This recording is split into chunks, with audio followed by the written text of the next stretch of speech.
And members of the media, good morning to you all, my fellow Jamaicans. What a blessing it is to be gathered here in beautiful Montego Bay, Deputy Mayor will agree, for the 10th Biennial Jamaica Diaspora Conference. Today we officially begin an engagement that has been thoughtfully designed for the benefit of all attendees, those who live in Jamaica and those who live overseas, as together we exchange ideas and craft action plans for the empowerment of the global Jamaican community.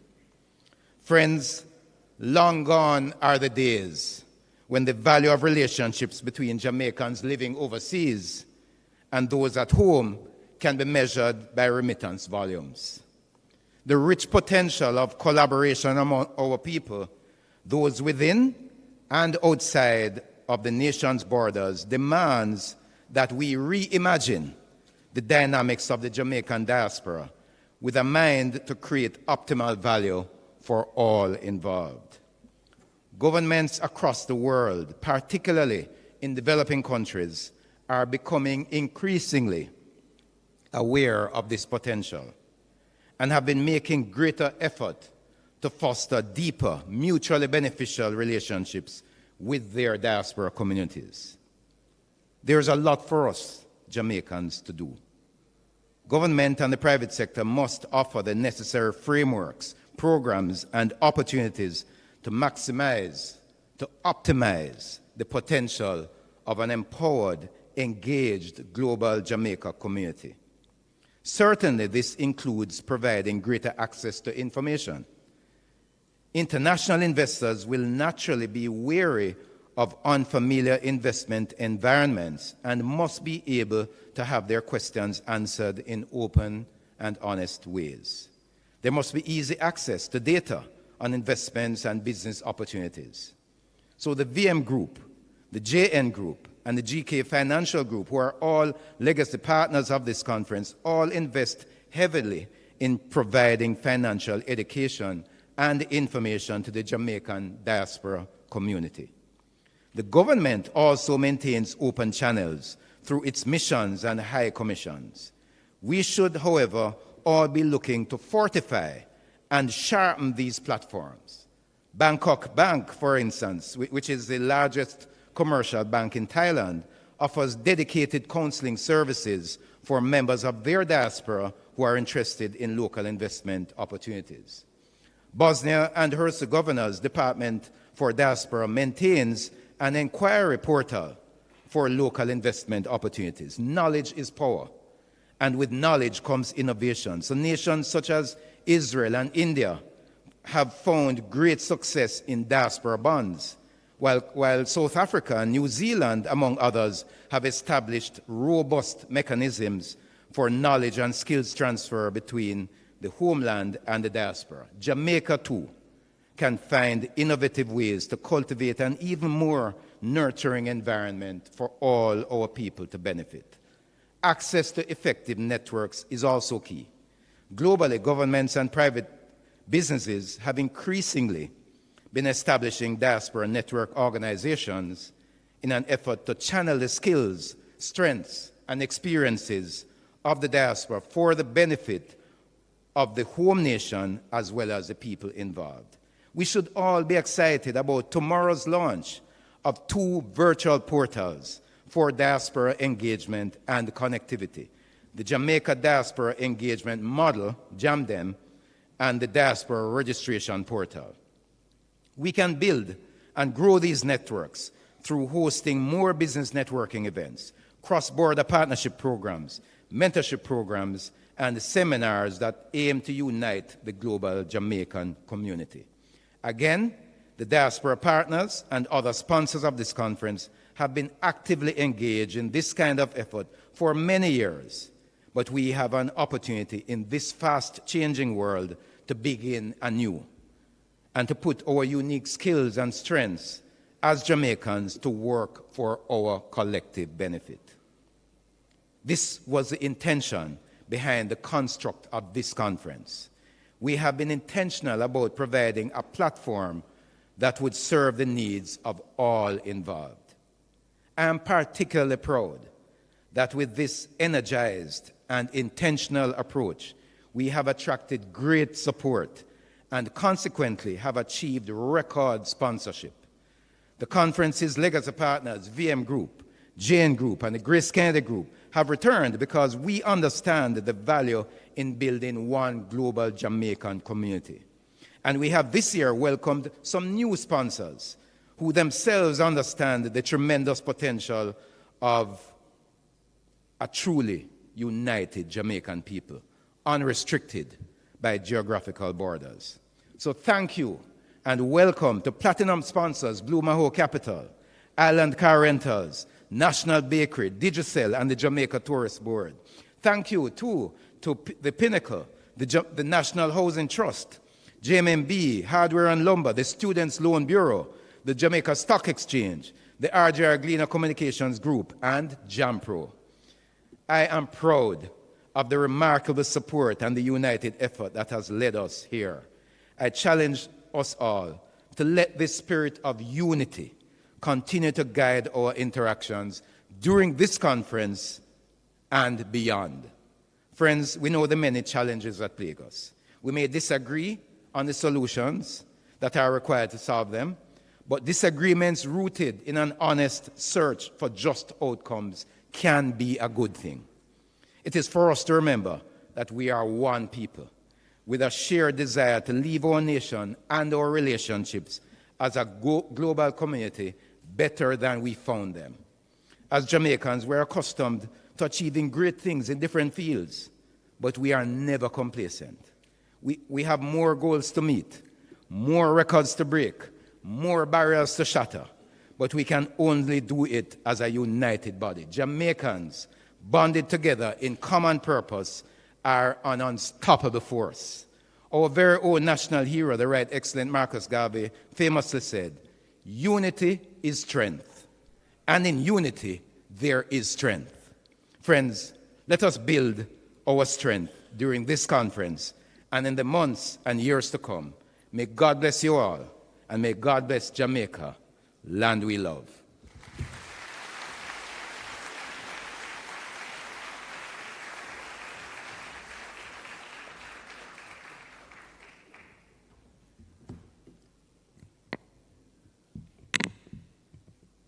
Thank you very much. Let's hear it one more time for Mr. Courtney Campbell.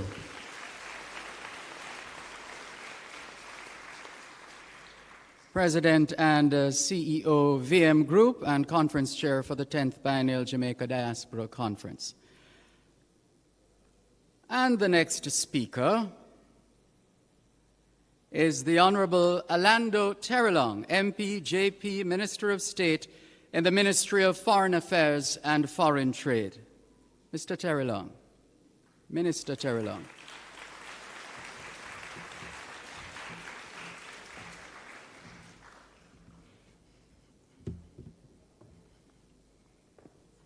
Mr. Master of Ceremonies, I have adjusted the mic accordingly.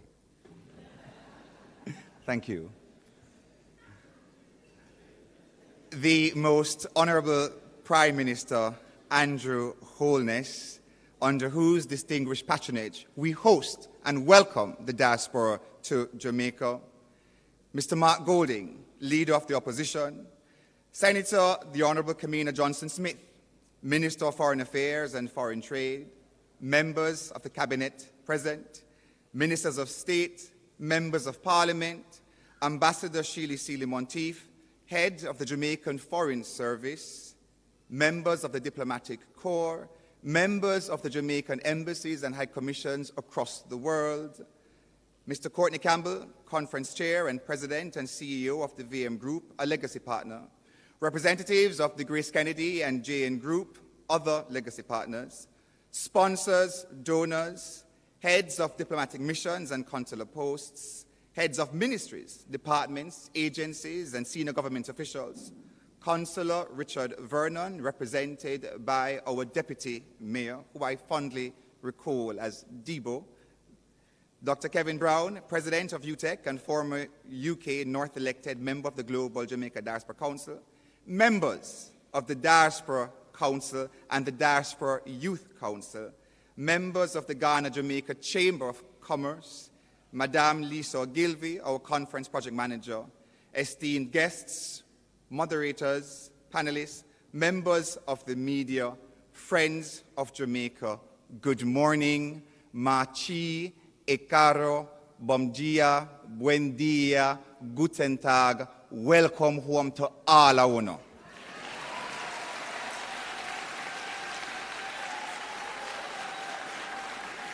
Jamaicans from across the globe, more than 1,200 registered attendees to attend this, the 10th Biennial Jamaica Diaspora Conference.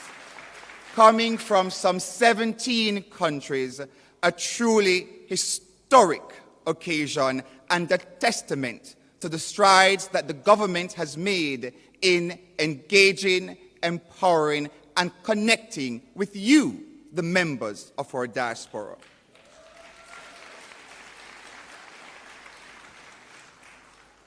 It is therefore with great honor and extreme enthusiasm that I welcome you to the official opening of the 10th Biennial Global Jamaica Diaspora Conference, a pivotal event aimed at fostering unity, peace, and productivity as we collectively embark on a transformative journey towards a brighter future for our beloved Jamaica. As Minister of State in the Ministry of Foreign Affairs and Foreign Trade, charged with diaspora relations, I stand before you today filled with pride and gratitude for the invaluable contributions each and every single one of you have made to Jamaica's growth and development from your respective corners in the world. Having lived and studied overseas, I understand deeply the diaspora experience, the longing for home, and the desire to contribute to Jamaica's development. This conference, therefore, serves as a beacon of hope, a testament to the enduring bonds that connect us as Jamaicans, irrespective of our geographic locations or generational divides. As of today, June 18th, we celebrate a milestone in diaspora achievement. This week truly has been remarkable. On Sunday, we began with a Thanksgiving service at Birchell Memorial Baptist Church, culminating the day with a warm welcome reception that saw close to 600 attendees at the reception. Yesterday, our discussions commenced, covering a range of vital topics, including investment opportunities. For Jamaica has become more than a vacation. Jamaica has truly transformed into destination, trade, and investment for which we can all be very proud. Other topics included empowering our diaspora, national security, health, climate change, and customs, amongst others. We also had the honor of meeting our new police commissioner and the acclaimed chef Wenford Simpson, who spoke about how we can leverage brand Jamaica in our respective homes. We concluded the day on a high note by enjoying the Jamaican play Pitchy Patchy, sponsored by our legacy partner, the VM Group. For those of us who could not make it, you truly missed an exceptional experience.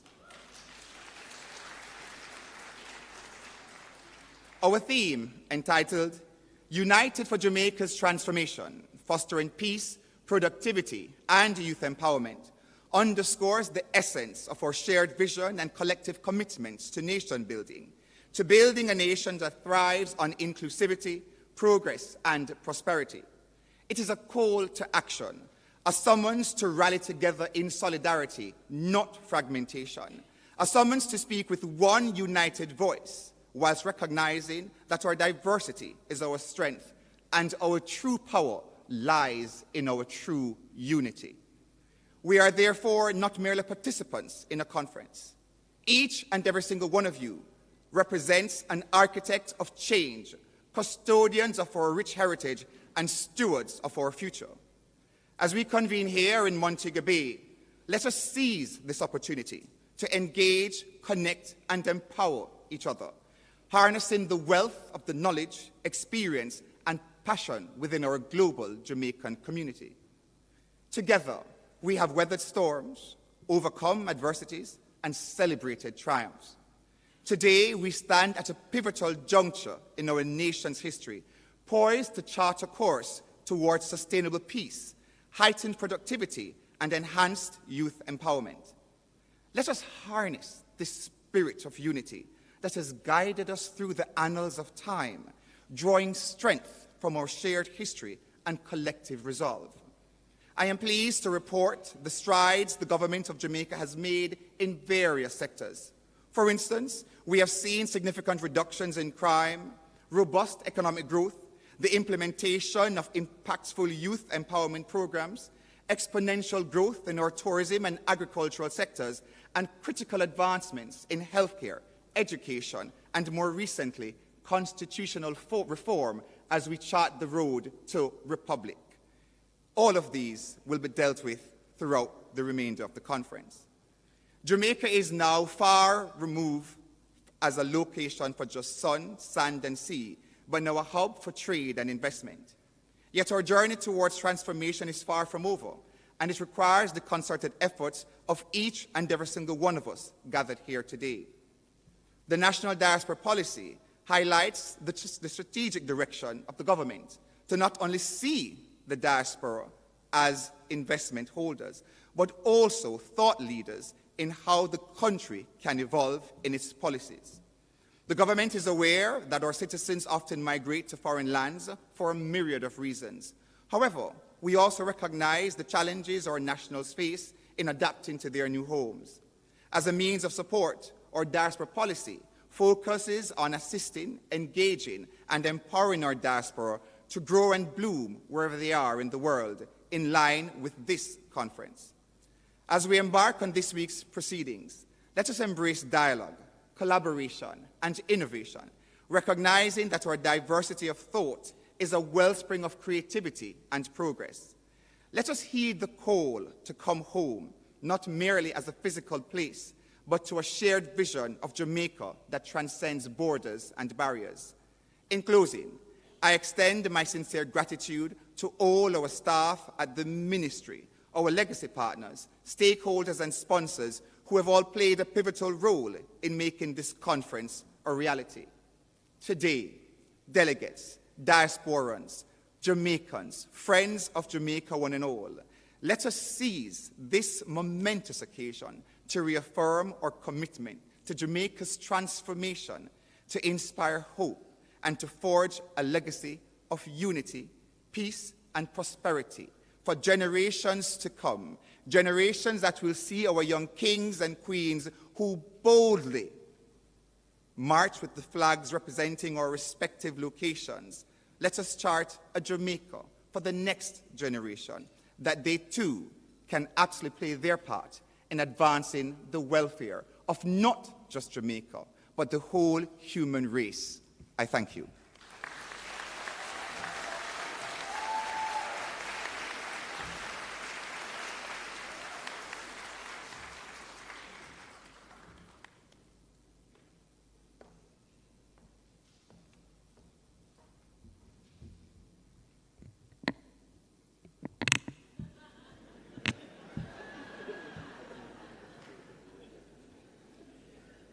It sounds much better at this level.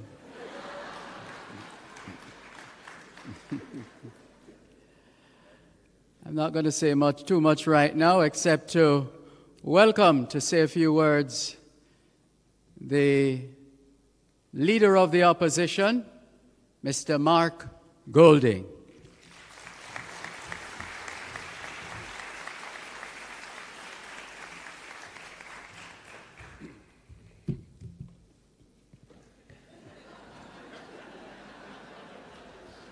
Thank you, Mr. Master of Ceremonies. Honorable Prime Minister, Minister Johnson Smith, Minister of State Terry Long, Chairman of the conference and of the VM Group, one of our main sponsors, Courtney Campbell, Ministers of Government who are here, members of the Diplomatic Corps, all other distinguished ladies and gentlemen, and of course the delegates who have made the effort to come to Jamaica to be part of this 10th biennial Diaspora Conference. the theme of unity is important as we gather as Jamaicans to think about and discuss the way forward for our country. And indeed, the fact that this is the 10th biennial conference of its kind signifies that Jamaica is able to take united positions on important matters. The very first one was under the patronage, or was well organized at the time, by the then Prime Minister P.J. Patterson and the late Senator Delano Franklin, who at that time was responsible for diaspora affairs. And we've seen continuity as both major political parties recognize the importance of the diaspora and the singular importance of this kind of event in affording an opportunity to all of us to come together and to share what we have to share in the spirit of unity or love for our wonderful homeland, Jamaica. I congratulate the organizers for putting on this conference. I know it has not been an easy road, but we are here now, and you're seeing the fruits of your labor. Congratulations to you.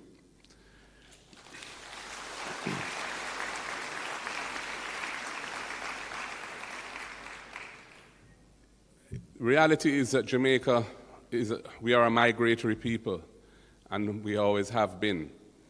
And as it stands today, the Jamaicans living abroad constitute more or less a similar number to those living on the rock itself. Our diaspora and the support of our diaspora is absolutely critical to our survival as a nation. They are the largest provider of foreign exchange to our country.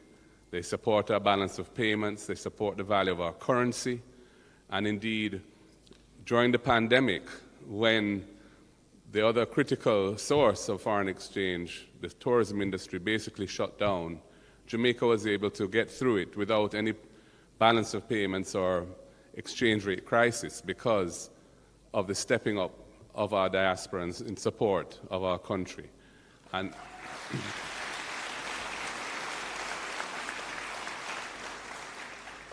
indeed, the resources that are sent here are resources that directly benefit the Jamaican people. It is the prime social safety net for our people, their relatives abroad who provide support, but also so many good causes that the Jamaican community internationally lends its hand to help life be a little bit better here for our people in Jamaica, in healthcare, in education, and in a variety of other important philanthropic endeavors.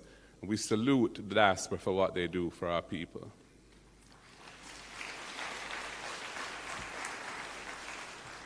And indeed, as has been mentioned, we are going through a process of looking at our constitution with a view to becoming a republic. And part of that dialogue must involve a discussion around what it is to be a Jamaican, what it means to be a Jamaican. I personally am of the view that we can't take a myopic, insular approach to this, given the realities of who we are and that we're spread all over the world, and how dependent we are on each other. And indeed, Jamaicans on the rock are for our relatives and friends abroad. And our rules around who can participate at whatever level, in my opinion, should reflect that reality and should be inclusive rather than discriminatory or exclusionary. And I'm hoping that we will have that dialogue because it's very important. And we want, insofar as we collectively recognize the importance of the role of our people from all over in helping our nation to develop, that dialogue is an important element of that. So I will just close by wishing you all a wonderful conference. I hope you find it very fulfilling, that you learn a lot, that you share a lot, and that you leave here feeling justified for the effort and expenditure that you made to be part of this. And again, I congratulate the organizers of this conference for making it happen. God bless you all. Have a wonderful day.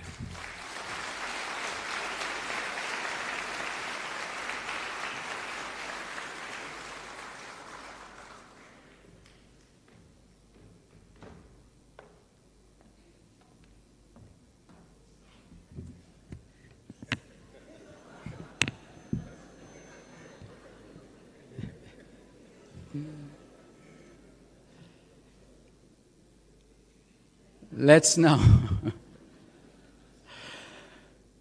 Talent abounds in this blessed country of ours, and we're going to demonstrate that right now as we get ready to witness a performance by a diasporan violinist of Jamaican heritage who is based in Florida. Her name,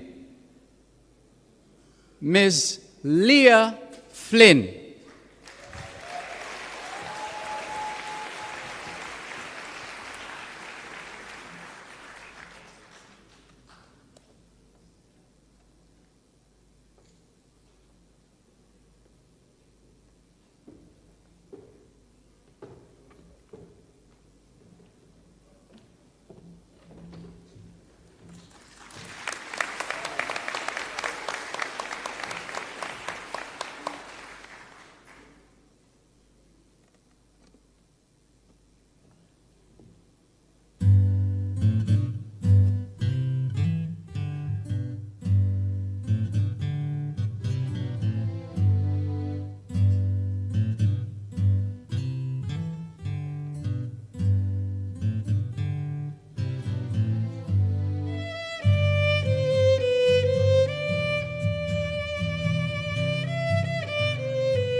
Notice the Taino depiction, the image, the look. Oh, I'm sorry.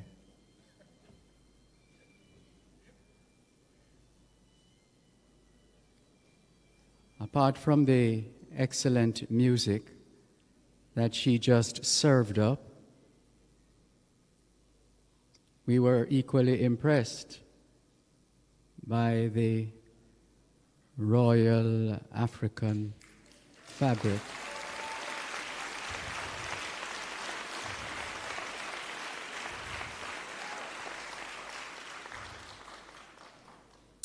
Thank you, thank you, thank you very much. And now, Senator the Honorable Kamina Johnson-Smith, the Minister of Foreign Affairs and Foreign Trade, will deliver remarks and introduce the Prime Minister.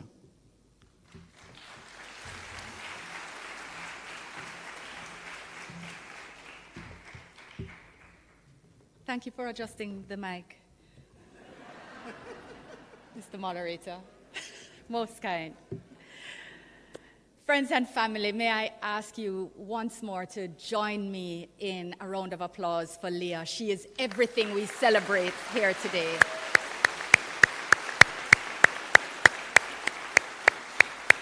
Everything that we are here about at this conference. Most Honorable Andrew Holness, Mr. Mark Golding, Chairman of Conference, my dear Cabinet colleagues, it's such a pleasure to see you here. All parliamentarians, members of the Diplomatic Corps, Permanent Secretary and other permanent secretaries here, members of the Jamaican Foreign Service, and heads of our diplomatic and consular missions overseas, our friends and family from near and far. I'm not going to say Wagwan. Welcome, welcome, and welcome once more.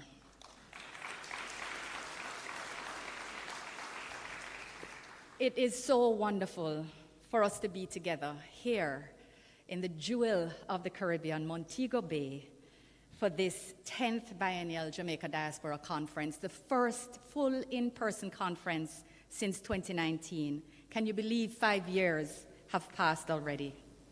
I am running out of words to say how happy I am to see your faces and how thrilled I am that we are here to build and advance partnerships for the benefit of Jamaicans here at home and across the globe, to reconnect with loved ones, friends, communities, and partners.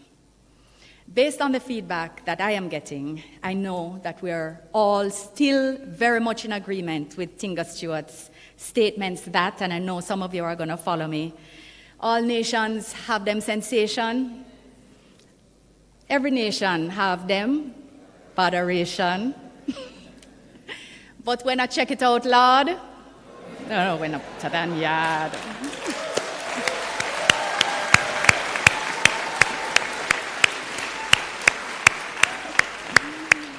And if you didn't know before or had been told otherwise, I know that you're getting to appreciate firsthand, those of you who have been away for a while, some of the wonderful things that are happening here and being inspired about the new ways in which you can partner and participate in Jamaica's transformation.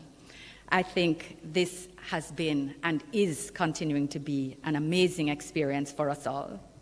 I want to extend also a special welcome to those of you joining us online. Thank you for your love and support and your presence and participation. Guess what? As you blink, is 2026 again. So you can be here at the next conference. I already have met people who have said that they're planning for who they're bringing in 2026. People bringing children, people bringing business partners. They're already not only making connections here, but they are connecting the dots with the connections that can still be made. And we are absolutely excited about all the opportunities that are being created daily, and we look forward very much to making the experience richer with you when you're here in 2026. But Conference Chair, we still focus on 10th Biennial.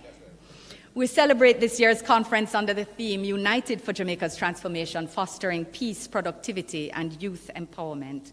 And that reflects our intent to harness the collective power of Jamaicans at home and abroad to find sustainable solutions for some of our most pressing challenges.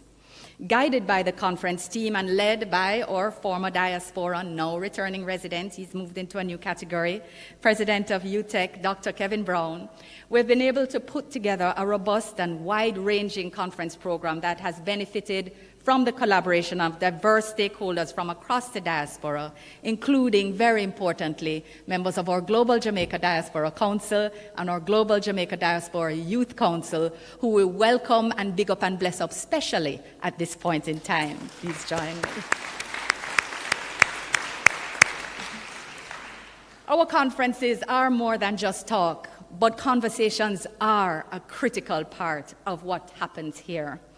Outcomes of previous conferences include the establishment of diaspora task forces in various important areas to national development. They've also influenced the establishment of the National Education Trust, which was created by Prime Minister Holness, the Health for Life and Wellness Foundation, the Charities Act, which facilitates tax incentives for how giving can take place, and in addition, we've made changes to business processes for government departments and agencies. As you know, customs is here, PICA is here, and we're doing things better and differently to serve you more effectively and productively. But these efforts have also allowed the Foreign Ministry to continue to maximize Jamaica's economic growth potential and to drive the country's development agenda through effective collaboration with other ministries, departments, and agencies, presenting Jamaica as a secure investment destination and a secure partner in development. Our biennial diaspora conferences are therefore not only focused on projectized and donations, but they are a continuum of sustained action and impact, enhanced and shaped by the knowledge, expertise, and intellect and capacity of our Jamaican diaspora. Ladies and gentlemen, for the arrangements made which are making this conference a success, I want to extend my sincere appreciation to my incredible team at the Ministry of Foreign Affairs and Foreign Trade, Permanent Secretary, for the guidance of Minister Terrelong, our Permanent Secretary, our Conference Project Manager, Ms. Lisa Ogilvie and her team, and I have to say, the stewardship of Mr. Courtney Campbell, Chair of Legacy Partner, the VM Group, and our Conference Chair, has been outstanding. At the global launch in April, I had declared my confidence in his ability to deliver a conference of the highest standard, and I want to say I was actually completely on point. He has been amazing. The preparations of conference have benefited fully from his active involvement and insights. We really are grateful, Courtney. Thank you so very much.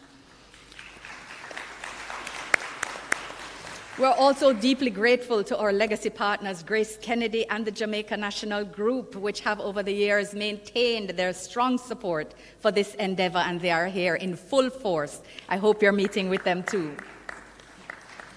And I want to extend special thanks to our very first diaspora sponsor, Blue Maho Capital, our first ever sponsor coming from the diaspora. I would name the names of other sponsors, but I know I will get myself into trouble, so I'm just going to say all of our new incredible sponsors. Thank you for all you have done to bring extra vibes to the conference, and we look forward to continuing to work with you and build our partnerships together. I will single out one partner, though, the Jamaica Umbrella Group of Churches, who had a great hand in the wonderful service at Burchell Memorial Baptist on Sunday. Thank you to Jamaica Umbrella Group. And I want to thank especially our stakeholders in the diaspora, our faith-based community, civil society, private sector, community leaders, educators, healthcare workers, law enforcement officers, or heads of mission, and other government ministries, departments, and agencies for your specific contributions, your collaboration, and your commitment to making this conference a success. Ladies and gentlemen, today we are experiencing a paradigm shift in the government of Jamaica Diaspora Partnership. We have made diaspora engagement one of the priorities of Jamaican foreign policy since as far back as 2004. And we just heard about the seminal work of Senator Franklin, the late Senator Franklin, in 2004 when we held our first conference. But we have grown and expanded since. And this room, which not only has had chairs added, is standing room only. And that is a mark of our success, together with the flags here today. But we recognize that diaspora engagement is critical, and it is part of our National Development Strategy, Vision 2030. We recognize that you are a critical part of our development effort, and we're committed to nurturing genuine partnerships with you. So we've seen a few milestones over the years, including that commencement with 2004, and the establishment of an 8-member Diaspora Advisory Board in 2008. But since 2020, formal engagement has widened and been enhanced by the 30-member Global Jamaica Diaspora Council and the Global Jamaica Diaspora Youth Council. I want to say how pleased I am to be able to welcome members of the original Diaspora Advisory Boards who are here with us today, yes, as well as members of the current council, because it shows the continuity and the connections that continue to be maintained. But it is wonderful, and it is something to celebrate, that in addition to participants from our traditional locations of the US, UK, and Canada, we have diasporans from as close as Cayman and as far as Ghana, Nigeria, and the UAE. I mean, that's wonderful to celebrate. It's great that beyond the UK, we now have participants from continental Europe, from France, Germany, and the Kingdom of the Netherlands. It really is so good to have you all here, and this is part of the intentional inclusion and expansion of our diaspora policy. So you'll be pleased to know that our Diaspora Conference also is including outcomes from our regional conferences, which were held in Africa, the UK, Canada, and continental Europe over the past year, so during 2023. So when I speak about the continuum, I refer to the fact that we continue to work in between conferences and to make things happen. Ladies and gentlemen, there is so much more that I could say, but I think I will move to the next task, which is on my agenda instead. And I will engage with you as I still am here for the next 3 days. I move to the introduction of the Most Honorable Andrew Holness, Prime Minister of Jamaica.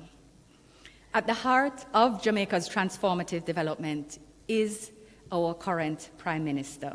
He is Jamaica's youngest Prime Minister and the first to have been born following independence. He has represented the constituency of West Central St. Andrew since 1997. Yes, he has gray hairs now, but he still is the youngest.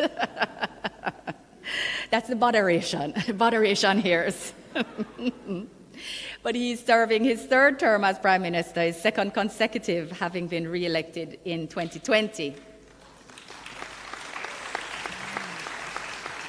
He is dedicated to the creation of an efficient and productive Jamaican society in which all citizens, irrespective of their socioeconomic status, can thrive.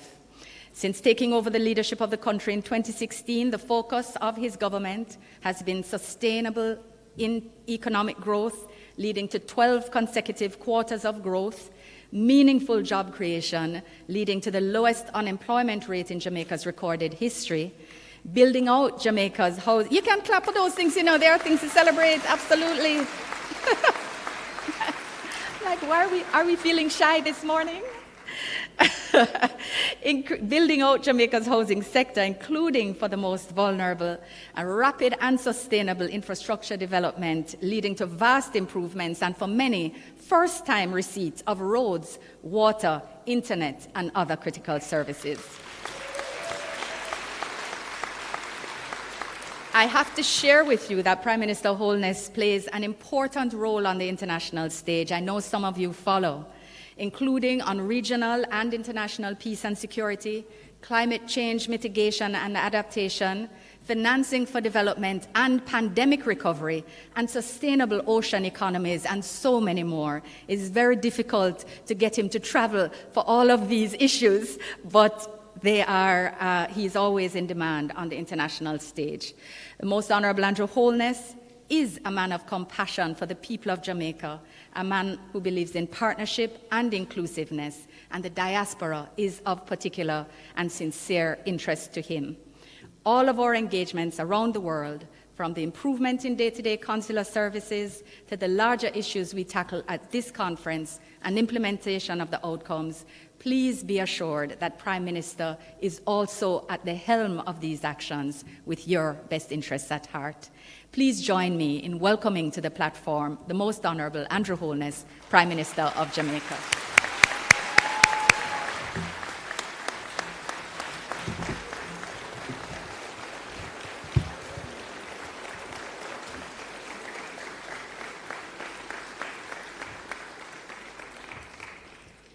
First, allow me to adjust the mic to the appropriate height.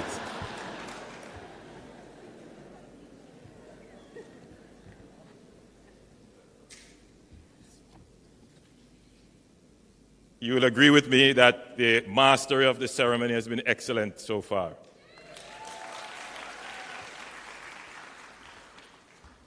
Durvan is one of our premier hosts, and he does an excellent job. Where is he? Take a bow.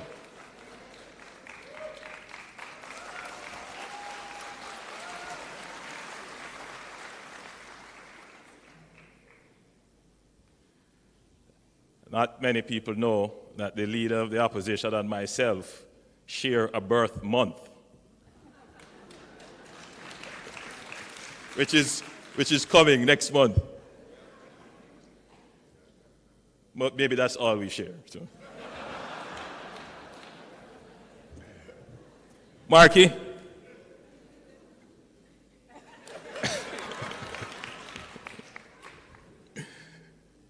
No, that's how we do it. And that's how we should do it.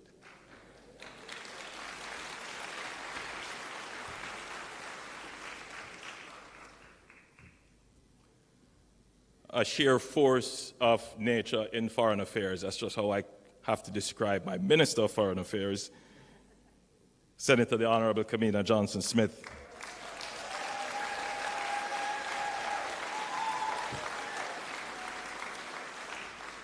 And the Honorable Orlando Terrelong.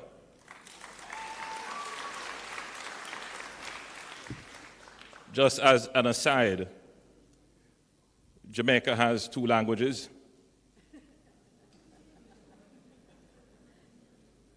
Our patois and English.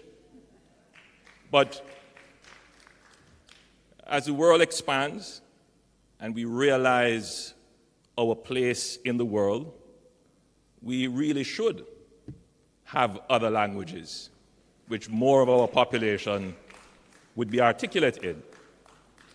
It's very important. The more that I travel, the more I engage in international affairs, you see it is an indispensable asset to be able to speak and understand other languages. And so this is something that I intend to pursue. I've said it, put it on the agenda, but we've just not been able to actualize it, but it is of critical importance for our competitive advantage. So I'm always very proud when I send Minister Terrelong overseas, and he's able to quickly switch between his home patois, English, and I know he speaks Spanish very well. I didn't realize he did a little bit of French, and I heard a little bit of German. Very good, very good, very talented.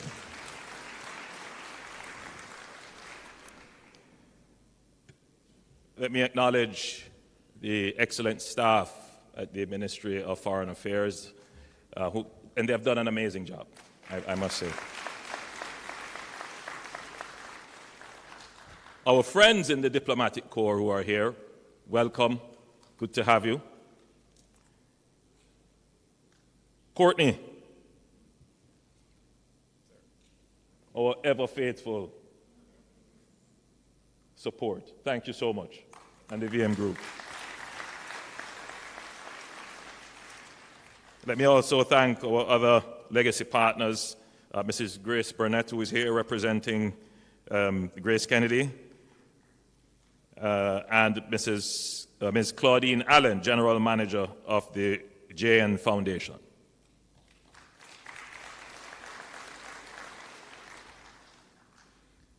Now, the cameras are all pointed this way, and for those who are listening in Radio Land, you would not be able to taste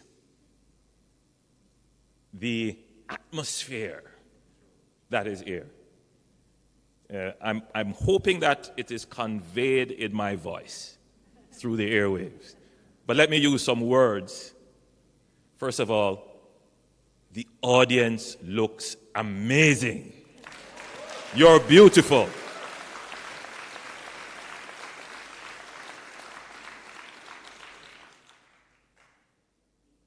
And the place packed.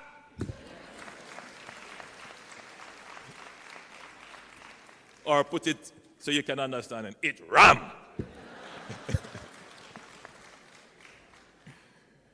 I saw the staff bringing out more chairs, and there are people standing around the hall.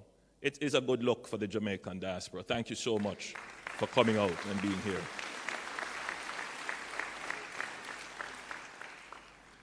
I recently returned from a trip in Washington, so on my way back through Atlanta, the flight was full. And I was wondering why, what is going on? And the Diaspora Conference. And in fact, as people went through the aisle, they were greeting me and slipping me a few cards and saying, "Prime Minister, I want to talk to you, I have some ideas." It was really good. I was really very impressed. Thank you so much. Thank you. Thank you for choosing Jamaica. I don't take it for granted that you would pay your way, put other things off, make plans to come to this conference. It does mean a lot to your government.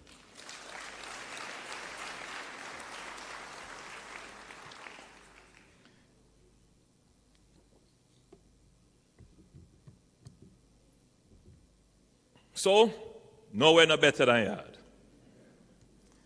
And I truly believe that. And I'm absolutely delighted that you also believe that.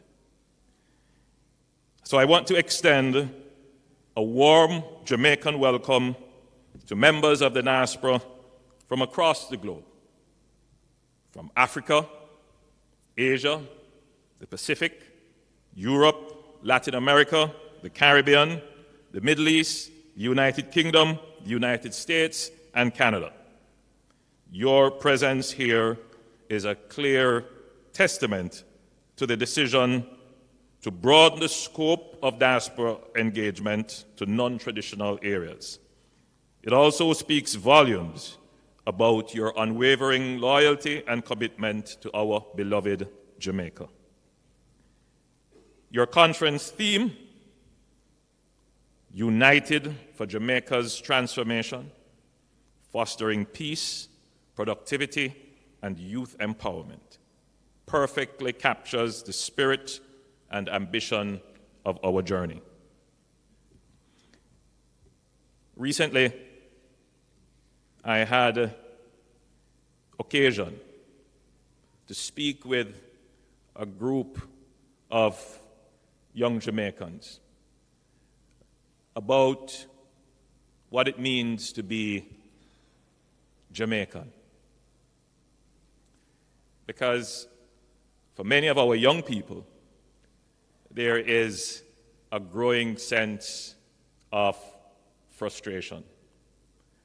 Many of them do not understand why it is that Jamaica wants to become a republic. What is the utilitarian benefit of that?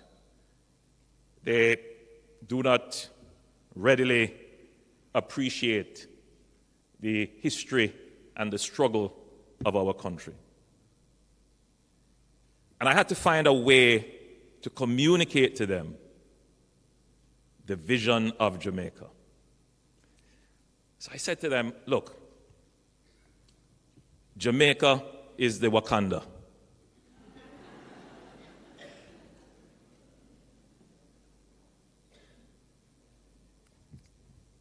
It's aspirational.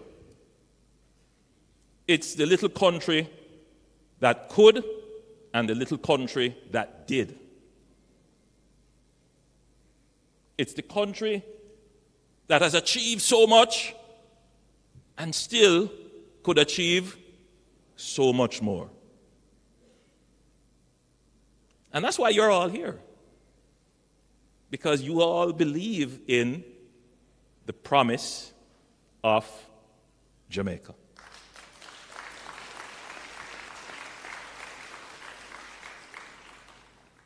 Despite all the challenges we have, despite all the botherations, and I'm one prime minister who does not hide from those issues. That's what I'm here for, to deal with the botherations.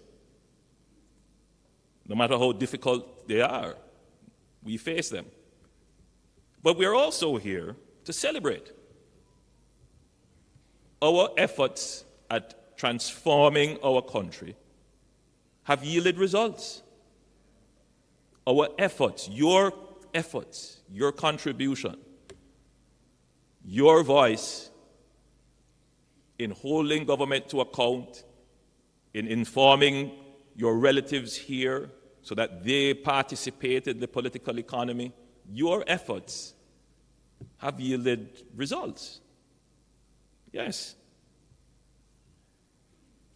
Jamaica has now experienced 12 consecutive quarters of economic growth since the pandemic.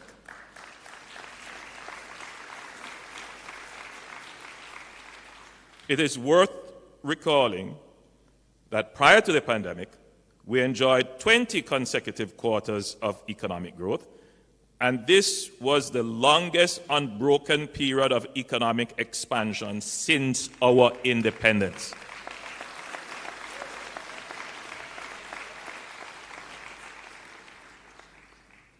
I want to say a little bit on economic growth. Let us all agree that the economic growth that we are experiencing, 1% and 2% and 3%, is not the economic growth that we want.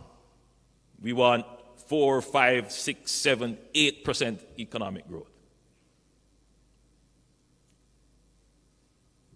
But let us reflect on what our economic growth experience was. Sometimes it went up, most times it went down. Not just that, negative. For several decades, unstable. What has happened in the last decade? We have seen stability in our economy.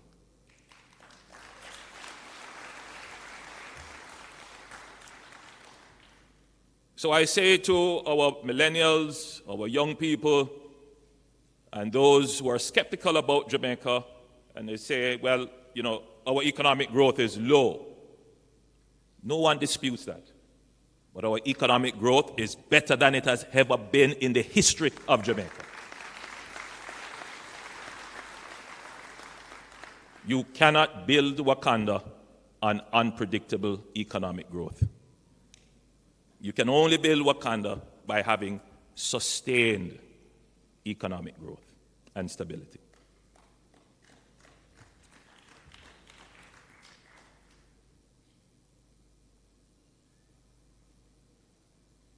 When I was going to university, well, that's a little while ago, the University of the West Indies, I recall doing a paper for my economics class, and I had to look at the unemployment rate. And our unemployment rates have been fairly high over the last 4 or 5 decades. And we have gone up as high as 13, 14% unemployment. What has changed since my administration? Unemployment has come all the way down.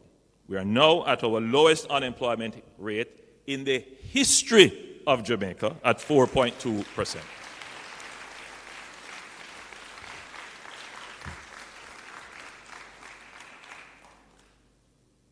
Now, whatever I'm telling you, are facts. These are not the facts you get on social media. These are facts that are verifiable. Very important, because I know the diaspora keeps connected, and you keep connected by what you get from your social media feeds, much of which is incorrect. So I'm giving you facts. So these are 2 ways in which Jamaica has changed in a positive and sustainable way. And just to put that into context, since 2016, we have created over 156,000 jobs.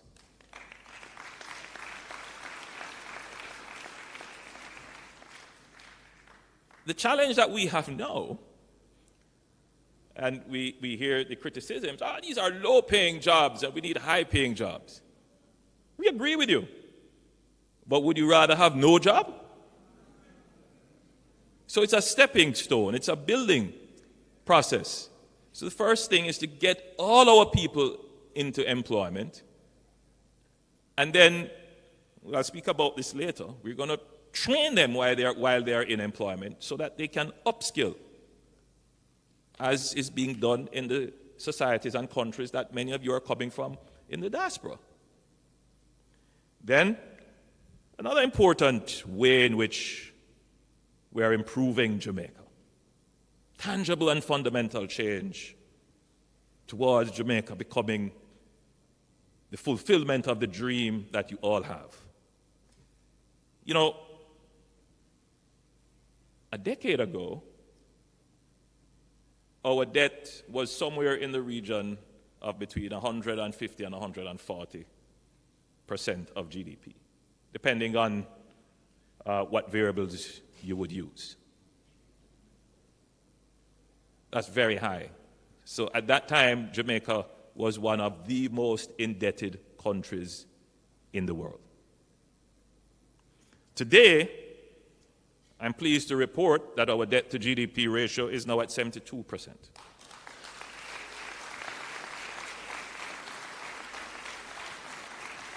We have basically cut it in half. Now, let me be clear on this. The Jamaica Labour Party, which forms the government, doesn't lay claim to this singularly. The truth is that some of the work towards cutting debt was done in the Bruce Golding administration. Then it was picked up and advanced under the Portia Simpson Miller-led administration, and former Minister of Finance Peter Phillips played a great role in that, and we must embrace and acknowledge that this is a Jamaica achievement.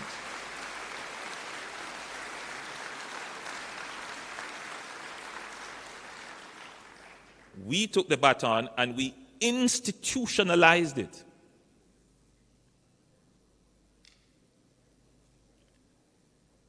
Just as a point of departure, the institutionalization of good fiscal management, it is not only about laws and institutions, but it is also what government determines to practice. Very important, because when the political pressures are applied on a government and a cabinet to spend recklessly, that is the beginning of the destruction of your fiscal discipline and the return to high debt. Even at the risk of unpopularity and political frustration, this government, has decided to maintain fiscal discipline. That is a transformation in the politics of our country.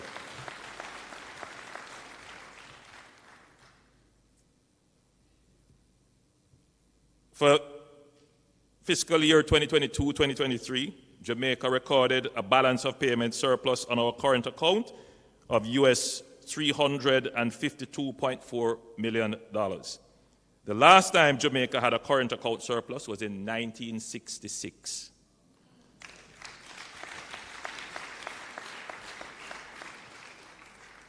Our net international reserves reached a record high of US $5.1 billion in March 2024. Now, when I was growing up, and I was at the university, again, having to look at these figures, you're at 1.8, 2, somewhere around there. Sometimes we went down to below $1 billion. We have never been at $5.1 billion in reserves.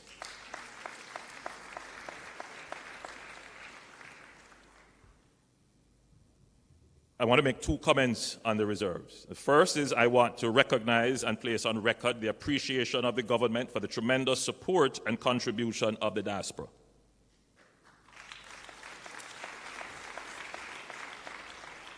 As mentioned by the Leader of the Opposition and Minister Johnson Smith, when tourism earnings fell off, went down to literally zero, it was the members of the diaspora that shared their income with their Jamaican family.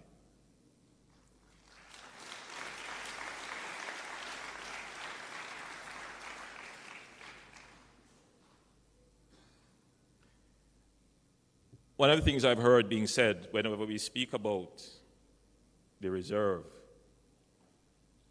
is, and I can understand it, it's a simplistic argument, but it's a common sense argument, that you have all of this reserve and look at all the problems in the country. It's a thinking that is in the minds of many Jamaicans, including members of the diaspora. The moment you don't have the reserve is the moment you have problems. The size of the reserve acts as a protection for your foreign exchange rate. If people ever believe you cannot defend your rate, they will drive your rate up. And you always need to have a reserve. If you look at all the countries that are doing well, they maintain a reserve. I'm not just talking about the foreign exchange reserve, but generally, you must have reserves. And that is a part of good fiscal management. So what has changed in Jamaica is that Jamaica is now building buffers and reserves.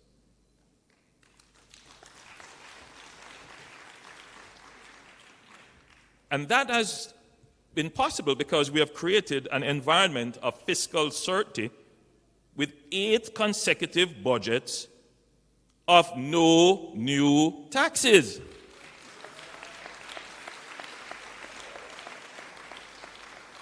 Now, I know some people just don't like to hear when we say that.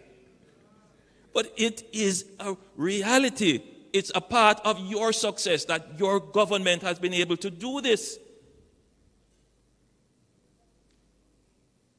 Not many other countries can claim that.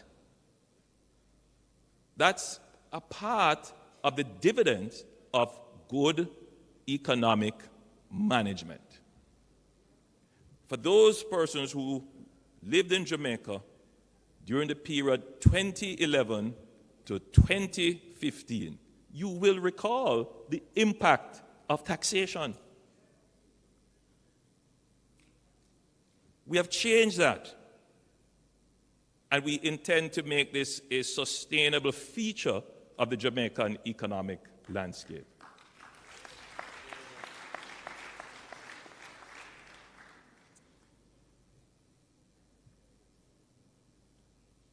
one of the things that this administration has done is to change its economic policy to target inflation. Inflation is the bane of democratic governments. It wipes out value. But you still need a little bit of inflation to spur growth. So it's a tricky thing to manage. You want to have some inflation, but not wild inflation. So our policy is to target inflation between 4 and 6%. Over time, who knows? Maybe we'll adjust that target down as our economy becomes more robust. But that is the point that the technocrats have set to be that sweet spot for Jamaica. And we have been maintaining that, except during the pandemic. Inflation went up to almost 12%. Everyone in this room from across the globe, in whichever country you are, would have experienced that spike in inflation. However, there are some who would say it's the government's fault. And as I observe campaigns around the world, the arguments are similar about how governments manage cost of living and inflation. Jamaica has done, I would say, fairly well in bringing down inflation rate. We are now at 5.2%. We are within our target range, and we intend to keep pushing that inflation down.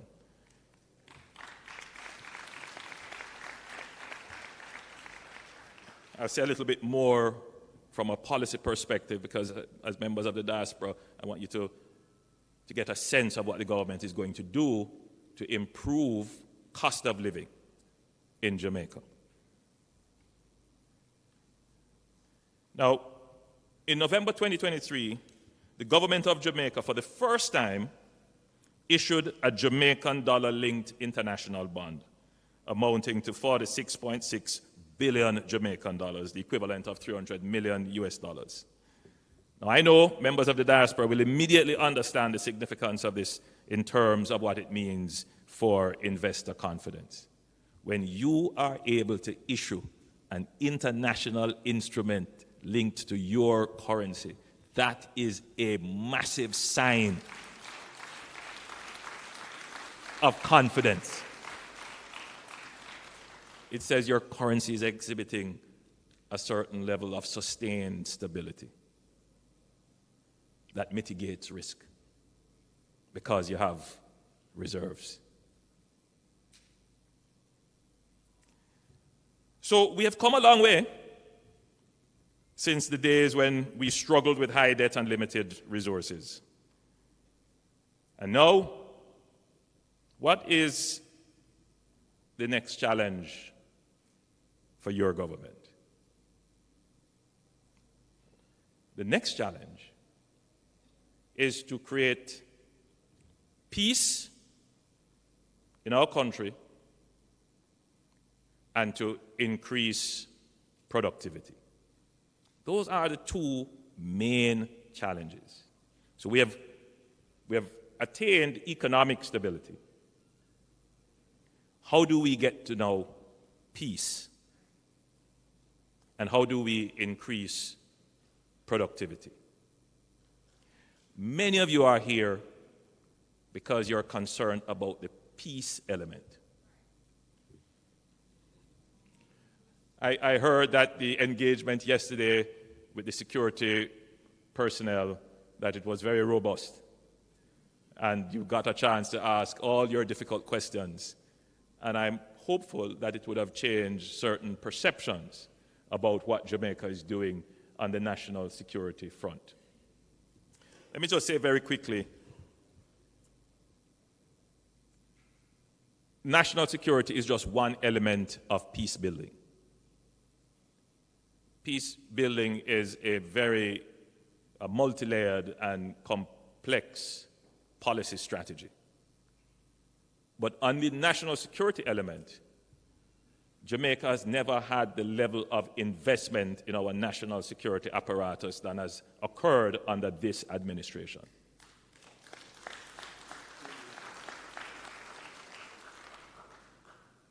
the investments have been in the human resources.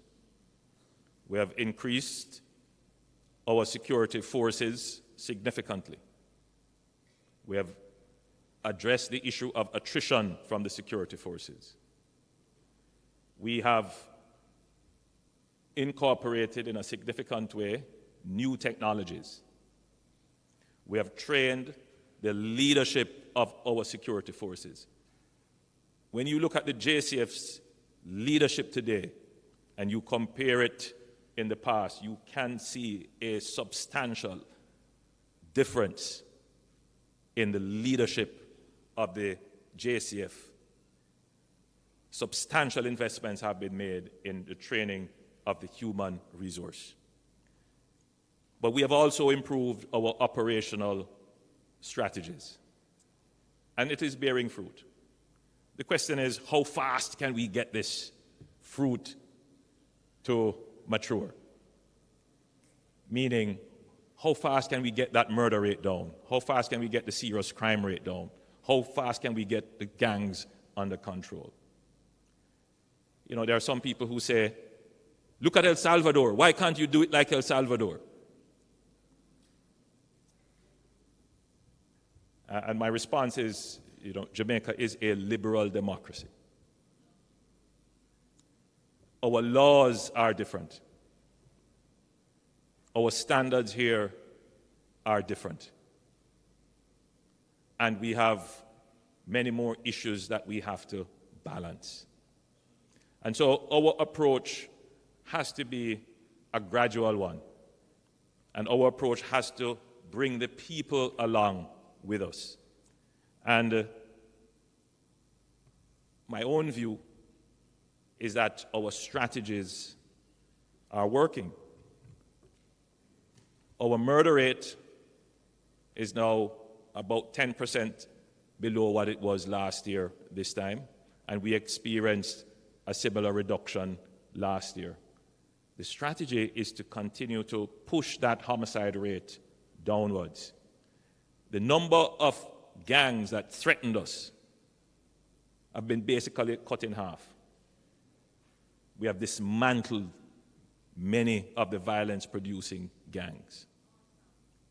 We have introduced significant technologies, and I won't speak too much about technology.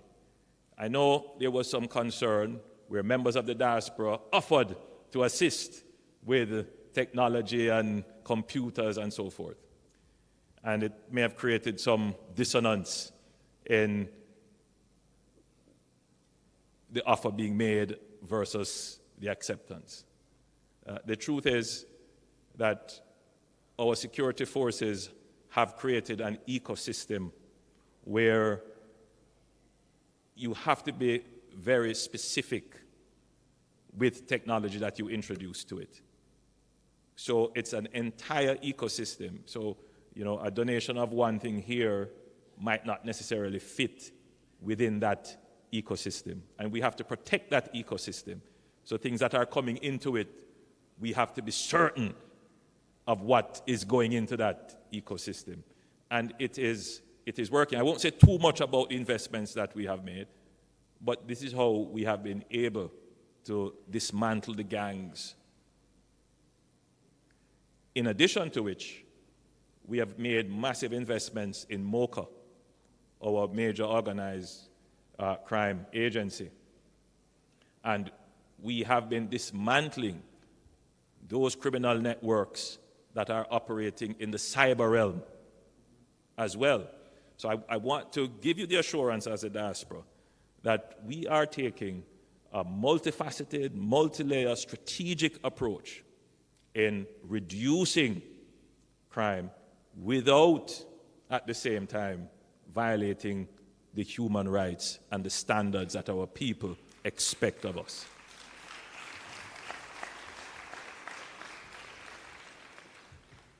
We have reached a point in the country where I was listening to the news reports yesterday and I just laughed to myself, where there was a certain gentleman complaining that the government is building too many police stations. It's crazy, but the truth is that the investments that have been made in the security apparatus is significant. Some of them you won't see the benefit up front. For example, we've made massive investments in the ability to protect our borders with offshore patrol vessels and radars and such. There is a problem in Haiti. Ever so often, we will get a boat or two. But the problem is managed. It's not the same problem as the Bahamas or Turks and Caicos, because we have capabilities which we have deployed, and these capabilities are enduring. You know, if a disaster were to strike, please let none happen. But Jamaica has been able to respond, not just to disasters in Jamaica, but when Dominica was wiped out by a major hurricane, we were able to send our disaster assistance and recovery team to Dominica for 6 months. When there was a disaster in the Bahamas, we were able to send. So Jamaica has built a security architecture that it's not perfect. I'll be the first to tell you that. It's still a work in progress. But we are now a much more secure nation than we were a decade before.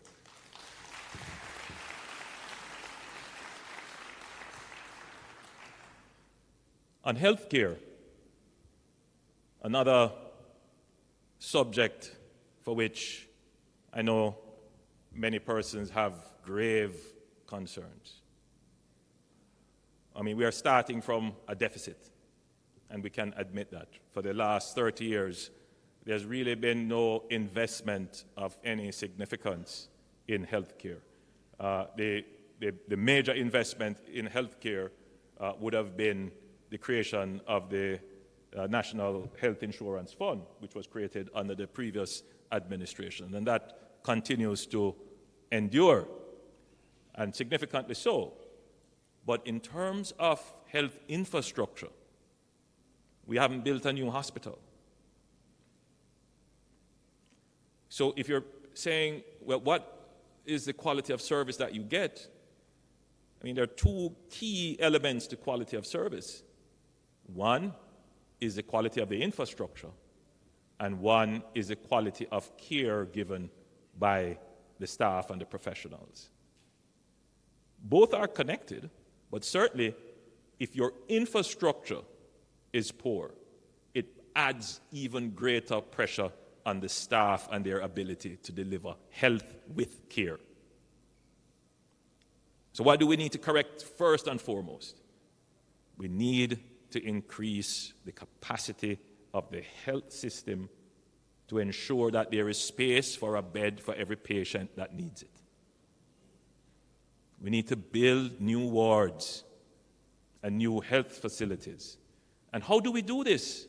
You can only do this by either borrowing or ensuring that you run your economy well, that it generates the revenues which you then invest in the critical things that improve the quality of life of your citizens. And that is exactly what your government has done. So we have taken on the mammoth task all at once, never been done before. In this parish, we have spent billions upgrading the Cornwall Regional Health Facility. Some of you may know this. This facility is more than 50-year-old facility. It was a gift from the government of Canada to us. It never got any maintenance or repairs of any significance for 50 years. Those of you who are coming from countries where you have these high-rise buildings, you know that they go through a rigorous process of maintenance. These buildings reach the end of useful life and they're either torn down or they go through extensive renovations. We have decided to extensively renovate. It's practically a new building. And then just opposite that building, we're building a new hospital, a children adolescent hospital. It will be a state-of-the-art facility, not just for Jamaica, but the entire Caribbean region.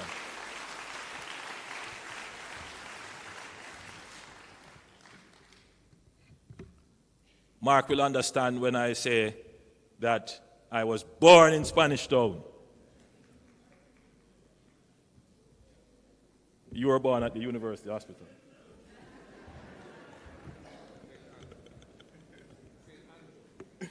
In St. Andrew.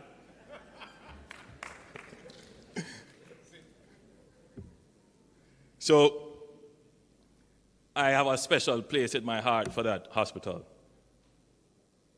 I used to play there when I was a child. My best friend's mother was the matron of the hospital. So I used to leave Spanish Town Primary and go on the grounds and play there. But everyone in Spanish Town will tell you that, the facility, after so many years, the facility was built by the colonial government, by a grant. And since then, it really hasn't had any major improvements. Now we are building a brand new wing of the hospital. Essentially, it's a total rebuilding of the hospital. We're building new facilities at the University Hospital of the West Indies. We're building new facilities at the Bustamante Children's Hospital. So we are undertaking a massive transformation of the infrastructure of our healthcare system, which will increase our capacity and improve the ability of health workers to deliver care. And I say it in that way because recently there have been incidents which have been widely covered in the press, for which I've been, I'm very disturbed by what I've heard, and I've ordered investigations into them. They should come to me at Cabinet next week with a full report. But these are issues that as your government, as your Prime Minister, I take them very deeply to heart, and we commit to doing everything within our powers to ensure that every single Jamaican that needs health care can get access to the health care that they need.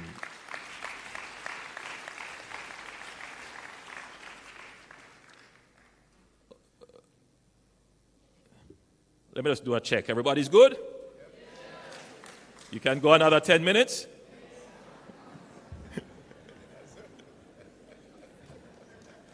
I don't have you often, so.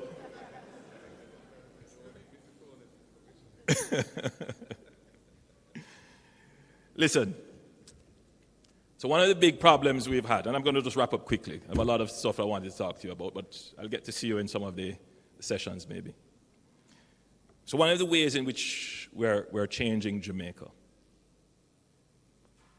is that we've been categorized as a kind of low-growth, low-wage economy.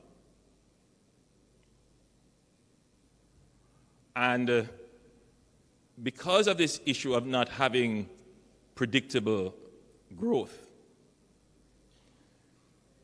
the segment of the society that has suffered because of poor economic performance would be labor.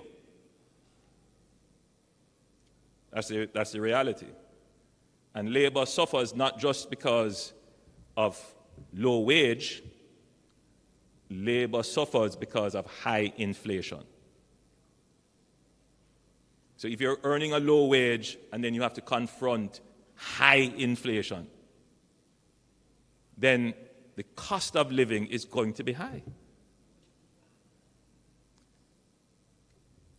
What is the solution to this vicious cycle? Low wage, high inflation, low productivity, which creates low wage. You get back to a high inflation situation. How do you break out of that? That's a deep question. I'm not expecting you to answer it. But one of the first things we have decided to do is we have to make an adjustment where we can in wages. So we have taken a decision to make the largest increase in public sector wages undertaken ever in the history of the country.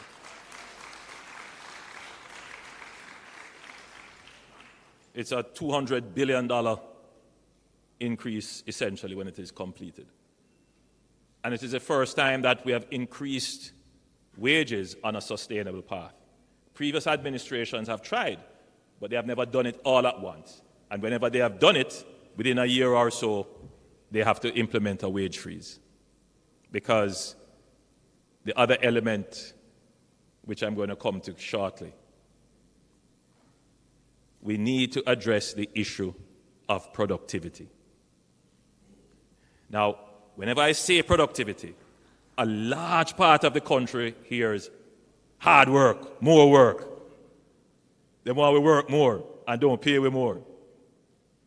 And as Prime Minister, I have to be very careful how I deal with these very delicate subjects because of our history. But it has to be addressed. Even if we were to radically increase wages and radically increase the minimum wage, if that is not sustained by a commensurate increase in productivity, then those increases become inflationary.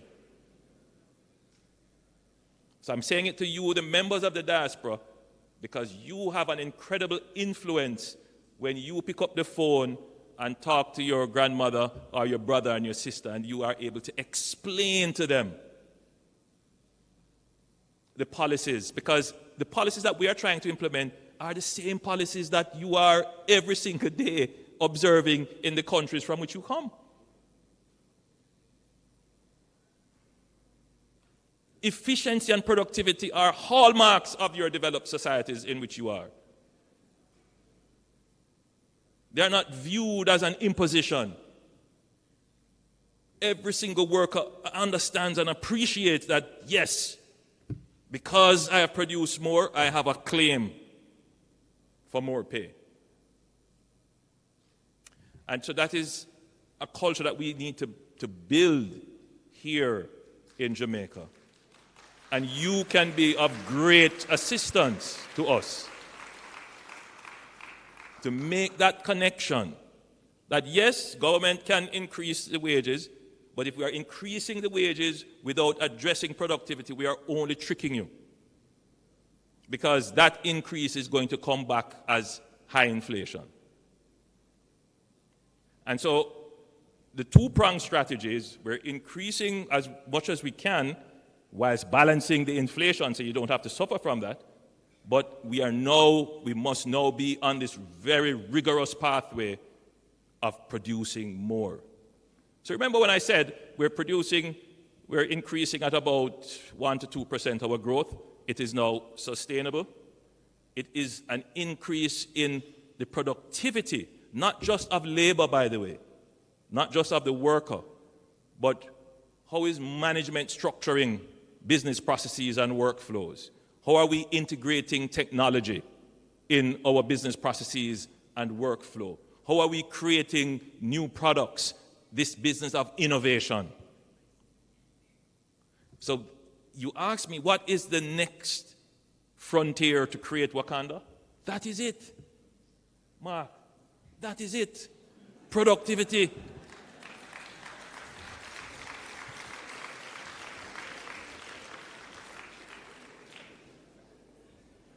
So, you get the message, right? Peace, productivity. Two critical things, right? To create the virtuous cycle. And so remember, we're trying to come out of this vicious cycle that we were in.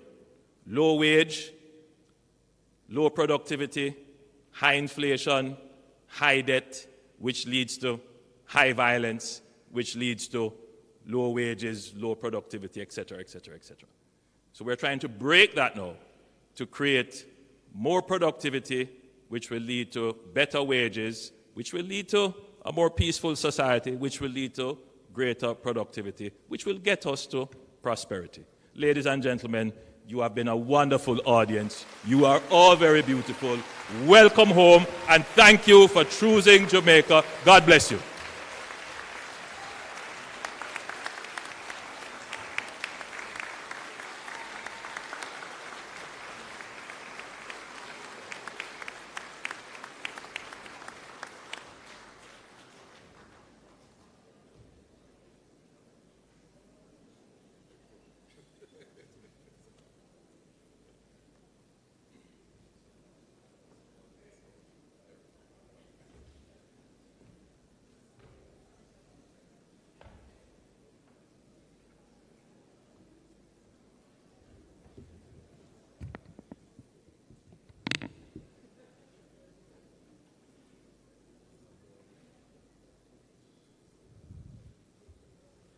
Listen carefully. I shall say this only once.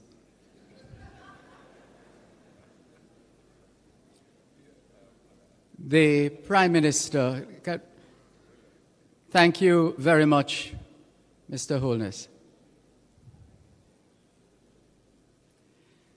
The Prime Minister is invited for the following photo opportunities. 1, the PM and the Platform Party. 2, the PM, Leader of the Opposition and Legacy Partners. The PM, Heads of Mission and Permanent Secretary, Head of the Jamaican Foreign Service on stage. The PM with the students and teachers who participated in the flag procession in front of the flags. The Prime Minister and the Leader of the Opposition, hosted by the Minister of Foreign Affairs and Foreign Trade and the State Minister, are to officially tour the marketplace, accompanied by Legacy Partners representatives. While that is happening, we are going to, for those so inclined, we're going to entreat you to a coffee break.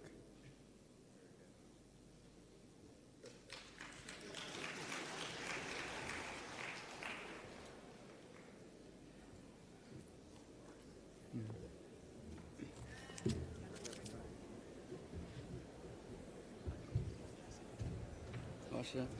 You want to attend the next session? We resume the next session in what? Oh yes, what time? What time is the next session?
Just checking that you're in the right place. If you're here for the education plenary session, can you hold your hand up? You're in the right place? Okay. Thank you so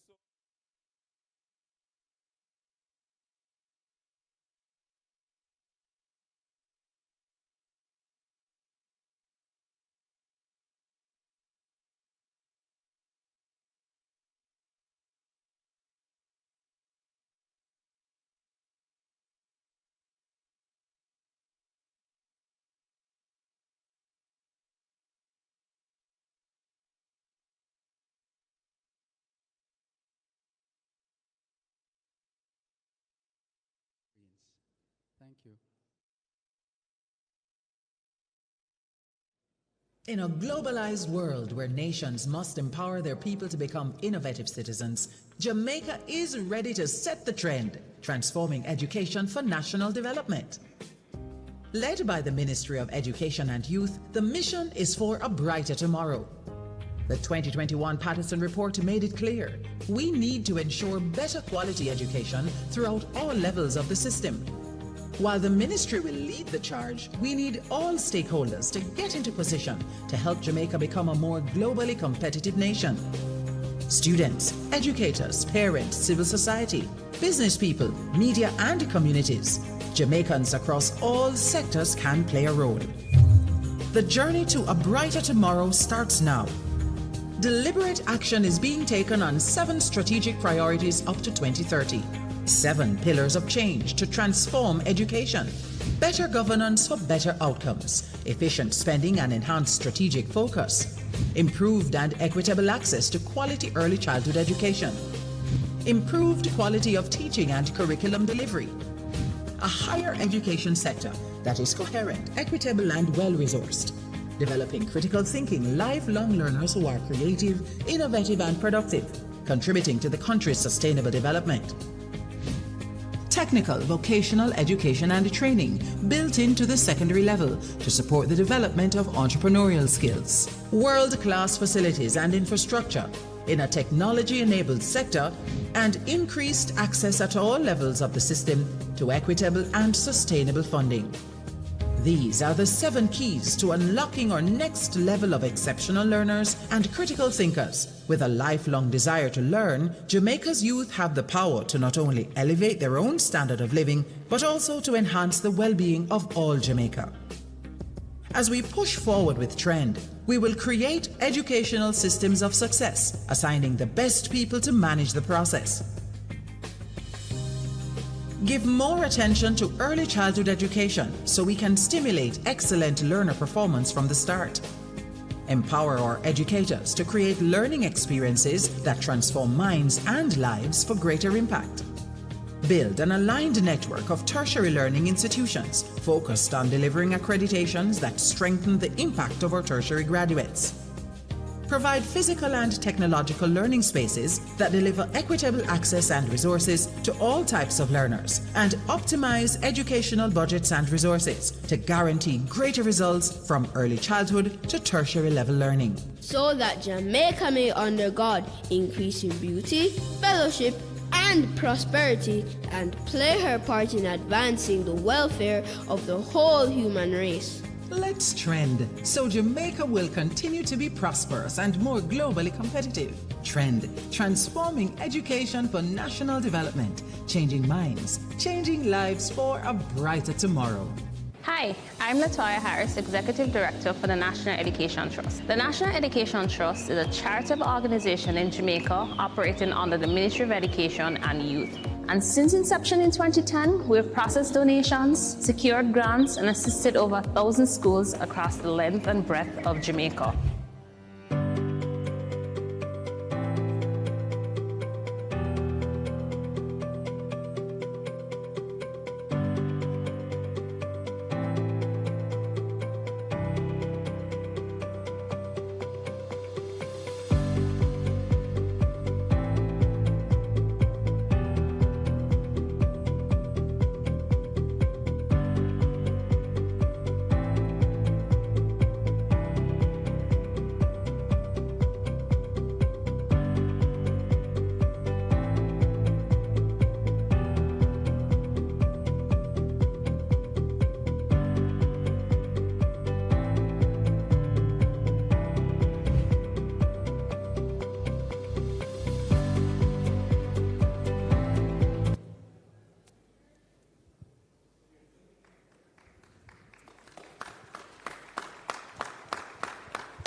So that's the National Education Trust advancing in Jamaica.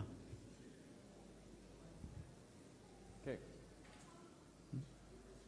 Thank you, Dervin. Have we played? Have we played? There is going to be a second video, but I will introduce that one. Okay. Okay. Thank you, everyone. Good afternoon and welcome to the Transforming Education in Jamaica in the Digital Era.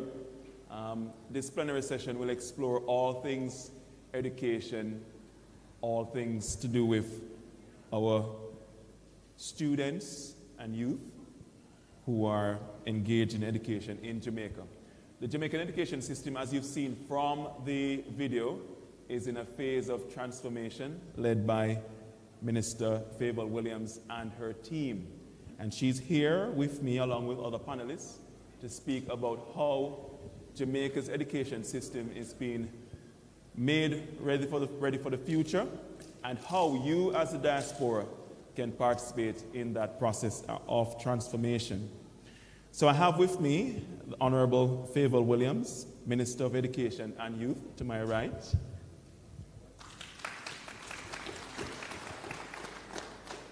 And next to her, we have Mr. Andrew Lee. He's the CEO of eLearn in Jamaica.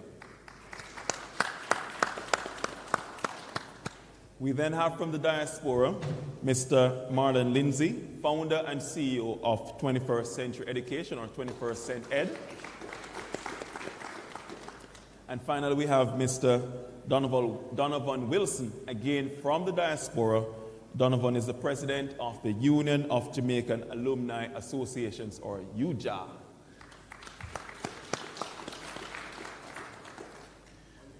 So to kick us off, we're going to have a very brief presentation by Mr. Marlon Lindsay. He will be launching the virtual STEM Academy in Jamaica. But before he comes up and gives his very brief presentation, I just wanted to remind you that in the spirit of the conference, this is going to be a dialogue, and once we've heard from our panelists, there are 2 microphones there in the audience for you to participate in the conversation. So I look forward to hearing your views and having your questions. Of course, we'd encourage you to keep them as brief as possible. Okay, so help me to welcome Mr. Marlon Lindsay. I believe you'll have a video first. So we'll have a video first, and then Marlon will speak about the virtual STEM Academy in Jamaica.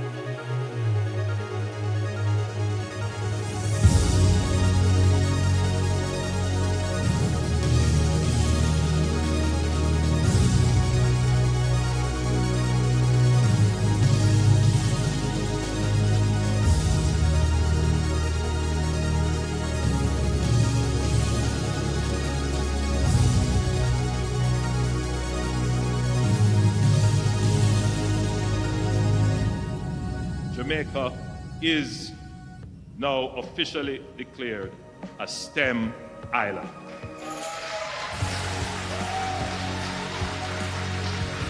By embracing STEM as a national priority, Jamaica will unlock its full potential, driving prosperity, peace, and productivity in a sustainable and equitable way for all Jamaicans. Thank you.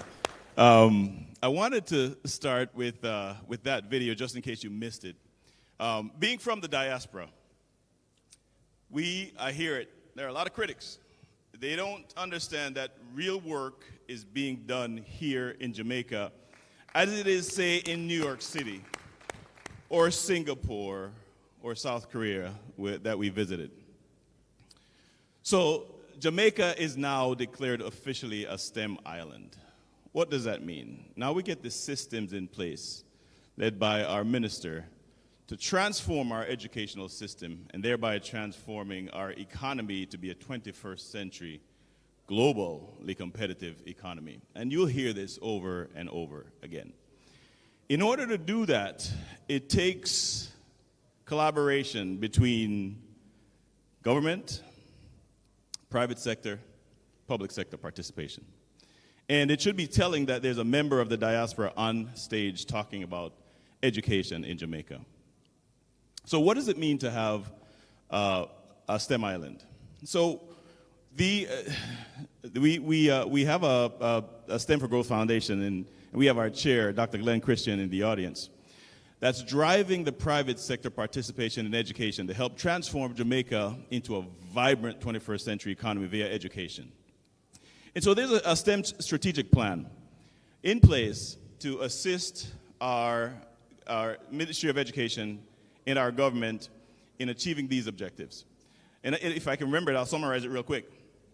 So there's deep work being done in the Ministry of Education. There's a vision for 6 STEM schools put before us by the Prime Minister. Then there's we had a conference a couple of years ago where the PSOJ put forth this idea that we need some sort of way to reach all students so that we can build a pipeline for our workforce. And so that's the National Virtual STEM Academy. And the epitome of what we're doing is a National STEM Center. And the National STEM Center will serve as a place for research supported by our tertiary institutions. And so that's the vision for infusing STEM into our educational system and thereby our economy. And so real quick, what is a national, why is it so crucial to have a National Virtual STEM Academy? It is the only way to quickly democratize STEM for all students. See, STEM historically has been positioned as a high-performing opportunity for our smartest students. But we've been doing STEM, all of us, all our lives. When you went to the store and they count change back to you, that's STEM education. When you work with each other and you talk about, I remember in classroom, how long does it take a train to leave from Spanish Town, right, and get to Montego Bay? We've been doing STEM all of our lives. So whether we're shopkeepers, whether we're business owners, or whether we're industry titans, or government sector and private sector, we've been doing STEM. So it's really very crucial that the conversation be about all students having equal opportunity to participate in STEM so they can thrive in the rest of the 21st century. And there's no way to physically build schools fast enough to serve all students with the urgency of STEM. And so a National Virtual STEM Academy is a resource that we can pull down into every school, every classroom, for every teacher, for every child to start learning STEM in as quickly as 90 days. And that's what Jamaica and New York City, quite frankly, and Suffolk, Virginia, are on the verge of giving to all of its students. So just some context for the conversation that we're having. So thank you very much. I appreciate you being here. And let's talk, Doc. Thank you so much, Marlon. So let's get into it. In my enthusiasm to start the session, I forgot to introduce myself. So I'm Dr. Kevin Brown, president of the University of Technology, but I keep saying that I'm also the newest returnee, having only been back from the diaspora for the last 8 months, having lived in the UK for 23 years. So it's good to be back and good to be supporting our nation's development. I want to start with our minister. Minister Williams, some members of the audience may have heard of the Orlando Patterson Report. It's one of several reports we've had over the years. It is the latest one that has assessed the Jamaican education system. Could you give us some highlights from the reports in terms of the major challenges that were picked up by Professor Patterson, and what are some of the recommendations that the government has now prioritized to enact? All right, thank you so much. Good afternoon, everyone. Before I begin to answer that question, let me acknowledge in the room our Permanent Secretary, Dr. Kassan Troop, and yes, please stand. Our Permanent Secretary is the equivalent of the Chief Executive Officer in a company in terms of executing on a day-by-day basis, all the activities of the ministry. I know that we have here as well one of our regional directors, Dr. Pinnock, stand and be recognized. And beside her is Mr. Pinnock, but he is the principal of the MICO University Teachers College here this morning. I know we have many distinguished ladies and gentlemen, but let me just actually acknowledge my husband in the room as well. He's here to provide his support, Leo Williams. And I know we have teachers, and you saw many of our students this morning. So the Orlando Patterson-led report that came back to the Prime Minister was as a result of the Prime Minister commissioning Professor Patterson to pull together from across a wide cross-section of Jamaica, various stakeholders to come together to do an in-depth look at the education sector in Jamaica and to come back with recommendations as to what we can do to accelerate the pace of educational outcomes. How can we get significantly better educational outcomes from the sector?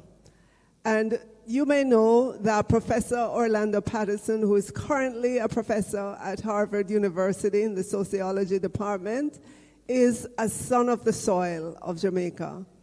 And this report came back to us, a very thick report, 365 recommendations, and those recommendations were captured in the video that you saw earlier on. What we've done is we've taken them, we have organized them in terms of the 7 pillars, which speaks to governance, the early childhood sector, teacher training, curriculum, TVET, infrastructure and technology, speaks to tertiary education, and the financing of education in Jamaica. So we've organized this under the banner of TREND, Transforming Education for National Development. And it's a way for us to grab the attention of Jamaicans, to say to the Jamaicans, this is what we are about, this is what we have to do to transform education in Jamaica so that every child who's in Jamaica has access to the same quality education regardless of where they live in Jamaica. We have prioritized over the last 2 years infrastructure and technology, and with good reason. You heard Marlon talk about us being a STEM island. It was actually declared by the Prime Minister and what we need to do. So infrastructure and technology. Many of you from the diaspora, you visited our schools, and I'm sure you're not satisfied with the physical infrastructure of our schools that you see. And so we have to accelerate the physical development of our schools so that our children, our teachers, our administrators are working and learning in comfortable environments, because that impacts your learning as well. But even while we're doing that, we have to ensure that all our children across Jamaica and our teachers have access to technology. And so, over the last 2 years, coming out of the pandemic, we held on to the gains that we had in the pandemic to technology, because as you know, Jamaica was able to transition, to pivot into the virtual space during the pandemic, and all of our students, or approximately all of them, were able to. So we came out of that with gains in terms of technology, and we're accelerating those gains. So just to say to you, as of today, 2/3 of our schools across Jamaica, and we have 1,009 primary and secondary schools, are connected. They have internet connectivity, broadband connectivity. All of our teachers in our primary schools and our high schools have access to a laptop individually. They don't have to share the laptop.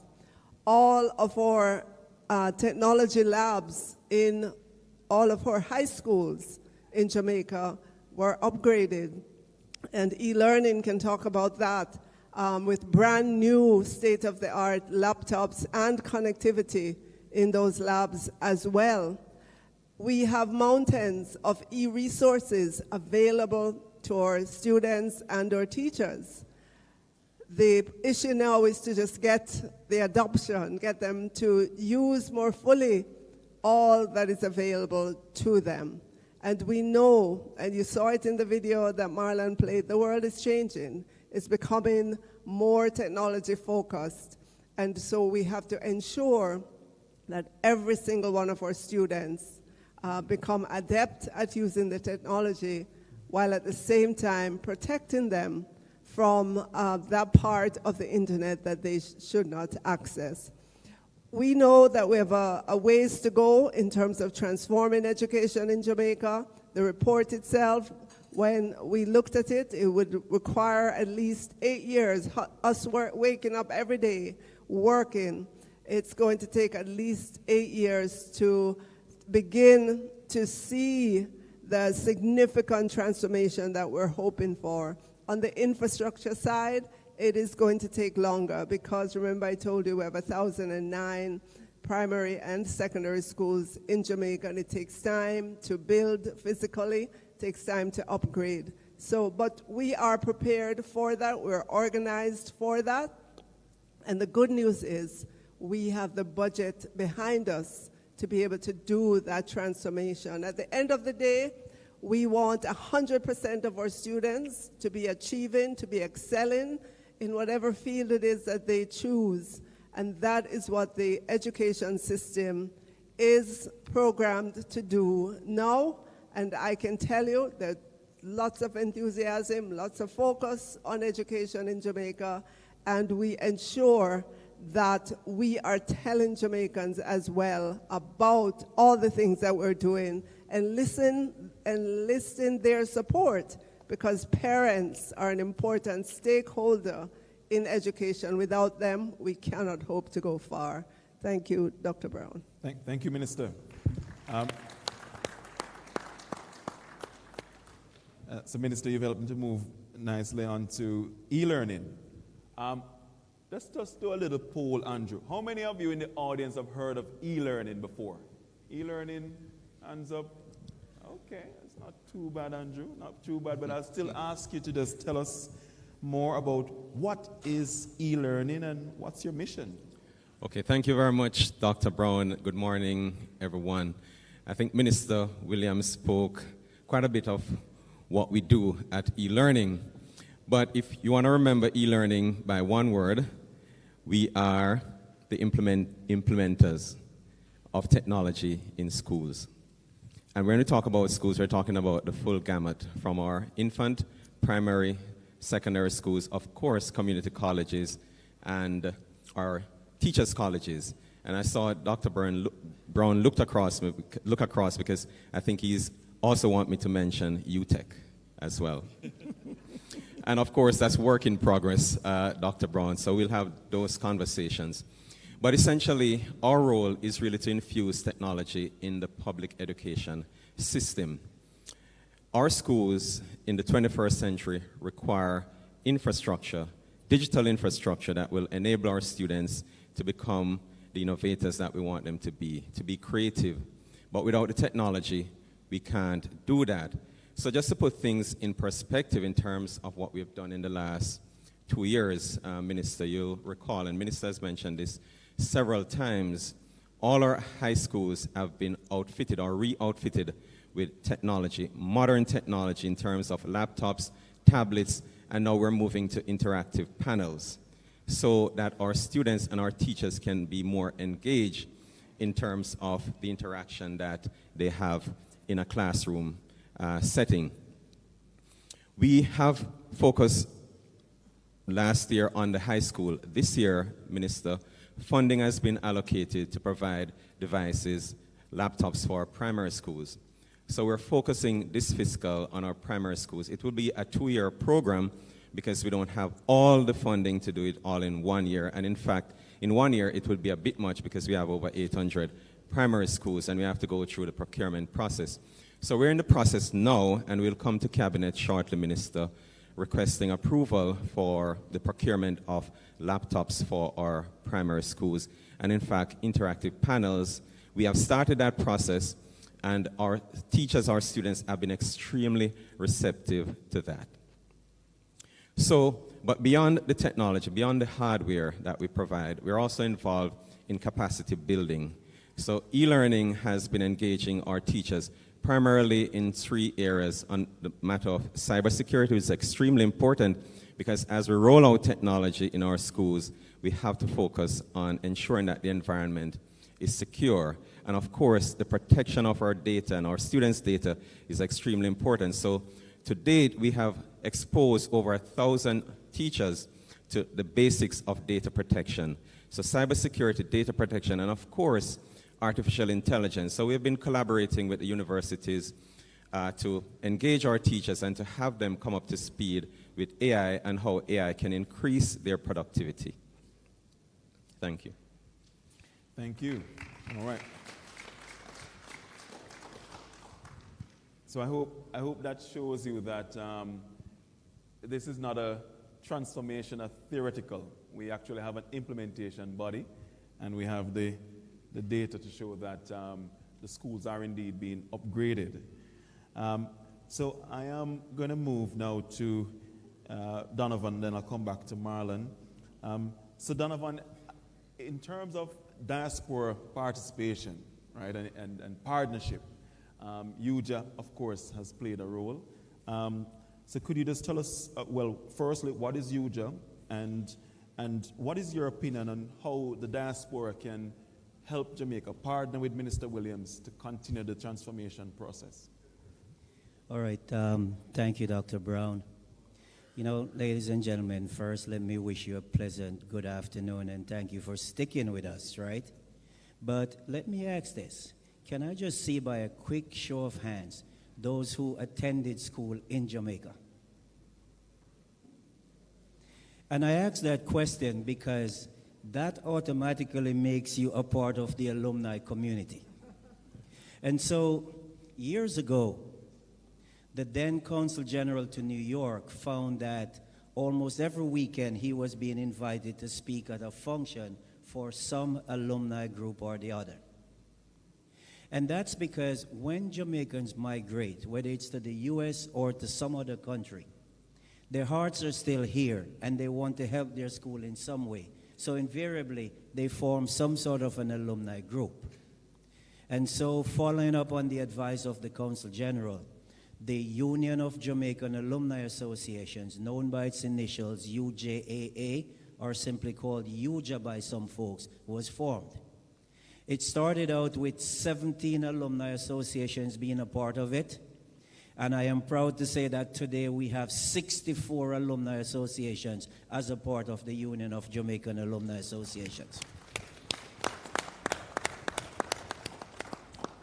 You know, the minister mentioned the Patterson report.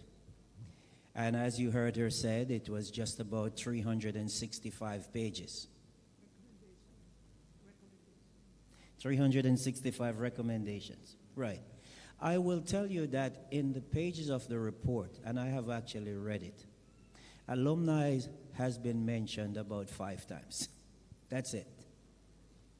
And yet, alumni members have been working hard to help their schools in some way. And I will tell you that through UJA, we've had a number of projects going. One, our water tank project.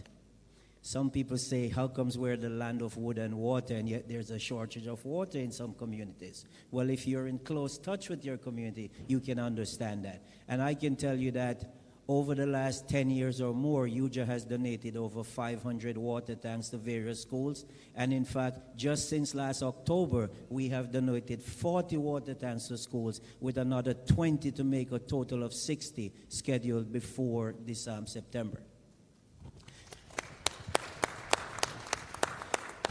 But in the spirit of technology, you know, when COVID happened, very quickly we realized that there was an issue with respect to technology. To put it bluntly, a lot of students just did not have devices in order to continue with their e-learning, and I'm not throwing stones at my good colleague from e-learning. And so the consulate in New York started an effort to get tablets into schools. And UJA did the same thing as well, and I can tell you that we donated almost 1,000 devices valued at over 14 million Jamaican dollars during the pandemic. But here is what I want people to understand, and I lift my hat to the ministry for this. I think the government realized early on that people were basically just giving devices. And so that created another problem, because now you're getting devices from all over. You're getting all styles, all brands, all, you know, specs. And so the ministry got to a point where, working with the NET, they actually issued a spec sheet to say, if you're going to send devices to Jamaica, these are the minimum acceptable specs. And within UJA, we heard some people who were concerned. They're like, but I want to give a device, and they're saying it doesn't meet the specifications. But I ask you to think for a minute. If that device breaks, who takes care of it? Do we have people who are qualified to take care of it? When you have a standard, it makes it a lot easier for us to have trained personnel who can assist with repairing those devices when it occurs. And so I think you've heard from what I've said that UJA has played its part, whether it's through water tanks, whether it's through giving devices to the schools, whether it's through providing training to those alumni members who want to form an organization to help their school. Because please know this, guys. This is not funding from corporations in the US that helps us to do what we do. It's funding from Jamaicans who want to give back to their schools. Because I can tell you, a lot of times when we reach out to organizations, the minute they hear that we're looking funds to send back to Jamaica and not doing something in the US, the amount of funding that you get starts drying up a little bit, because their belief is that it should be used in the US. And so our alumni members have come together, working through UJA, working with the ministry, working through NET to help in whatever way we can. So I think that should give a sense of what UJA is about. And I want to tell you that if your school or your alumni association is not currently a part of UJA, see me after this presentation. Thank you.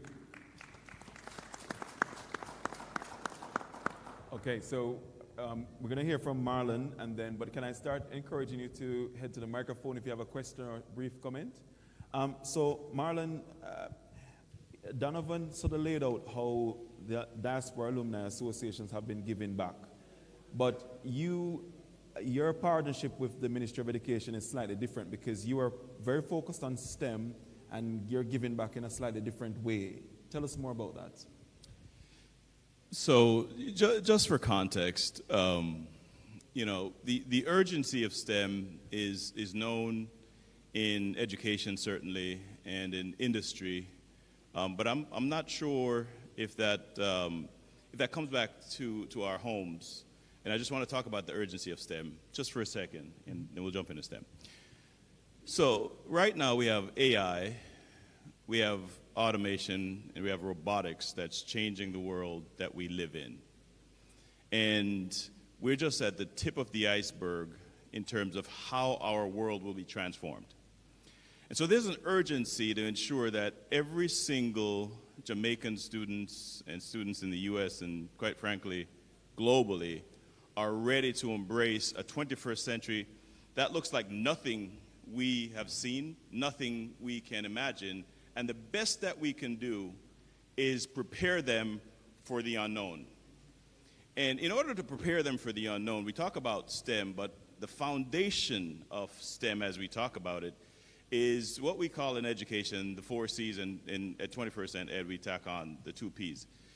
We must make sure our students can critically think, collaborate, work with each other, communicate, talk about their ideas, and then create the processes, the systems that will shepherd them through.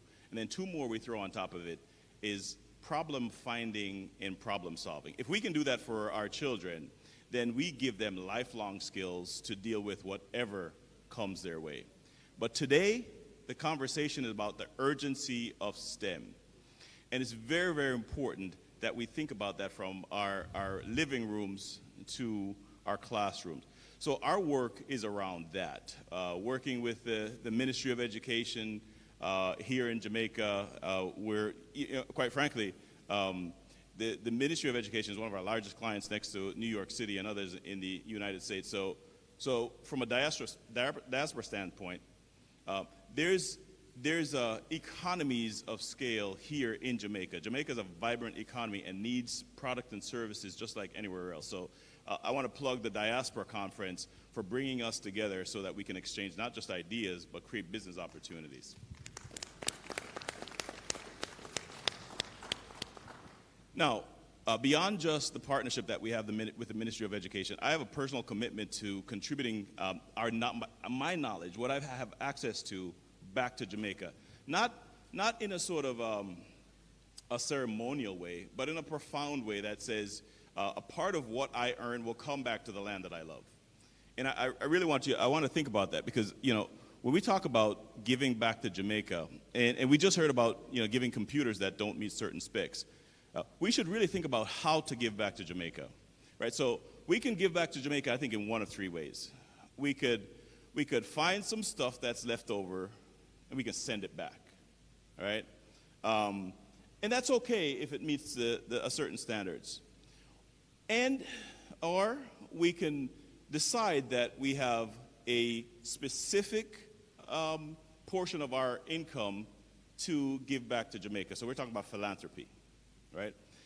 And so we can give back what we have just in case we have it, or we could set up a philanthropic effort deliberately and give back to Jamaica, or we can commit to not just giving back in terms of philanthropy, but bringing our skills, talents, and abilities back to the island to help build and transform Jamaica into a vibrant 21st century economy.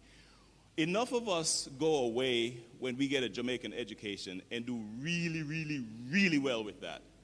It is time for us to come back and bring that thing back deliberately, not in terms of, we have a little bit of excess, so we're going to give it to Jamaica.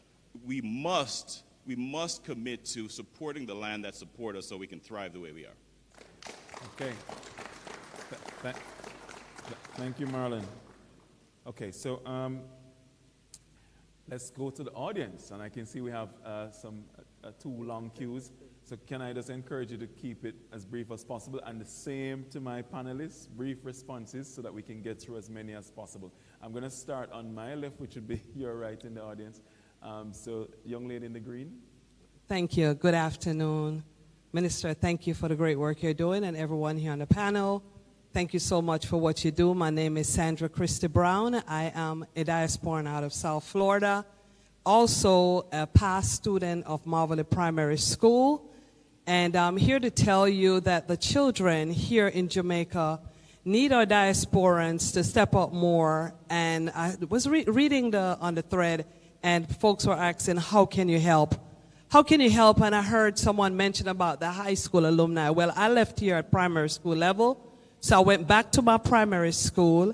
And last year, I must say, we have placed a wellness center there in Marvelly, the first wellness center on the island for the students.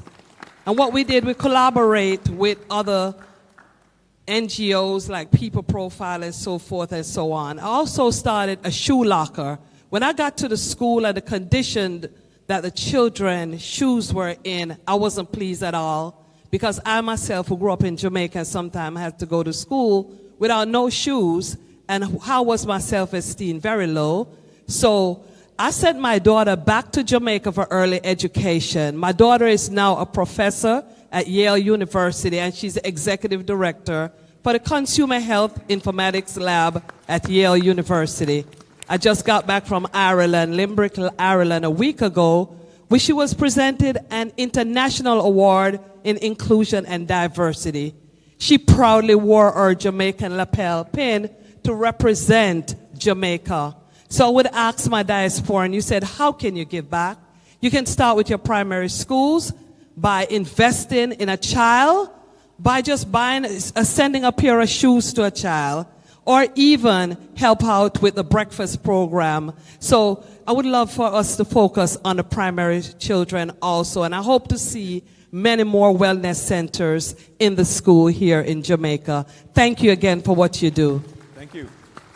All right. The Minister wants to respond. Oh, well, not necessarily a response, just to say thank you, and all other diaspora members. We know that you do a lot for schools in Jamaica, and sometimes we hear about it, other times you just go and you just do. So we want you to know that we publicly thank you. But I want to take the opportunity to introduce the National Education Trust.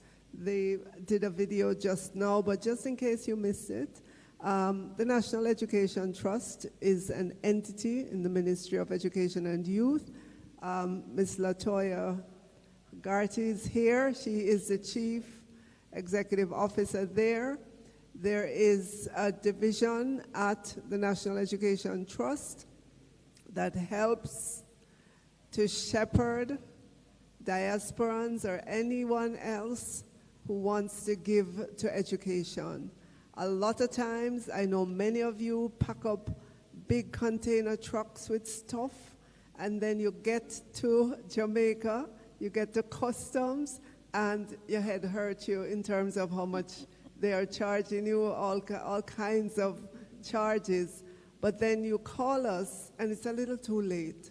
So we want to encourage you to get to know the National Education Trust. They do have a website, they have contact information, they have emails, and I can tell you from the persons who have used them, they have good testimonies because the National Education Trust takes the hassle out of bringing things to Jamaica for our schools. So I want to encourage that. Thank you. Thank Dr. you, Brown, can I just respond to the lady? Oh, sorry. Yes, go ahead. Okay. Good afternoon. My name is Winklet Gallimore. I am a lecturer at the University of the West Indies, Mona campus, in the Faculty of Science and Technology. My question is to Minister Williams regarding the fact that there are several scholarships that we know are being offered to other institutions as in the STEM area. And I'm just wondering, when is it that we at the University of the West Indies will be getting those amazing STEM scholarships? I see Dr. Pinnock here in the front. Those scholarships were announced by the Minister of Finance and the Public Service to Michael. I know at the time as well he had indicated obviously that he would be looking at the other teachers' colleges as well, including, I know, UWI and UTech both have teaching faculties there. And over time, you know, it is my belief that those scholarships will expand. Okay, I hope it will be sooner than later, Minister Favor. Thank you. Go ahead. Hi, good afternoon, everybody. Thank you so much for this discussion. My name is Samaya Miller, and I'm here with the Global Jamaica... We're not hearing you, sorry. Oh, sorry. I'm here with the Global Jamaica Diaspora Youth Council. My question is, we are witnessing a gap in the educational attainment as well as success of young Jamaican boys. So I'm wondering, what do you guys believe is the core issue, and what are you going to use with technology and this digital transformation to alleviate these issues that we are seeing? Don't know if you all heard the question. She's asking about the attainment gap between boys and girls in Jamaica. So yes, there is a gap between the performance of our girls versus that of our boys. We notice this beginning in our primary schools all the way through high schools. We have a focus on it. I know our schools are encouraged to put boys in a class by themselves, to engage them that way, because those schools that have done it, they've seen good results because boys together seem to learn better. And in time, they're reintegrated back with the girls. We know that boys learn differently. They respond to teaching differently. And so we're doing that. We're trying to ensure that in our high schools in particular, we have TVET, that's the technical and vocational educational training, available. We know that the hands-on teaching and learning is very good for boys. We're encouraging our parents, you know, when their sons come home and say, I want to do TVET subjects, not to discourage them, because we know now that TVET, and we've been preaching this, is on the same platform as traditional education. And I'm sure Dr. Brown can tell you the virtues of TVET subjects, you know, as the head champion of UTech. He knows that his students are work ready when they graduate from UTech, and that he can't produce enough of them for industry.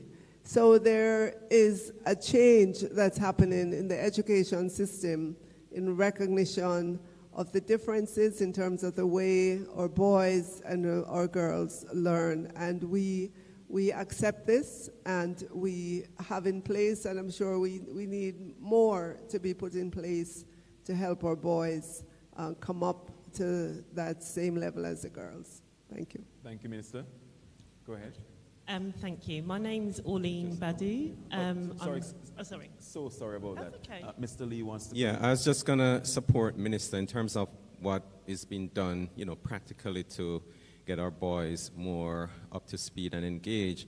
So e-learning and other organizations. In fact, just yesterday, we had a meeting with the British Council, and part of that discussion is about how we can get, you know, coding going in our schools, in our primary schools, and in fact, more so our underserved primary schools. So there's a lot of effort that Minister is aware of. I just want to emphasize that that is happening, and that will, you know, address some of the issues that our boys have. I know Marlon, in terms of his virtual STEM program, we can use the infrastructure that we're putting to help to engage our boys a lot more. So practical work is actually being done as we speak to engage our boys a lot more, particularly around STEM areas. Thank you. If I might, Dr. Brown, we actually have really quick a testimonial from Marcus Garvey Technical School. Just got it a couple of days ago. That some of the work that we've done with our educators to shift the way they're thinking using project-based learning, inquiry-based learning, they're seeing the engagement level of all students are up. Students are engaged. They're learning chemistry, and in this particular case, they were developing cosmetics. So when we change the way our system, as the work that's being done has been done, we will see the engagement level increase in boys and girls. And when we get to that project-based learning, hands-on based learning is what Minister is, to confirm what Minister is saying, we will see results in the way that we haven't before. Thank you. So we have to also change the way our educators teach. Go ahead. Okay, I'm Orleen Badu from the UK, ex-principal, and now train teachers and staff in uplifting young people. I've got a quick question for the panel. You talk about developing children for jobs that don't yet exist and tapping into that talent. And as somebody who writes e-learning modules for staff, my question is, what work is happening to ensure that teachers are trained to be able to empower young people for the jobs that yet don't exist? Teacher training. Who wants to take on that teacher training? Well, I know we have the president of one of our premier teacher education institutions sitting here, and we have others in the room. I think that's where it begins in terms of ensuring that each cohort of new teachers coming into the system has that orientation, that they come in and they're comfortable teaching students in groups rather than just standing in front of the classroom and lecturing. For those teachers who are already in the system, I know we have a robust education going through the Jamaica Teaching Council to bring different teaching methods to our teachers. We encourage them to experiment and not be afraid of embracing the new. But I see Dr. Pinnock at the mic, so Dr. maybe as a practitioner in the field, he can help us in terms of this question. Yes, for the audience benefit, Dr. Pinnock is the president of Michael University College. So Dr. Pinnock, how do we prepare our current educators and future ones to teach STEM in schools? Okay, good afternoon, everyone. We have to begin with a mindset change. What is teaching? And how do you teach in this context? We're aware that the world has changed. We talk about the changing world. It's not changing. It has changed. And therefore, we are living in the future as we speak. And therefore, what was effective 5 years ago is no longer effective today. And the first place to begin is in the minds of the people you are training and to ensure that they understand that. And therefore, they must know that the students they are preparing must be fit for purpose. And so there's an alignment with the classroom and industry. And that's the reason why the STEM for Growth Foundation was created, with the alignment of educators and the private sector so that there's no misalignment with the product. Now, it will take a while for that cultural shift to take place, even in our college. And it's taken a while to get even the educators who teach the teachers that level of mindset change that we require. Then we have to understand what is happening in 21st century education. So ChatGPT is not an entertainment function at all. It's a real life situation and a tool that we mustn't be afraid of. When the airplane was created, people were afraid of the airplane and the noise. But we realized it was a necessary invention that is good. In 2000, we thought the world had come to an end because of the change, the computer glitch that was expected. But it didn't happen. And so ChatGPT and AI won't kill us. But it can make us redundant if we're not ready and be prepared for it. Thank you. Thank you. All right. Doug? So let's go to this side. Very Hello. brief, because we're winding down. Hello, my name is Pat Dillon Moore. Last week, my daughter Storm graduated from high school. At the age of 3, I was told she would not read or write because she is handicapped. I would like to know, what are we doing in Jamaica for special needs children?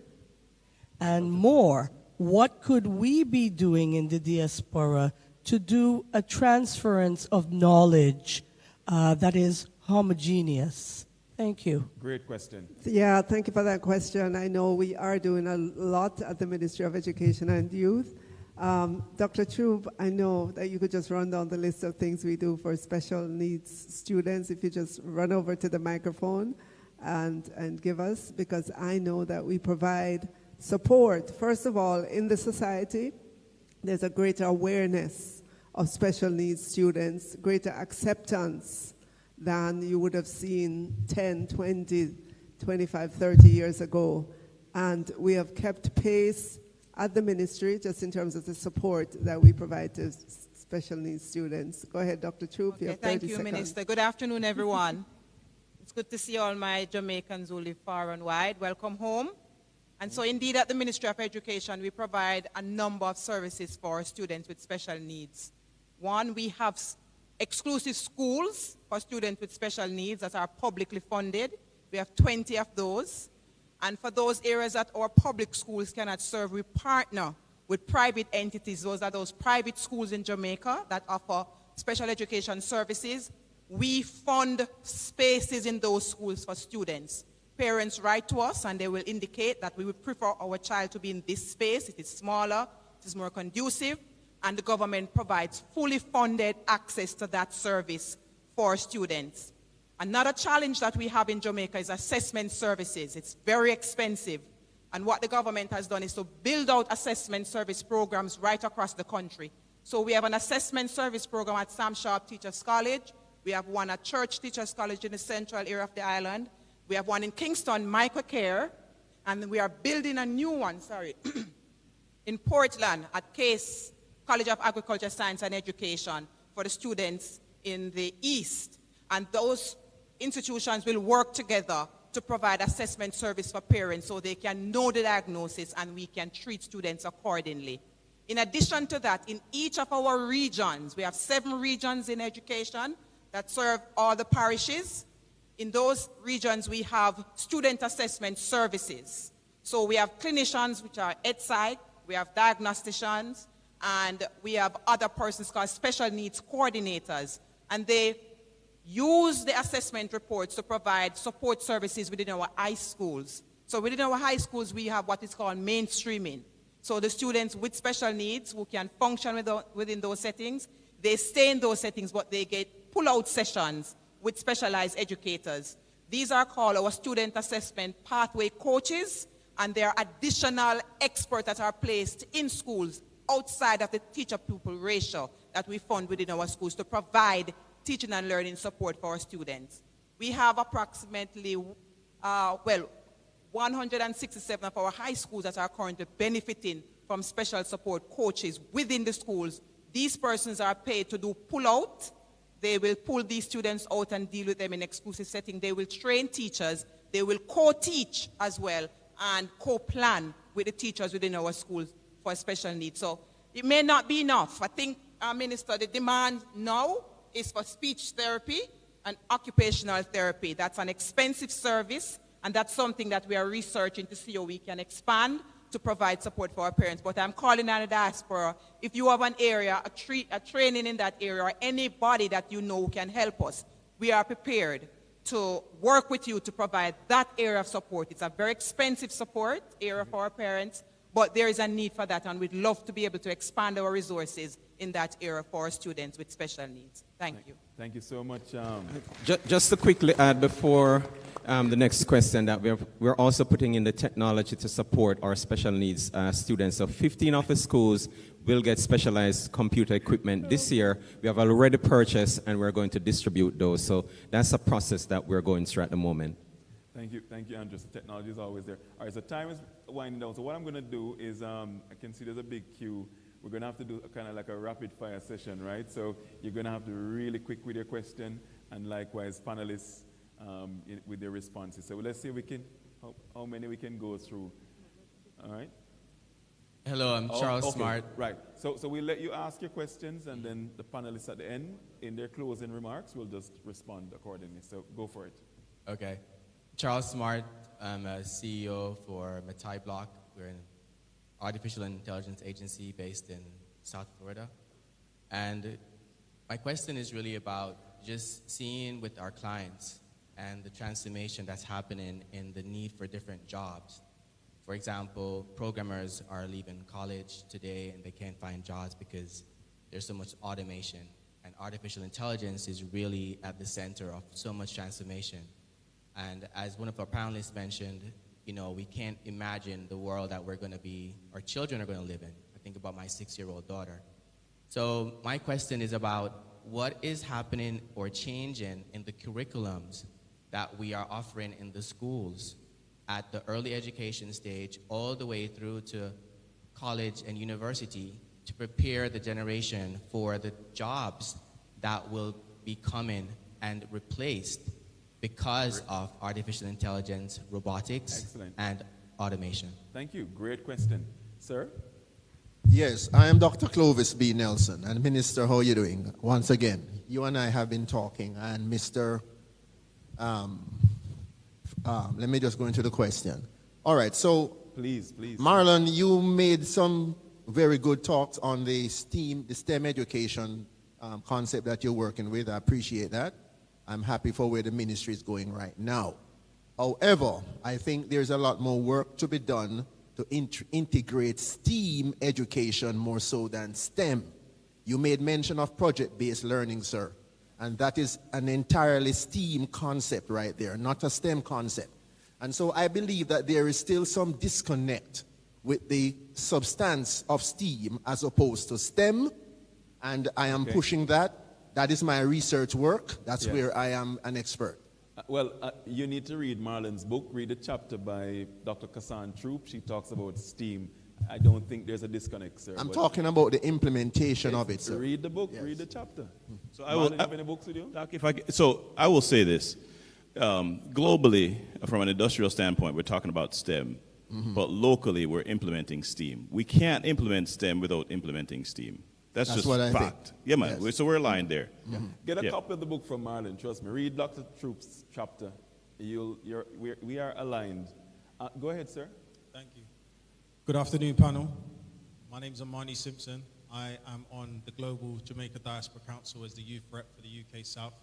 I'm also a governor of a school and a college trustee back in London. My question is around exclusions and behavior management.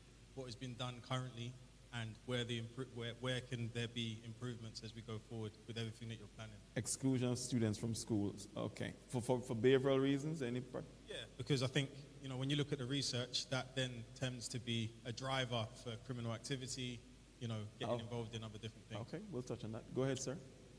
Good afternoon, everyone. My name is Tariq. I'm part of the Grace Kennedy Birthright Program. But I studied in the UK, so actually hearing your opinions on sending students and bringing them back to Jamaica to develop the infrastructure was important. But my question for you is more about bringing engineers that can be culturally relative, not just building Jamaica in a Western image, but actually harnessing the power of, how beautiful it is and actually making sure that we don't compromise that and level up the country at the same time. Okay, thank you. Bringing back engineering. Good afternoon, everyone. My name is Marie Coley. Very much has been said at this conference this week in terms of Jamaica and education, and it was really just a comment and encouragement to the panel. My cousin attends, or works, I should say, for UTEC. She's quite senior in there, and she has she made a decision as a student, not as a student, as an employee, to attend one of your Russian places of study, exchange, and learnt Russian within a year, came back to Jamaica, and obviously went into continual employment with yourselves. And I'm very proud of my Jamaican roots, and I just want to encourage you to say that, Jamaica's education is far excelling other countries, including the UK, and that you are doing a good job. Thank you, thank you. And just very quickly, it's just about addressing the gap from education into employment. I think that's the key thing that needs to be addressed. Okay. All right, thank you. And thanks for the compliment as well, right? We don't often realize, as much as we have many challenges in the Jamaican education space, our education system is actually preparing our young people well relative to other countries. Go ahead. Hi, hello. Hi, hello. My name is Nikki Sutherland. I'm a financial literacy educator in the United Kingdom. I specialize in helping young men that are in prison and coming out of prison, as well as women and the youth in schools. I'm an ex-banker of 15 years, where I used to advise the CEO and management and leadership in regards to finance, service, and mindset. Now, my question is in regards to financial literacy in schools. Okay. We've heard a lot over the last few days in regards to crime and the effects of a lack of finance and financial knowledge in schools. So my question relates to the curriculum. I believe you have SFEP, which is one of the curriculums for money management. I'm being wrapped, but we've got your question. Financial literacy. Financial literacy in schools. Okay. Thank you. Sir, you're going to have to be really quick because we're out of time. Very brief. My name is Pat Reed, and for a number of years I've run an alternative education provision in the UK, and I just want to know who and how do I network with in order to see if I can help, especially as Amani said, with behavioral issues and learning issues with our young people. Okay. How can I help set that up in Jamaica? I'm sure Dr. Troop wouldn't mind speaking to you.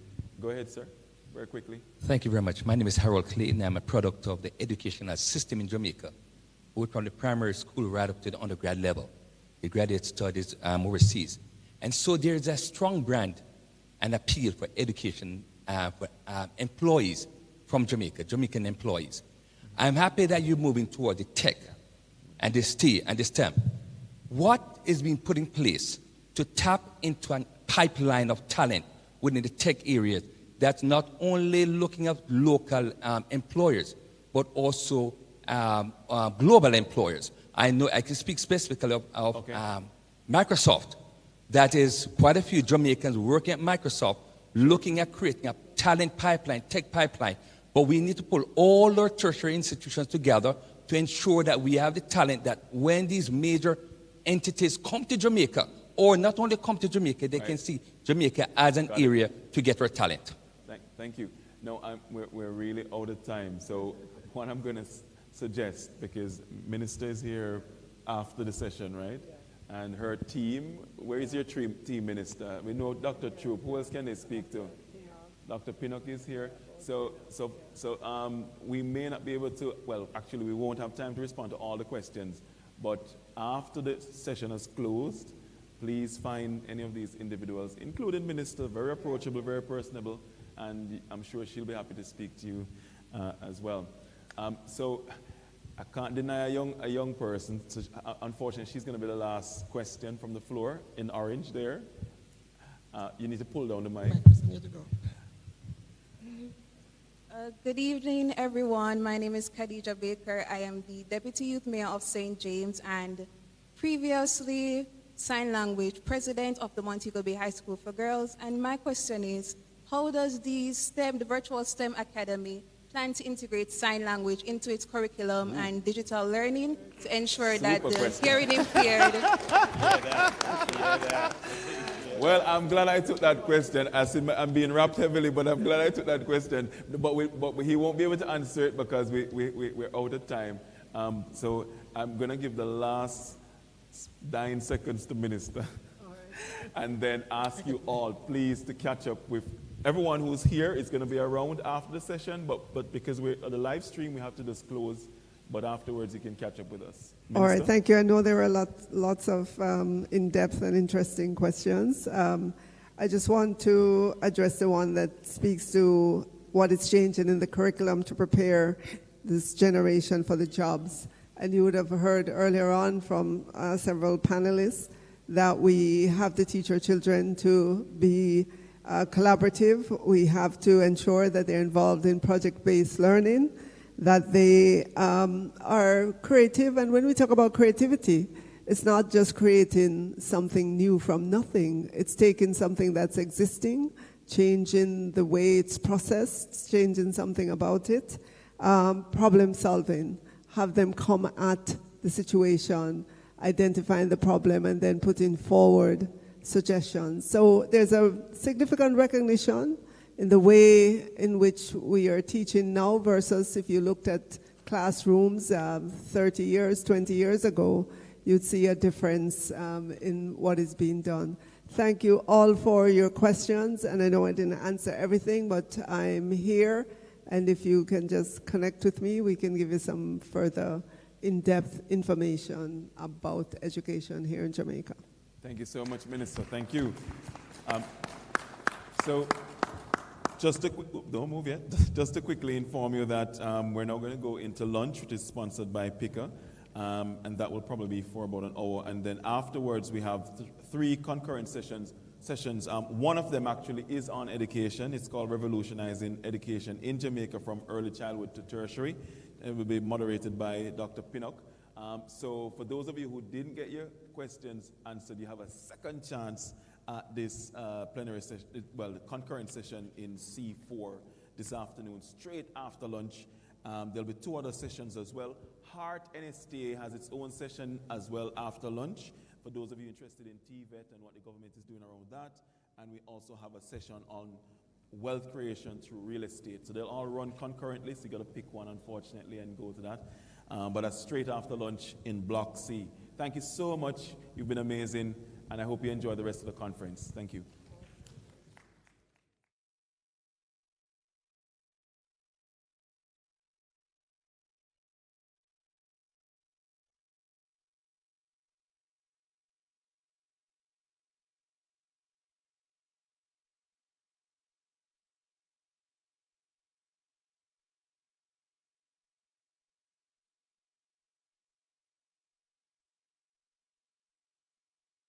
Years of operation, we have built a strong legacy of providing internationally recognized accreditation and training services to laboratories, inspection, and certification bodies in Jamaica and 10 other countries in the Caribbean.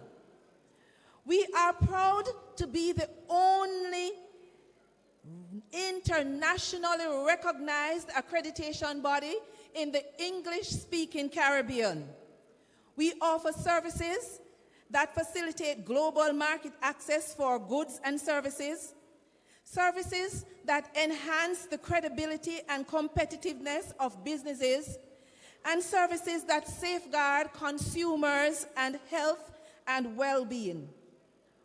Our accreditation services provide confidence to the marketplace and support several key sectors such as healthcare, food, agriculture, environment, national security, construction, among others, and we hope to do the same for our sports industry. JANAC is recognized by the U.S. Food and Drug Administration for 2 programs.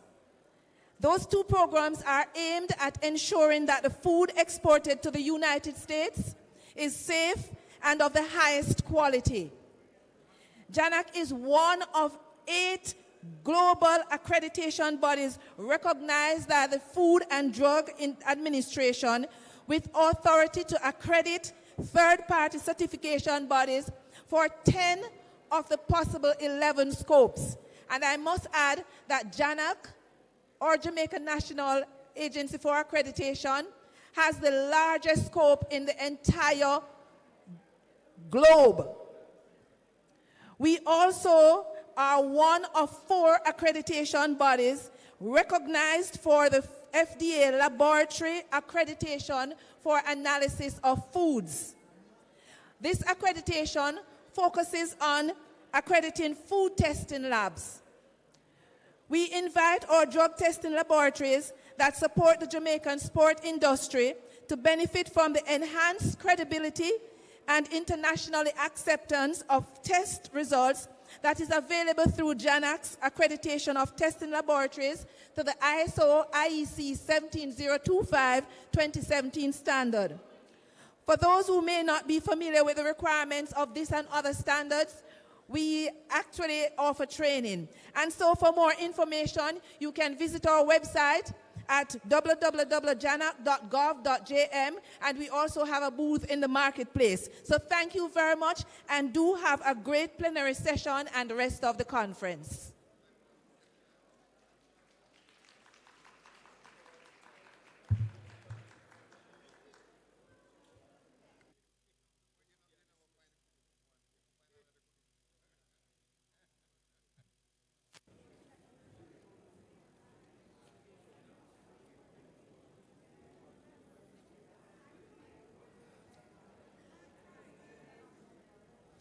So, good afternoon, ladies and gentlemen.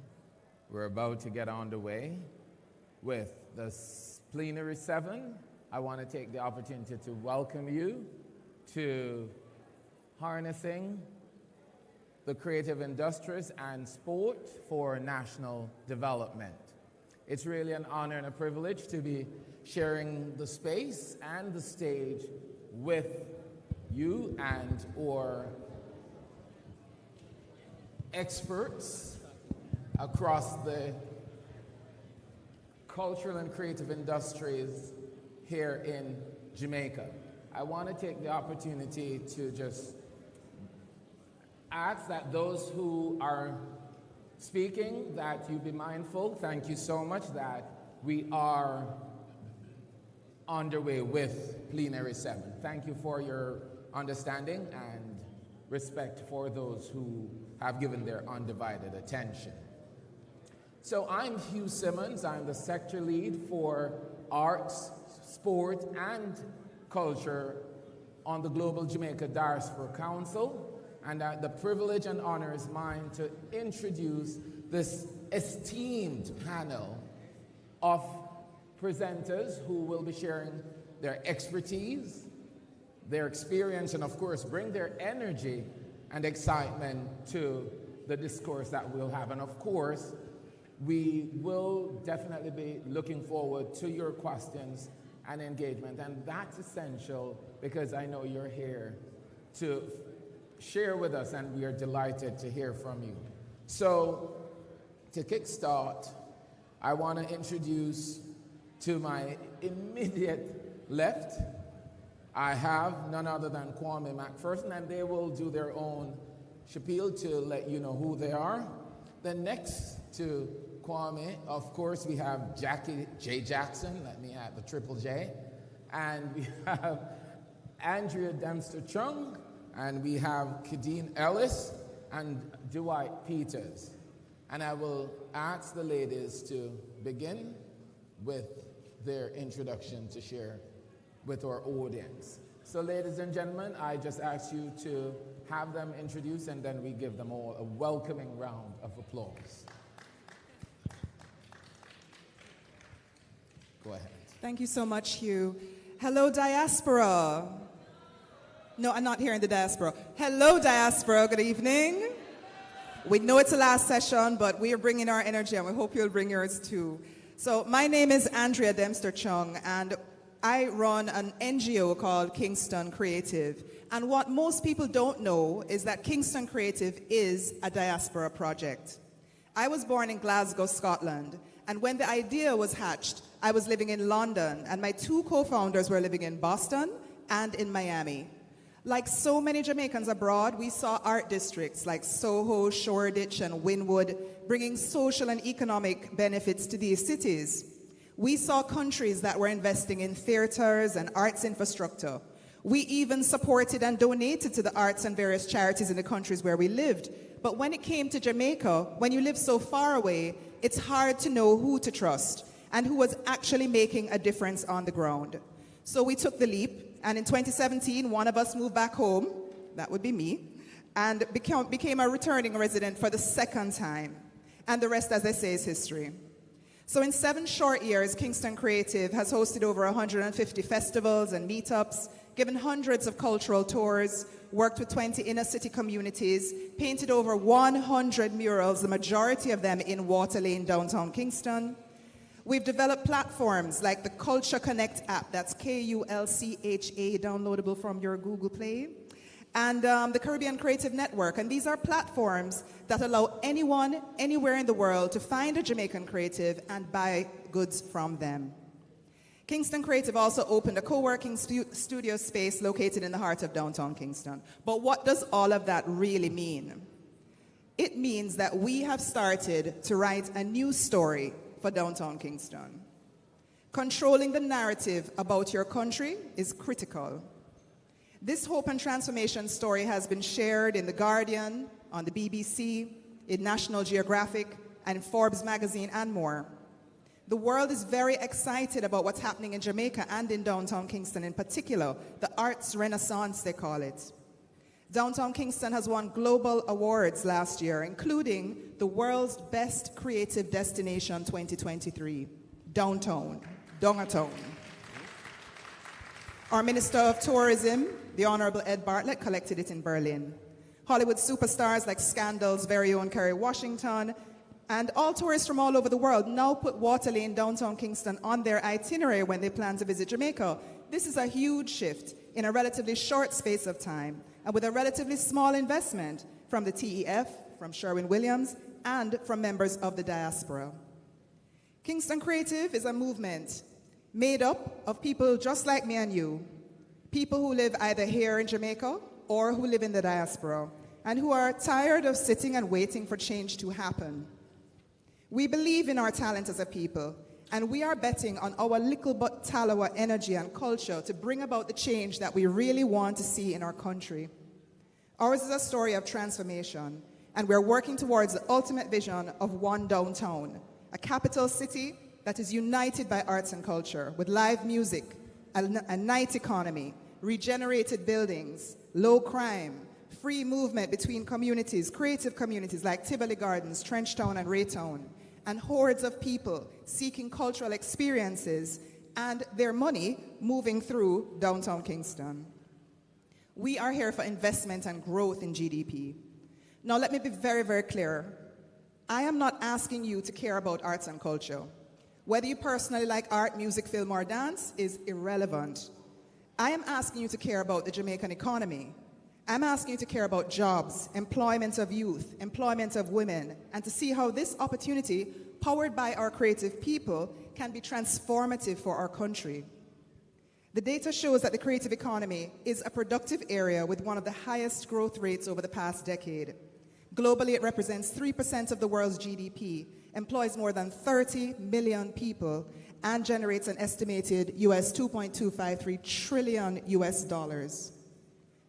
I sit on the Global Creative Economy Council, and from this vantage point, this group sees other countries investing strategically in this area and reaping the rewards. This is an untapped opportunity for Jamaica, and one that the diaspora can be pivotal in moving forward. In the diaspora, we already know culture is Jamaica's superpower, right? We already know this. It is what we do better than any country in the world. So, as a diaspora, let us lobby to have the right policies in place to develop creative people, creative places, not just downtown, but historic places like Black River, like Falmouth. And let us take collective responsibility and harness our culture and creativity for the sustainable development of our nation. Thank you. Thank you, Andrew. Thank you. So, Jackie, over to you. It's hard to follow up, I'm a storyteller, so I'm going to go ahead and tell my story. My name is Jackie Jacqueline Jackson, and I am the Film Commissioner for Jamaica. It's dual role. I also have responsibility for film, animation, and music at JAMPRO. And I am really proud to be on this panel with esteemed panelists, and of course, moderator.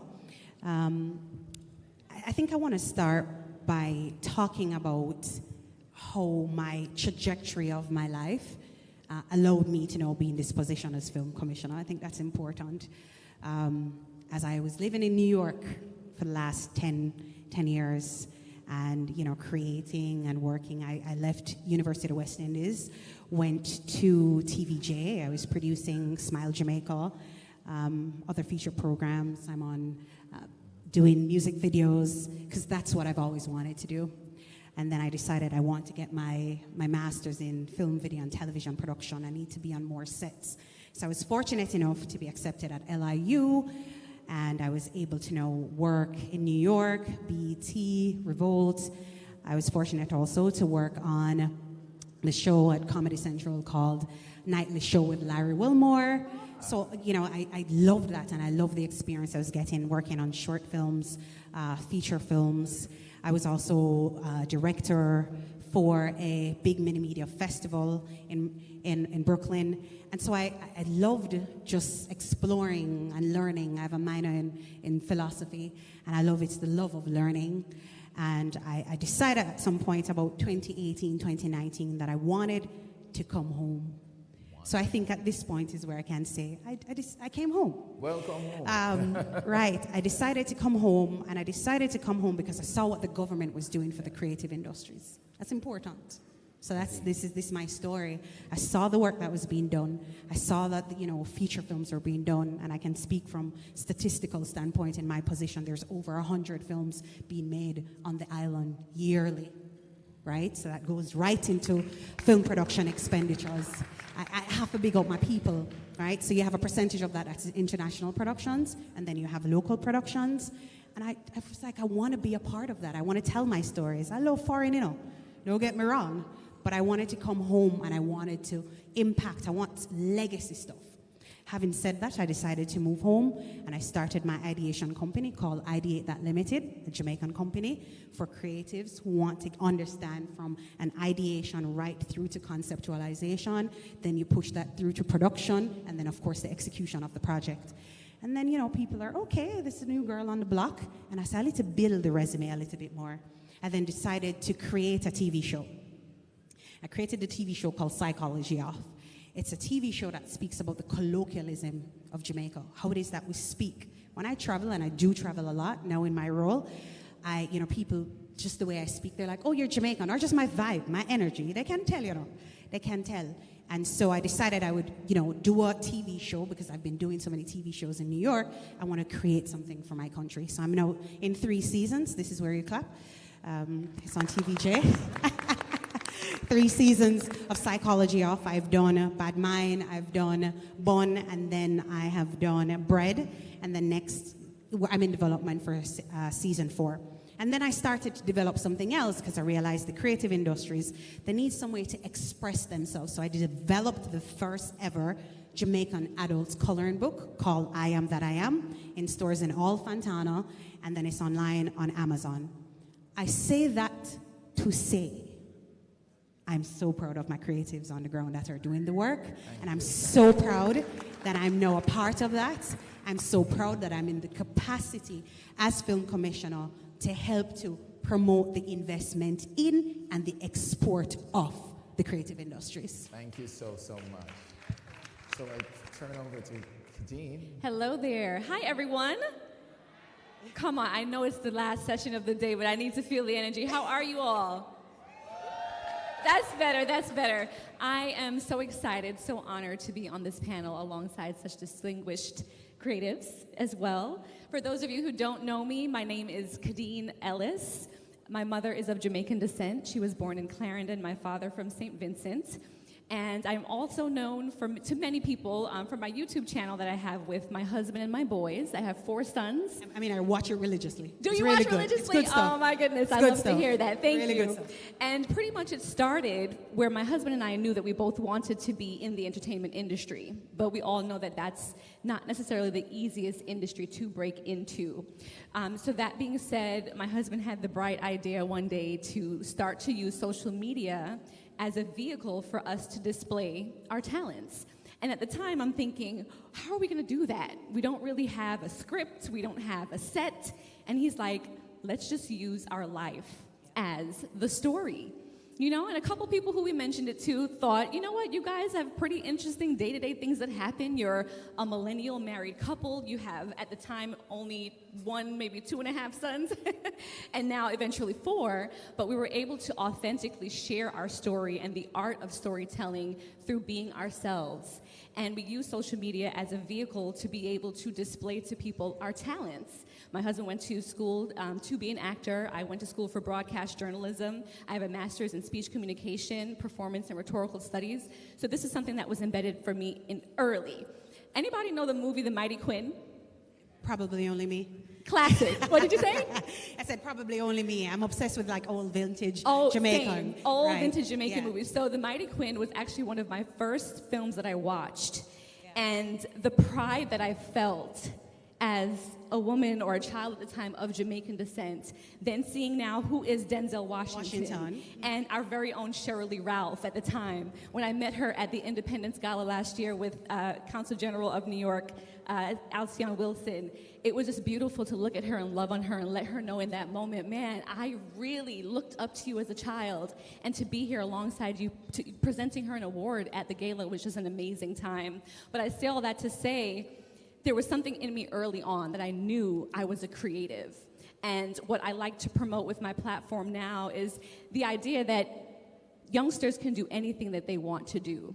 Sometimes the narrative that's pushed on a Caribbean household or a West Indian household is you have to go into medicine, or you have to go into law, or you have to do all these other things, and that there is no way to be successful in the arts and in the creative industry. So I'm excited to say to this day right now, my husband and I are New York Times bestselling authors. We co-wrote a book together. We have a podcast that you can access anywhere you listen to podcasts. Did you listen to?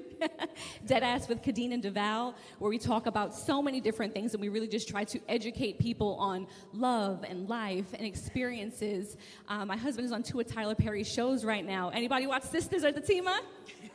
Okay, a couple people know Zach. So really, we like to use our platform, and like you said, we should not be relying on anyone else to tell our stories. Amen. That is the biggest piece of the puzzle, and that's why I'm here, to see how I can lend support. Madam C.G. Wilson, she's also working, she and I are actually working on something very special that I think will really work to push forward the film industry right here in Jamaica. And I was happy to speak with PM this morning, who let us know that there is a film fund that has been put together. That's my baby. That's your baby, exactly, and you're taking proposals soon, which I think is amazing. So we really cannot allow and wait for others to be the ones to tell our stories and our narratives. I can't tell you how many times I've watched films or I've auditioned for roles, and you end up seeing who gets the role as a Jamaican, and I'm like, she don't sound like a real Jamaican to me. Our patois a little off, and you really think, man, why couldn't that have gone to an authentic Jamaican in that role? So I really want to be able to use my platform, and alongside you all today, speak more about how we can use our platforms to be able to be of support to people within the industry who aspire to be there. Wonderful. Yeah. Thank you so much. You're welcome. Kitty. So I always want to ensure the gentlemen on the stage do get the opportunity to introduce themselves. But I have a lady who's waiting, our Honorable Minister, Olivia Grange, that I want to make sure you will yield to her, of course, gentlemen.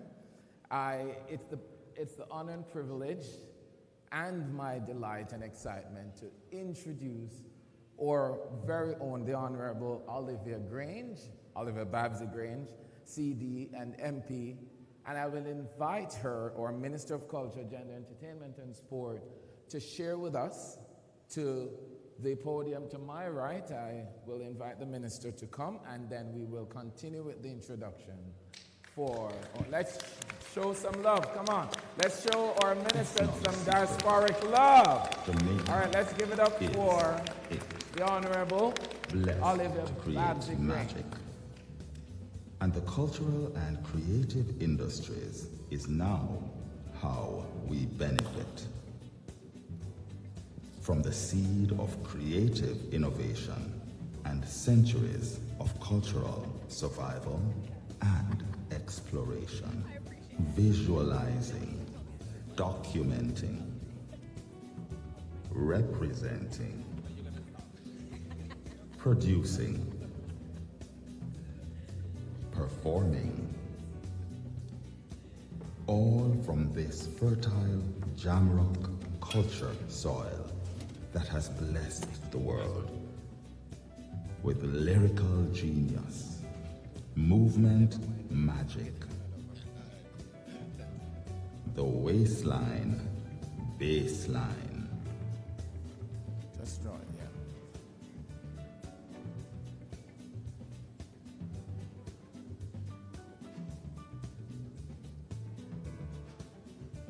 Gaming, design, fashion,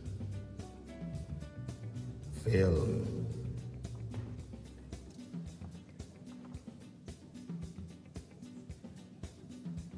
lighting, visual soul energy in motion. And at the heart of it all is a people so vibrant and true. Their spirit shines through. Beautiful, strong, resilient. Talawa, Jamaica. Our innovators use their ingenuity to produce festivals and spectacles that captivate the world. Talk is cheap unless it's Jamaica talk. How we talk is a song, and we package it and bring the world along. On grand stages, the vibe our artists bring alive. in otherwise motionless bodies is unbelievable. Stop the clock for moments in time. We stop the clock, helping us to forget anything but that pervasive bass line. Returning again and again, like our culture resurfacing, even after passing from the land, our great icons stamping the Jamaica brand overseas and back by demand, as if they never left. That's the impact on the world of Jamaica's cultural and creative industries. We are the Talawa people, and through our art and from our heart, our culture produces and presents an industry to make us proud. The cultural and creative industries built on something stronger and even longer than time. One love, Jamaica. One love, Jamaica. One love. Thank you. That's just a synopsis of what we are about. Honorable Alanda Terrelon, and I must tell all of you that Minister Terrelon was my Minister of State, and I lost him to the Ministry of Foreign Affairs. But he has brought the vibrancy and the culture. And so it's really my pleasure today to be addressing you. Heads of missions and Councilor Corps, permanent secretaries. My permanent secretary is here, P.S. Dinoy Bernard. I don't know if other permanent secretaries are present at this time. This is the #1 permanent secretary, Ambassador Sealy Monteith. But it is with, and Ambassador Green, it is with a sense of excitement that I welcome all of you who left Jamaica and went overseas to make a life for yourselves and your families. But I also want to welcome second, third, and fourth generation, and all the generations who didn't burn a yard, but still are Jamaicans. Those of you who brave the cold, the unwelcome stares, sometimes, yet always determined, always resilient, as you set about establishing Jamaica outside of Jamaica. More Jamaicans living abroad than Jamaicans living a yard. I salute you today as courageous and resilient. Here we are, celebrating your achievement in building one of the strongest diasporas of the world. Ms. Lee would say, clap yourself. It is exciting because it demonstrates what Jamaicans can achieve through will and sheer hard work. We Jamaicans living in Jamaica and those living in the diaspora, it is even more exciting when I think that we Jamaicans living in the homeland and those of you living in the vast Jamaican diaspora can achieve if we come together with one mind, one heart, and in one love to build Jamaica, the land we love. I come to tell you some of the real Jamaican stories on how we can harness the power of Jamaica's entertainment, culture, creative industries, and sport, which I call physical culture for national development. And our panelists here, I want you to specially recognize them because they contribute to what we call the creative industries. We must begin by recognizing that we are a people of creative imagination who have never let the odds against us defeat us. We are fiercely determined and also very feisty. because we are a proud people. We are a people who have known how to use our creativity and our self-identity to ensure that we stand out wherever we are. Anywhere you go, and you just look, you can tell if that person is Jamaican. Am I right? We just have an attitude, we have a swag, we have a vibe. Trust me, you just know that man there or the woman there or the young girl is a Jamaican. Something special about us. So we are a people who have known how to use our creativity and our self-identity. And through it all, we must remember, and I paraphrase the words of the Honorable Louise Bennett Coverley, mother of Jamaican culture, that anywhere we're there, at Jamaica. We Jamaicanize everything. Once we get into your space, we turn it around and make it our space. So I invite you to let us together use our creativity, our heritage, and our culture to build a greater and more robust Jamaican economy and impactful brand Jamaica, which can serve us all, both those on the rock and those in the diaspora. It follows on the movement of our people as celebrating in Marley's Exodus, an exodus that saw a country girl like Millie Small enter the hearts of many and blew the world away with My Boy Lollipop. Some of you are too young to know, but there are those of you who will remember My Boy Lollipop. It follows on so many Jamaicans who dared to believe they could make it anywhere and who were supported by people like Chris Blackwell, in the case of Trenchtown's rock Bob Marley, as they opened doors for other Jamaicans and carved out new revenue streams in the Jamaican economy. I want to say to you here today that these stories, replicated so many times in the past, can be done again.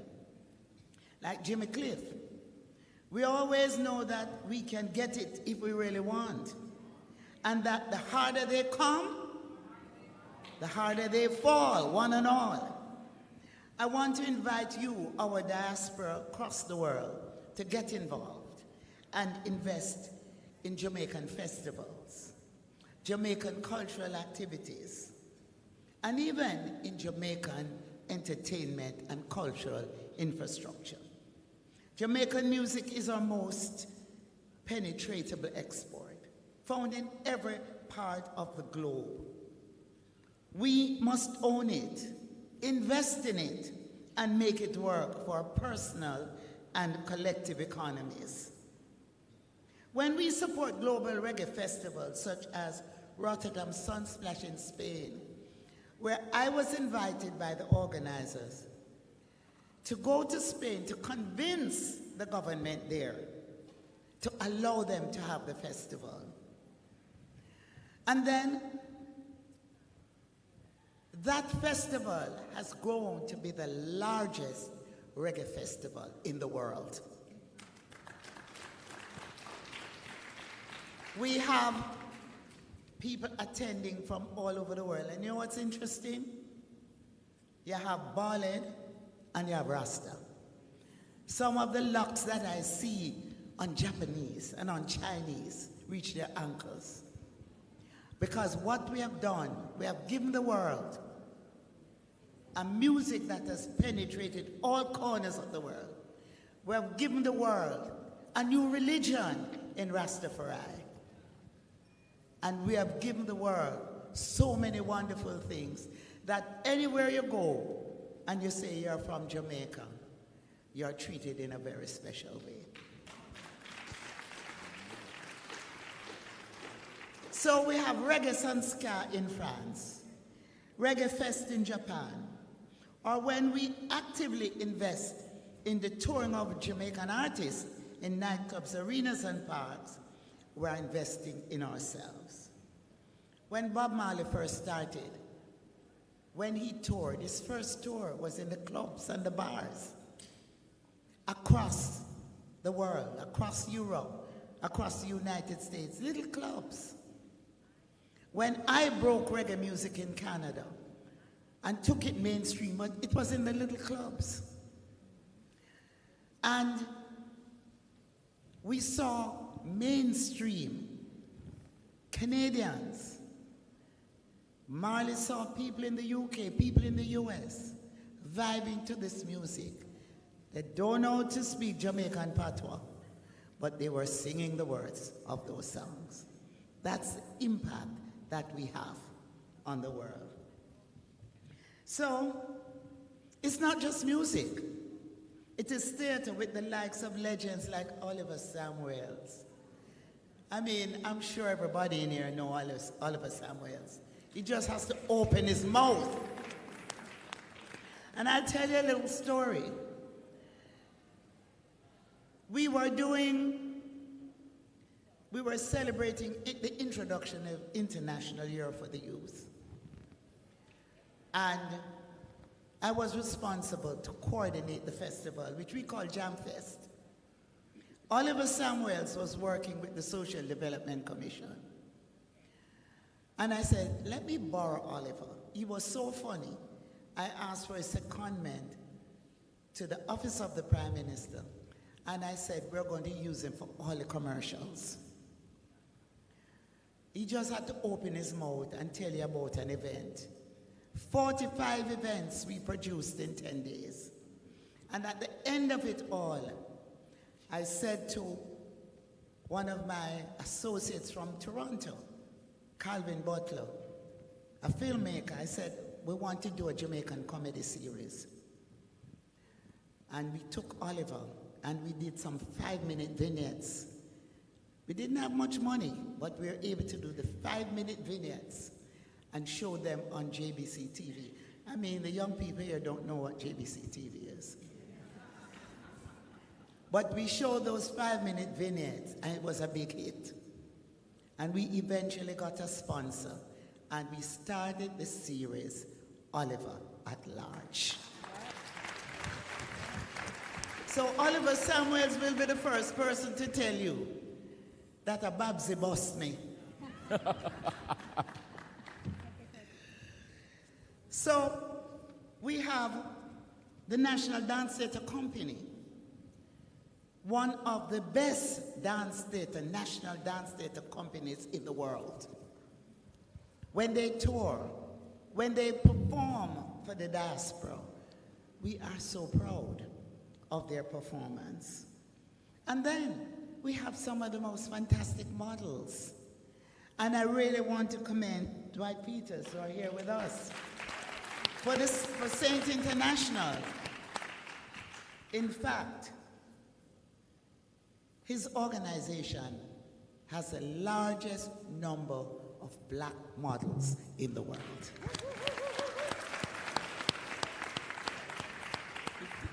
And of course, there are great painters and sculptors. As we speak, the Venice Biennial, the largest and oldest of its kind in the world, is this year featuring works by 3 Jamaican artists. Negro Aroused by Edna Manley, Conversation by Barrington Watson, Johnny Cool by Osmond Watson. Every member of the diaspora should have even one work of a Jamaican artist boldly exhibited in your home or your business place. You have to invest in your own. As I look in the audience, I see Tommy Cowan. Tommy Cowan, one of the members of the group called the Jamaicans, who won a festival song competition. Was it Baba Boom? Who remember Baba Boom Boom? Let me see the hands. I want to hear you sing it. Baba Boom Boom Festival. Baba Boom Boom. Tommy, stand up and be acknowledged.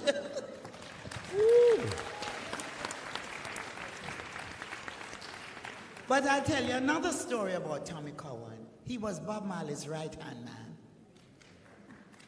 And he was integral in the peace concert that was held in Jamaica, where Bob Marley brought together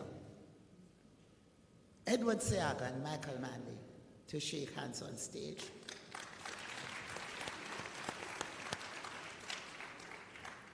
And another story about Tommy. Those from Toronto may remember that I was in Toronto and I managed Carleen Davis. Came back home, got very busy in politics, and asked Tommy to manage Carleen's business on my behalf. Well, you know, Tommy managed Carleen on his behalf. And today, Carleen Davis is Mrs. Carleen Davis Cowan. And together, they now promote one of the biggest gospel festivals. The biggest gospel festival in Jamaica, and one of the biggest in the world, Fun in the Sun. So, as I said, there are many stories. This year, we have hosted several world-class events in track and field. And allow me to feature one among many, the Racers Grand Prix, which was celebrated not just for its world-class organization, and it's headed by the best coach in the world, Glenn Mills, the Honorable Glenn Mills, who was Usain Bolt's coach. But to the great pride of Jamaicans here and in the diaspora, that event saw our young, upcoming elite athlete, coached by Glenn Mills, Oblique Seville, defeat the always vaunting American lead athlete, Noah Lyles, in the 100-meter event. Now, don't get me wrong, we support Lyles because he loves Jamaica and continues to be inspired by the legend, Mr. Bolt, and his girlfriend, Janelle Bromfield, another athlete, happens to be the love of his life, and she's a Jamaican. Wow. But of course, Pastor Christian picked the fuss. We are praying that Seville will do it again at the Paris Olympics and beat Noah Lyles. Tough love. That's how we are, tough love. We're also building out our festivals here at home by seeking to upgrade our infrastructure for the arts, culture, and sport. And we call sport physical culture. We're investing in primary school facilities for sports. We're investing in community sports facilities. We are seeking to upgrade our creative infrastructure to more state-of-the-art facilities befitting of a nation widely regarded as the mecca of culture and sport in the Caribbean and in the world. In tandem with this is ensuring that our creatives and our sportsmen and women, boys and girls, have the necessary equipment and gears so that they can excel in the world. We are determined that no Jamaican creative or athlete should be expected to perform without proper gear. Perhaps one of the stories you can adopt, one of the things you can do, is shoe a champion. In other words, no Jamaican child or athlete should be running without proper footwear. The Institute of Sports, which falls under my ministry, we promote the basic school, track and field and football, Little League. We promote the primary school, track and field, of which Usain Bolt was a part. And I have a brother who was born in the US, who was the fastest youngster in the state of New York. He no longer runs. But he saw pictures of the kids running at the Institute of Sports Track and Field. and he noticed that some of them ran barefooted. Now you know how the sun hot. And he said, I am going to start a campaign to get running shoes for Jamaican youth. And he started a program. And I want to invite all of you to look at what you can do for sports, for culture, for entertainment as members of the diaspora. So today, I make my little contribution. You give a politician a mic, and you are in trouble. So I'm going to wrap my remarks by saying to all of you that we are all Jamaicans, if we're at home or if we're abroad. And I'm going to ask, they just want me to mention the Sports Development Foundation. And the Sports Development Foundation is the entity through which we raise funds for a sports development program. We're inviting you to reach out and to tell us how, boy, you see, my folks are very good. The general manager for the Sports Development Foundation, Alan Beckford, and a former athlete and Olympian. And so as I close, many of you will remember the festival song, Cherry O Baby. And you also will remember that Buju Banton entered the festival song competition. And his winning song was? I'm going to just ask them to play the song as I leave the platform, leave the stage. God bless you all, and thank you so much. Kill yard man. The yard man, don't respect. I want to a yard. I respect and love man to all Jamaica, no matter where in the world. One eye, like I own you. No matter where in this world I go, I am a Jamaican. No birthday pass I have to show, 'cause I am a Jamaican. No matter where in this world I go, I am a Jamaican. No birthday pass I have to show, 'cause I am a Jamaican. I have Jamaican walk them here.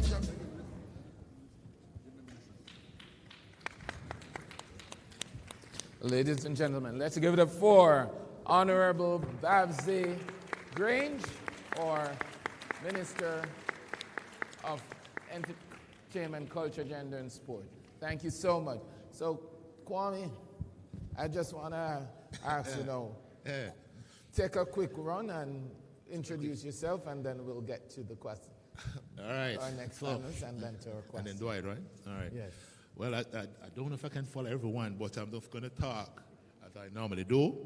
My name is Kwame McPherson, and I'm a diasporan, and that means I'm a recent returnee. And the thing is, once coming home, I didn't know about the creative energy. I knew about it. You know, we create music, you know, we create everything that we've created. You know, Jamaica has an energy. I'm a writer, first and foremost. I love writing.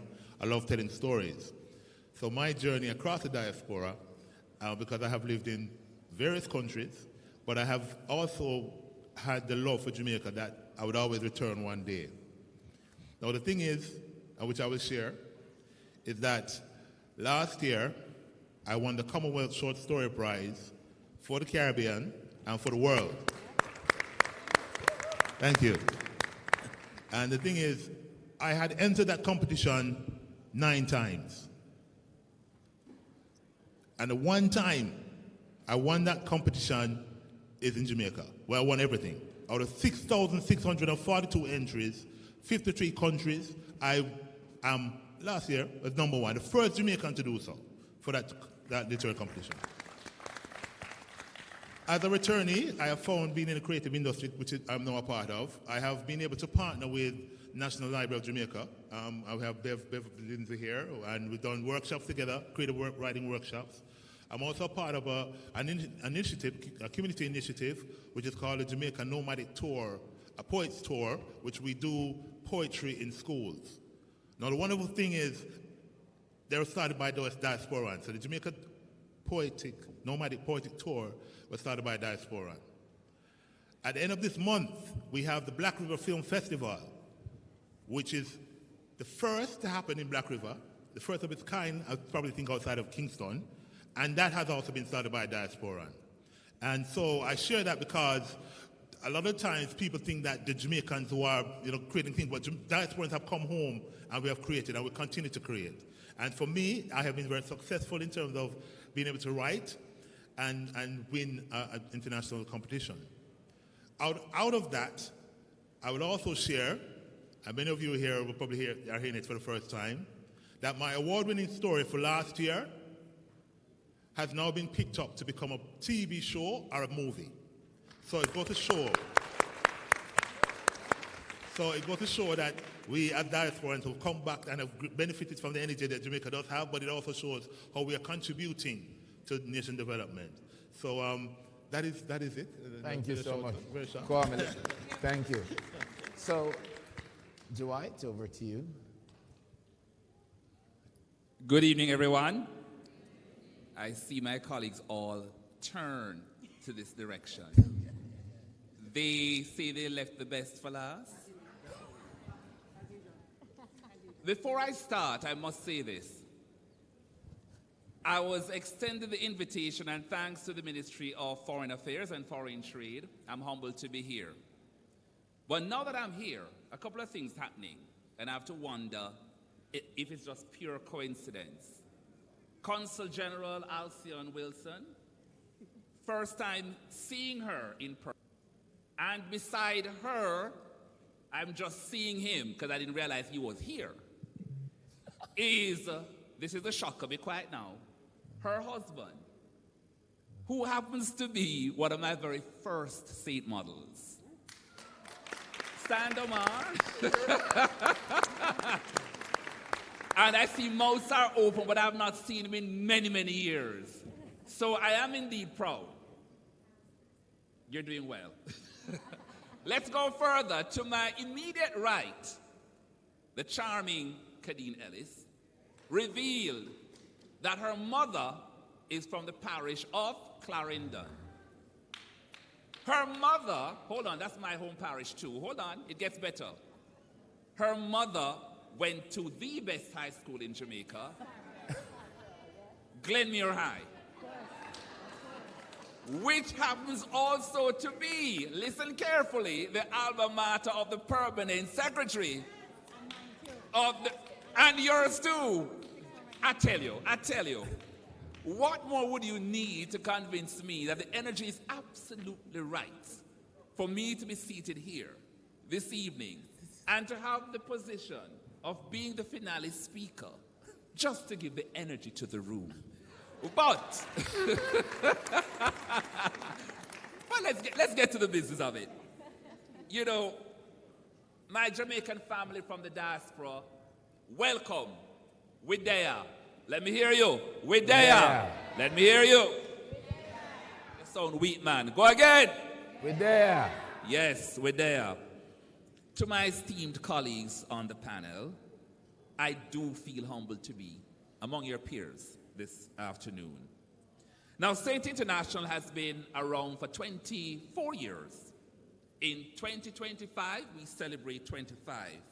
But as I reflect on aspects of the conference theme, particularly youth empowerment, I considered it a poignant symbolism for the work that Saint has been doing for the last 24 years.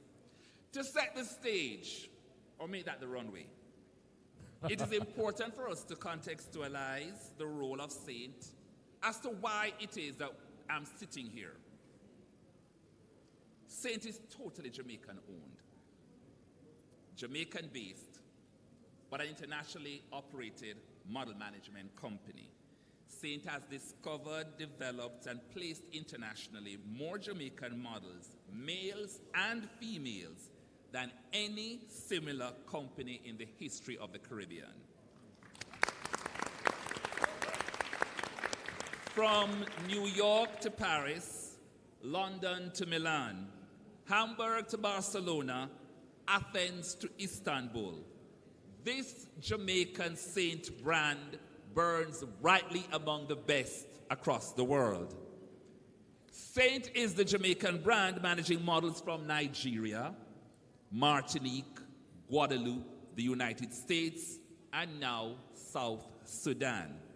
From our Jamaican base, Saint has created historic and memorable moments directly collaborating with iconic brands such as Balenciaga in Paris, creating history when 8 Saint Jamaican models walked for the brand's Fall 2019 collection. It was the first of its kind in history for a Jamaican, not just a Jamaican agency, but an agency specializing in black models to have that many on one major international runway. And so they're currently running the Spring-Summer 2014 campaign for the powerhouse British heritage brand, that's Burberry, was shot right here in Jamaica. And 4 Saint models were booked. Saint International was selected as the Jamaican partnering agency for the casting team for Burberry for this project. Saint global media coverage is impressive and obviously has lots of depth. The New York Times Sunday Style cover story, Forbes magazine, American Vogue, British Vogue, France's Le Monde, and an extensive list of other formidable lifestyle titles. Whether it's the coconut vendor from Portland, Tevin Steele, who made global headlines as the history-making breakout star for Saint Laurent in Paris, or Soshiba Griffith from Trenchtown, who sold with her mom in the market downtown, then hitting the runways of Paris for Givenchy, these stories showcase the heart of our tagline, changing lives, expanding horizons. And if you are still looking for that connection between Saint and this room, to the very right of this lineup, the mediator for this event, Dr. Hugh Simmons was actually one of the very first supporters of Saint so many years ago. And here we are today. So when I saw that he was the mediator, I wasn't even sure what was happening. But here we are, Sir Hugh. In many references, the creative industry, and this might be a challenge, is lumped together as if it's a monolith. But indeed, we are unique, disparate, nuanced units that can only actualize universal success if we're considered separately. We're not all the same. Even though we could collaborate together, music is different from fashion. Fashion is different from art. Art is different from film. And film is different from music. And so it is challenging if you are considering a strategy for the creative industry to always simply lump them together. So that's something we have to consider going forward from this platform. Undoubtedly, we share the best ambitions for Brand Jamaica. For the fashion industry to evolve and thrive, then an efficient, cohesive, and dynamic ecosystem must be meticulously curated and implemented. That's the only way we can have sustainability. As a part of the fashion industry, a reliable, affordable manufacturing architecture is also indispensable. Indeed, the educational infrastructure must be elevated to global standards. And surely, the Edna Manley College of the Visual and Performing Arts, for which I'm the chair, intends to accomplish such a role. So too will the Hart College of Beauty Services. The number of professional opportunities within the fashion industry is a lot. Designers, stylists, hairstylists, makeup artists, show producers, photographers, retouchers, location managers, studio owners, pattern makers, fabric consultants, and of course, the models.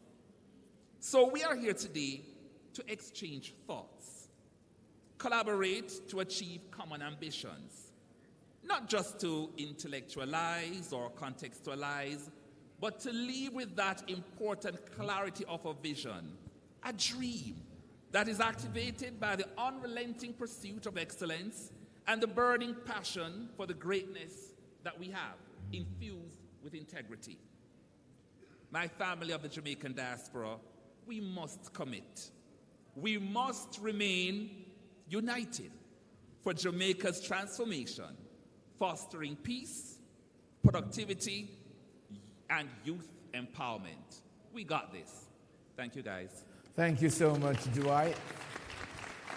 So, ladies and gentlemen, you have the introduction of our panelists, and I'm going to just kickstart with the question, in what ways can cultural, artistic, and creative sectors contribute to community development and social cohesion within Jamaica? Andrea, I would like you to kickstart. Sure, thank you. Culture is without doubt an agent of social change. It employs about 50% of women in Latin America and the Caribbean, so that is inclusion. I also can speak to the work that Kingston Creative does in communities and the impact on us achieving this one downtown. With the Heart Trust NTA, we design courses to target and certify community creatives. With the PIOJ Community Renewal Program, CRP, we partner to go into communities and train them not in creativity, because the community is already creative, but to train them in digital skills and business skills. So there's a lot of work that goes on in the communities, and of course we employ a lot of community creatives. We employ them in our mural projects, we employ them at our art walk festivals, we employ them at many, many opportunities come through the work we do in downtown. So you can see how that translates to economic benefit and social mobility and getting creatives into different spaces and employment. So creative industries are really a very powerful agent of change, especially when you have such a creative population. Raise your hand in here if anybody's creative. If you have any creative, if you dance, you sing, you use, okay, that's 50% of the room. You know, so Jamaicans are highly creative, and this is why it really is the best leverage tool for social change in our country. Thank you so much. So, you know, when we think about, you know, we look about with Talawa, you know, so when we think of our music, as Dwight did share, we're not monolithic when it comes to the cultural and creative industry. So, you know, from Bob Marley to Burning Spear, Berris to Buju Banton, we see the music transcend. And when I share that with you, my question then for Jackie is, when you think of policy changes or initiatives that are necessary to support and harness the growth of Jamaica's creative industries, hearing what our fellow panelists are sharing, what are your thoughts on the step forward? Yeah. Thank you for that question, because a part of my role is to push the policy and advocacy for the creative industries.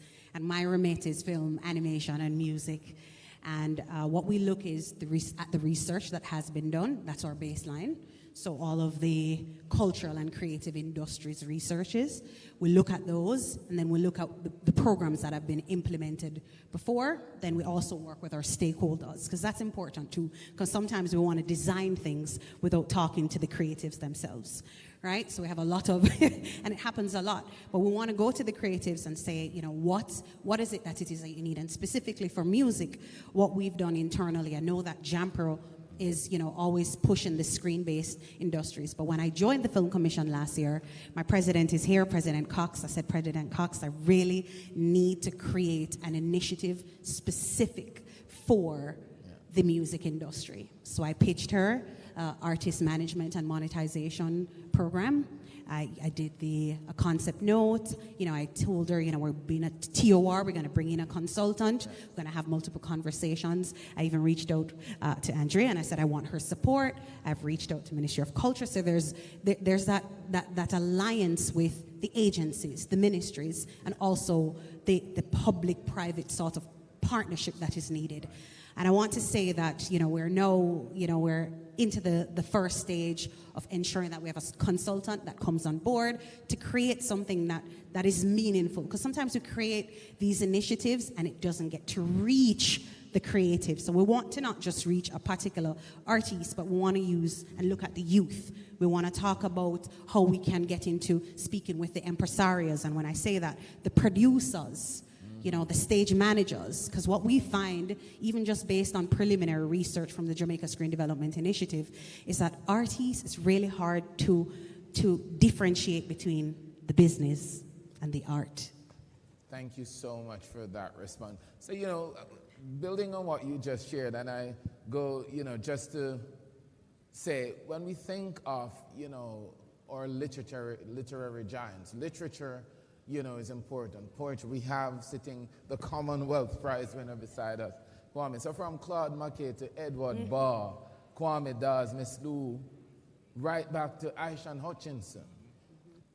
How important is the public-private partnership to foster the creation and the curation of a sustainable creative sector? And it's a very good question. I think as one of the things I realized when I came home is that, as Dwight mentioned, everything has been put into one box. So, for example, when I was living in the UK, you'd have as an author, you would have access to the Arts Council, who can give you funding for a particular project, so on and so forth. In Jamaica, we don't have that kind of facility. There's a lot of, as Jackie said, there's a lot of really creative young people. You know what I mean?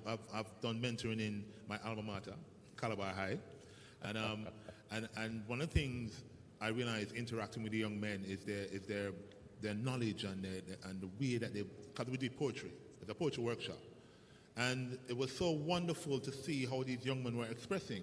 So then it's all right. So that's great. So I'm saying to them, boy, you think you can publish a book? I said, yeah, they would really love to do that. So what's the next step, for example? Yeah. So like I said, so there's no one-stop shop or one place where, or if there is, it's not known.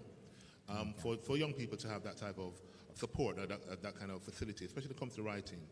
And one of the things I'm an advocate for, and I must admit, I will share this with you too. I had the opportunity to go to Buckingham Palace, and I met Queen Camilla, and we had a discussion about writing in Jamaica, funny enough. It was only about a minute, but she actually said, must go back to Jamaica and encourage young people to write. So, and the reason why I share that is that we have to have a way of our vehicle or a channel there where young people can be seen. In terms of, like I said, the creativity that I've come across has been phenomenal. We're all world beaters anyway. But it was so good but there's nothing in place in terms of that private-public partnership, or if there is, it's not known. So I think a lot more needs to be done in terms of getting the message across for the creative industry, particularly in terms of creative writing. Thank you so much, Kwame. And I listen to you and build on what you're sharing, because as we think about to deregulation, make sure that we're not lumping everything in the creative sector in one. So as we bring about sensitization to what I think is a multi-pronged industry, how, and I will direct this to Dwight, when I think of artists like Barry Watson, Albert Hewitt, Malika Reynolds, and even Ebony Patterson, Ebony, I forgot broad in the sense of the word, to really get her crown. So when we think of how can Jamaica enhance its global competitiveness in the cultural industries, utilizing, of course, digitization and technology to optimize the economic impact. Dwight? That's an interesting question, and thanks for that.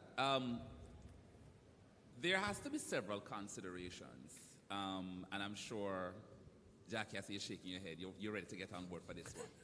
But given the type of cultural interest you have, whether it's art, whether it's fashion, the application of whether it's technology, digitization, whatever you refer, it's going to be a little different. But the ambitions are always going to be similar. You really want to get ahead of the game. Yes. Like I share with people, 10 years ago, or 15 years ago, you used to use a Polaroid camera to get the images of the new models that you find. So, you know, I mean, even at the time, they were phasing them out, but there was really no other option. So I had to scoop up all of them from the only distributor in Jamaica at the time. Okay. But then here we are with the sophistication of digital technology and these things they call smartphones, which sometimes smarter than you. But hey, it helped definitely change the face of the industry, even in terms of how we develop the talent and we expose the talent to the markets overseas. One thing is important in the game, I find, and it doesn't matter which part of the cultural industry you are, this term aesthetic is sometimes taken for granted a lot. But for every successful star within the field of cultural or creative industries, look at them. Whether it's in Hollywood, whether it's in the music, whether it is, whatever it is, there is that symbolic thing of aesthetic appeal. You know, so to really get to that next level in whatever, like I said, the area of creative endeavor, you've got to understand what that means to your profession, to your specific craft, how to elevate it and get it to the point where globally it will appeal to the right market. So for instance, for the models, it took a while for me to start understanding that proportions were important. And it wasn't just about a girl being skinny and tall, but what were the measurements? And then sometimes people will laugh if I say to them, you know, if a girl has a size 13 shoes, it's just not going to work. You know, similarly for a male model, it's just hard to find because of the issue of standardization and how the whole process works. So you start understanding that. So you're not frustrating a beautiful young lady because you think she's just beautiful. You have to have that consideration. And even in terms of full-figured models, their proportions also have considerations. So again, that speaks to the idea of aesthetic. So in terms of applying digitization through whatever mode, the identifying of that aesthetic, that element that is going to take your creative product to that next level is, to me, perhaps the major consideration. And I'll chime in. So, yes, yeah, so I'll just Jackie chime in there to and say. Andrea, and then we'll go to Yes, Kadeen. I'll chime in to say that's from a screen-based perspective, that's the commercial viability of a product. See? Yeah. There you are. Andrea? I was going to endorse, you know, in terms of global competitiveness, digitization, technology is critical. The way that you have fintech, right? It's how technology revolutionized the financial industries. You have medtech. There is createch. The IDB invested over $1 million in a partnership with Kingston Creative to explore createch. This is an effort to get our creatives ready to use digital technology. It's not enough just to have talent. You must be able to reach your markets wherever they are in the world. You must understand NFTs. You must be understanding the impact of AI, how you can leverage augmented reality. We even have augmented reality murals in Water Lane in downtown. So I think createch is a really key issue when it comes on to being globally competitive. The world is in a certain place, and our creatives can't rely on just their talent in their field. They have to understand and be able to apply technology to leapfrog to the front of the game. Yep. And just one more point. Even in terms of engaging the diaspora, because that's really the purpose of this. Yes. There are opportunities of collaboration because there are members of the diaspora with the skill set, the connections that can assist entrepreneurs on our side, who, even though we may get to a point, we can always take it to that next level. So, you know, we always look forward to reaching out to, you know, for opportunities in that regard. So that's a major consideration as we discuss all these, you know, elements. Thank you so moderator, much. if I may just add, there is a very key way that the diaspora can engage with these creatives. I'd be very remiss if I did not mention the Caribbean Creative Network.org. This is where you can find a Jamaican creative, look at their portfolio, see what they offer, or the Culture Connect app, KULCHA Connect. This is where you can support a creative from wherever you are when you go home by buying their work. The Honorable Minister mentioned the importance of having Jamaican art in your home. We have to support our creatives, and Culture Connect is an easy way for you to do so, and it'll be shipped directly to wherever you are in the world. So Well Kadeen, Great thank job. you so much. Kadeen, just the final shot here. Sure thing, sure thing. I'm learning so much. Yes, That's the purpose of right. me being here too, is to learn about, so many ways that I can help to impact. So go for it. Yes. So my question for you, in terms of intellectual property, how can you share with our audience, how can we protect that, intellectual property right? Because it's crucial in the creative and cultural industries. Yeah, it's really a difficult space to be in, because you think about when you are accessing social media and you're using your platforms to just instantly put anything out there, protecting, copywriting, making sure that your ownership is intact is a very, very tricky and slippery slope. But one thing that I do know that my family and I are doing, we've had so many different opportunities to be exposed to, taking our likeness, taking our image, taking our family brand, and we've realized along the way that not all money is good money, and we, in remaining authentic to ourselves and to our story and to who we are, decided that we wanted to have ownership over our intellectual property, ownership over our brand, ownership over our name and our content.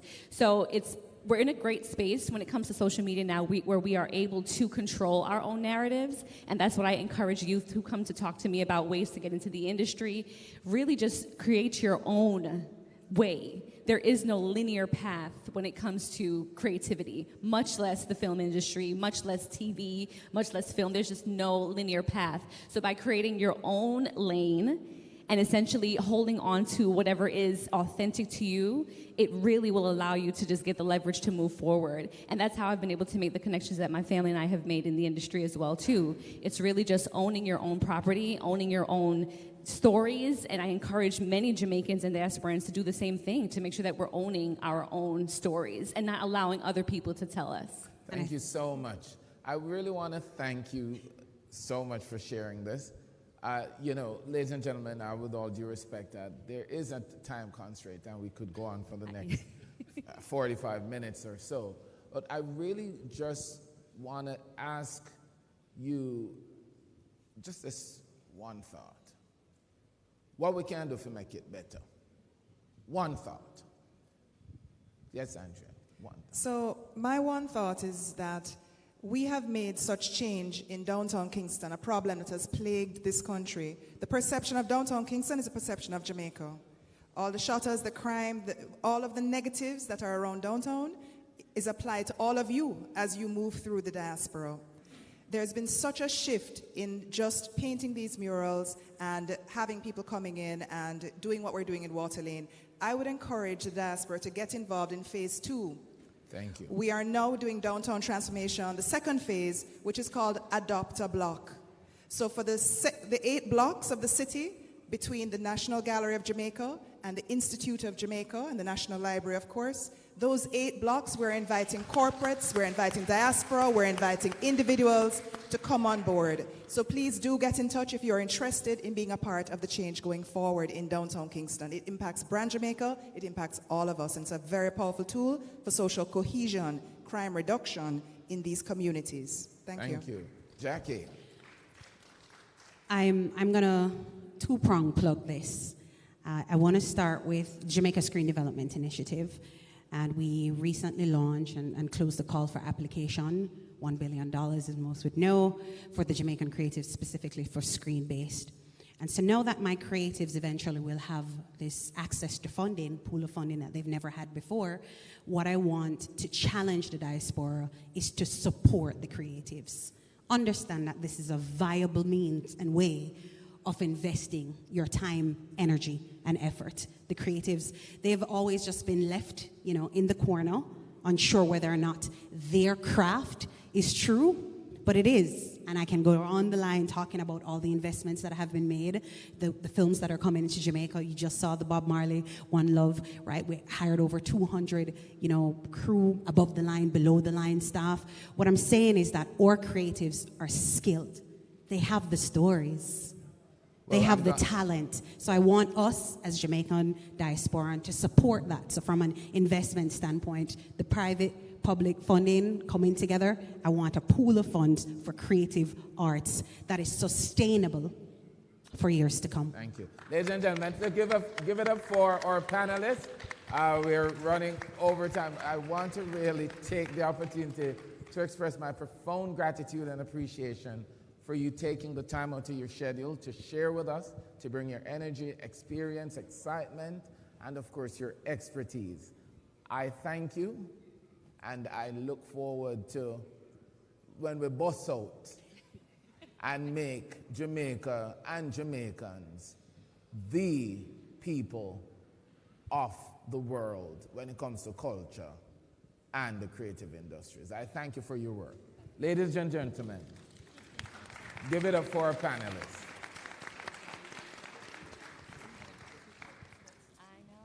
Thank you. So they're asking us to stand for a photo op, please. Are there any questions from the audience? Oh, okay, we have one question there. Thank you. Hi, I'm Michelle Paravich. I generally work in IT out of Atlanta, but my question here, I have two questions if you don't mind. So one of them is, only about 10 places show up as results in Jamaica for a Google Maps search of music instruments near me. Where's the support for the fine arts, not just the performing arts in your plan? Well, thank you so much for sharing that. So you're here to support? I am, but these questions are not about support, it's about what they've presented as, here's what's needed, this is like the creative industries, but I don't notice anything about the fine arts. And Thank you. classical music has research backing on its impact on even unborn children. And I appreciate that question. So the conversation around data, around having information to really, again, this multi-prong. Andrea, what are your thoughts? And then Deep. Yeah, I think what Hugh is referring to is there's not a lot of information out there, and we need to do better at collecting data around the creative industries. However, a lot is happening on the ground. New galleries are opening in downtown Kingston. Our visual artists, our fine artists, are actually the ones painting these hundreds of murals across the country. So the muralists and the visual artists are finding employment in many different ways. They have formed different collectives. There's Bad Art Gallery, and there's a lot happening. But as usually happens in Jamaica, if you know, you know. Yeah. Right. You know. So what we have been really encouraging the fine artists to do is to register on the CaribbeanCreativeNetwork.org. How else will the world see you? How else will people who want to purchase from you or who want to invest in your business know that you are there? And how else do we have data to say, okay, government, you need to lobby for X, Y, and Z because we now have this mass of artists. So I agree with you. It is difficult to find information, but may I reassure you that the fine artists are there and are working and are thriving. I mean, it's not with it. Hold on. One thing, just to your point about you haven't heard anything about fine arts. But let me tell you this, as a chair for Edna Manley College of the Visual and Performing Arts, the fine arts area at that college is perhaps the best, and it's known globally.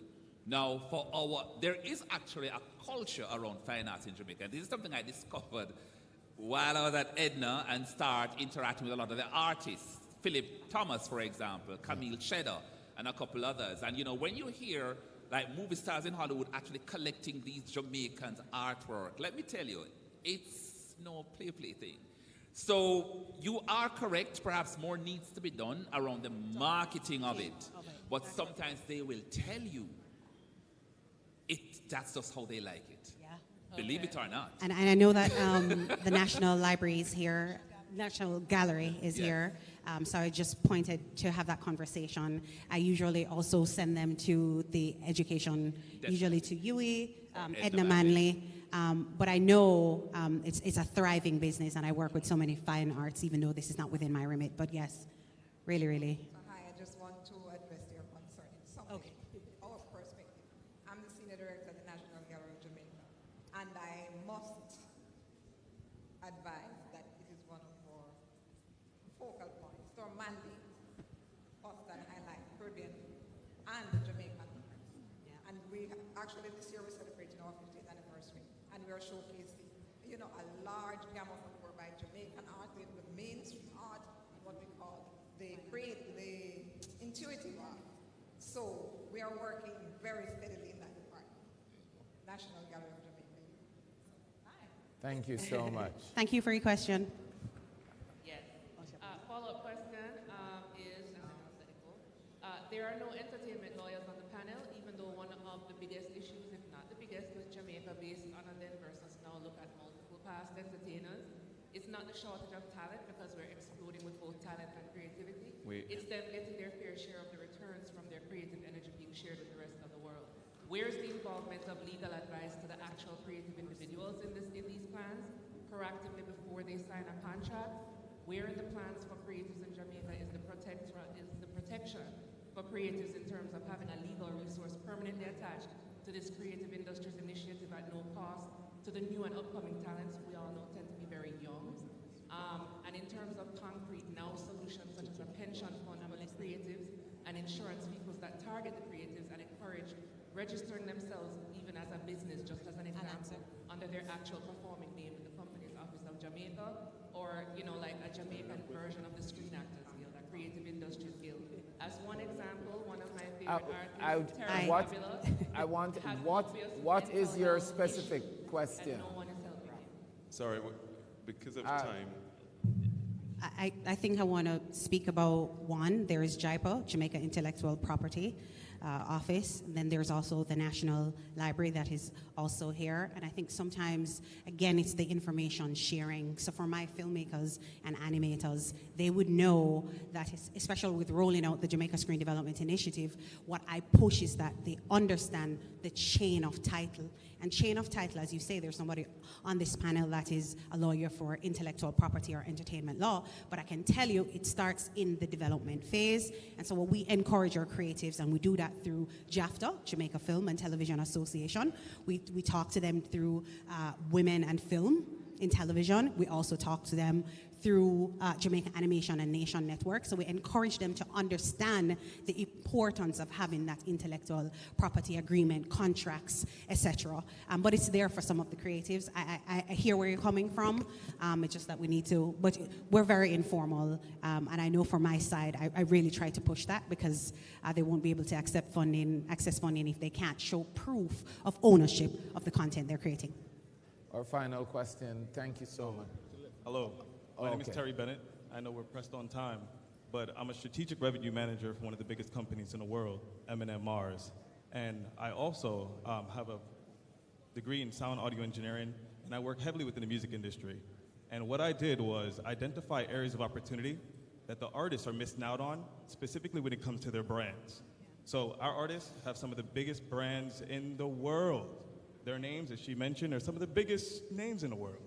However, there's areas of opportunity where we're leaving tons of millions of dollars on the table, not only for them, but for the country, and to reinvest back into the country. So I do want to say this. I presented one of the strategies to one of our biggest artists in the diaspora, and one thing he told me when we started talking about investing back into the country is that's not going to work. Okay. So therefore, I came to this conference to ensure that we can get some kind of alignment. So when I go back to this individual, right, he sees that there is a way to make it work. Because with their support, with their name, and most importantly with their brand, because they have household penetration. But my question, are you sharing a question? I'm sharing a strategy that I worked on. Okay, it's in the so process of being what worked I'd on. ask you but to now do, the question is, we can speak to you afterwards. To align on support. So support. What's your question? No, Let's talk about your strategy later on. What's your so, question? So yeah, and I would love to have a conversation. I can share my, so we can speak afterwards since we have a time issue. Yes. So aligning on the support is the question. Hugh, so we're out of time, Hugh. All right. So we're out of time. Yes. All right. Sorry, Just give it up for yeah. our panelists and the audience. Thank you so very much. Okay. All right, ladies and gentlemen, thank you so much. It's been a very long day. And just one more question. I'm so sorry. Thank you so much for the panel. My name is Shay Williams. I'm a student at the University of Cambridge, and I also do photography in my spare time. And listen. I just want to ask a quick question. Other than the Caribbean Creative Network and the Cultural Connective Act that you just talked about, are there any initiatives for young people specifically? For example, a college connection between the UK, US, and Jamaica specifically, to where that they can connect in terms of creative, anything to do with the creative. They're going to come to you and answer I afterwards, will answer right? your question after. Thank you right. so much. Okay. So So we'll do the photographs very quickly. While the photographs are being taken, ladies and gentlemen, thank you so much. You have been amazing to be here from this morning until this final hour. I hope you've enjoyed today at the conference. Next door, there is some entertainment for you, provided by Jamaica National. Guess who is going to be performing next door in D3? Agent Sasko. So, for those of you who are fans, regular lovers, next door, Jamaica National will put on a treat for you. Join us tomorrow, final day of the conference, where we will start the day at 8:30 a.m. looking at tourism and wealth creation.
Hello and good evening. My name is Kater Francis, and you are watching Jamaicans.com. Welcome to every one of you who are watching today from Jamaicans.com Facebook page.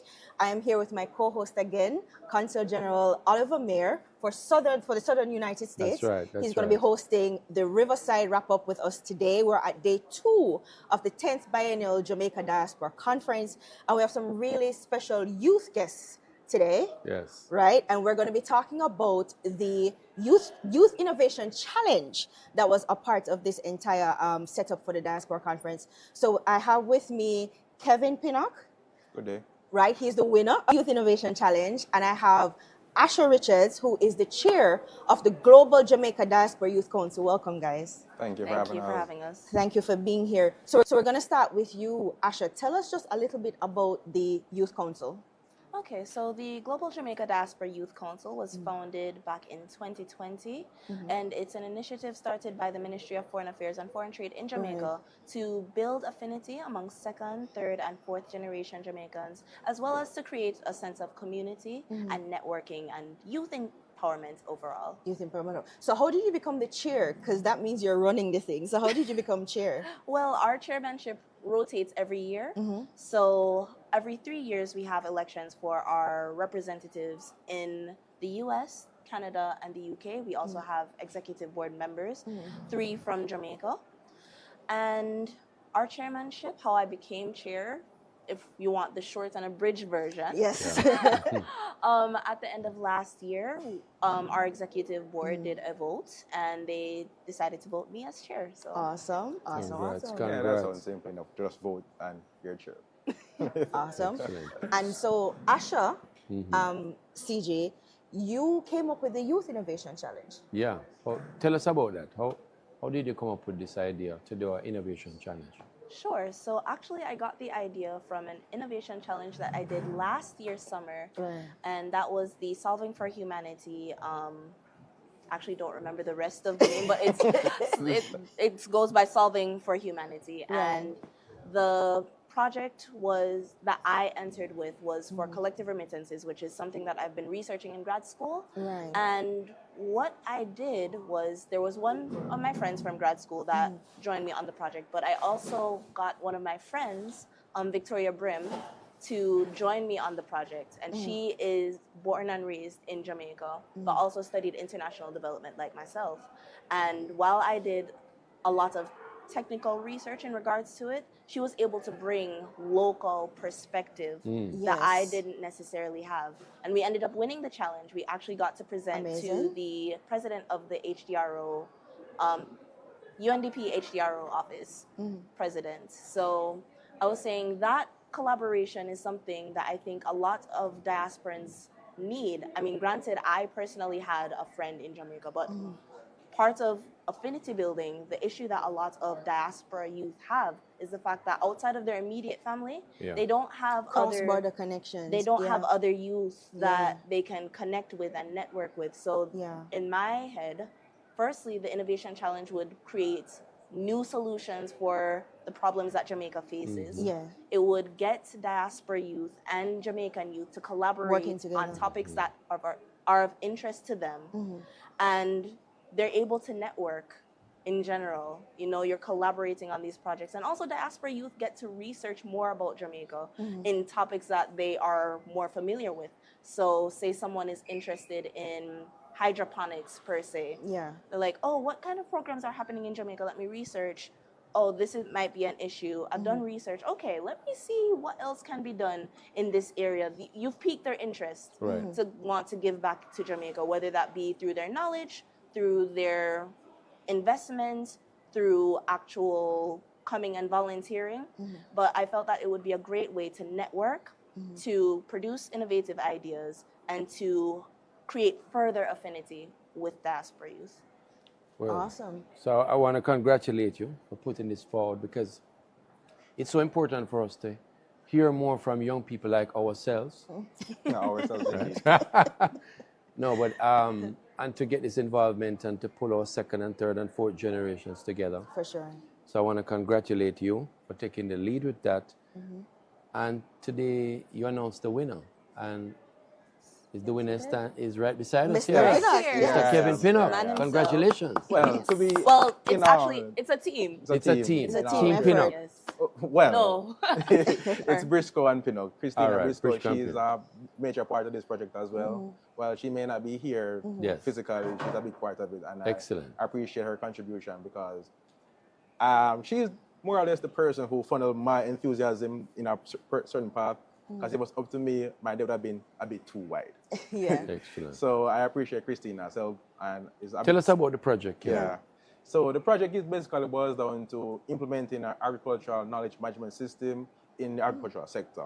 So the idea came from what was implemented in Mexico by their wheat and grains program, where they have a system where they funnel information from both their research department and the farmers in the field.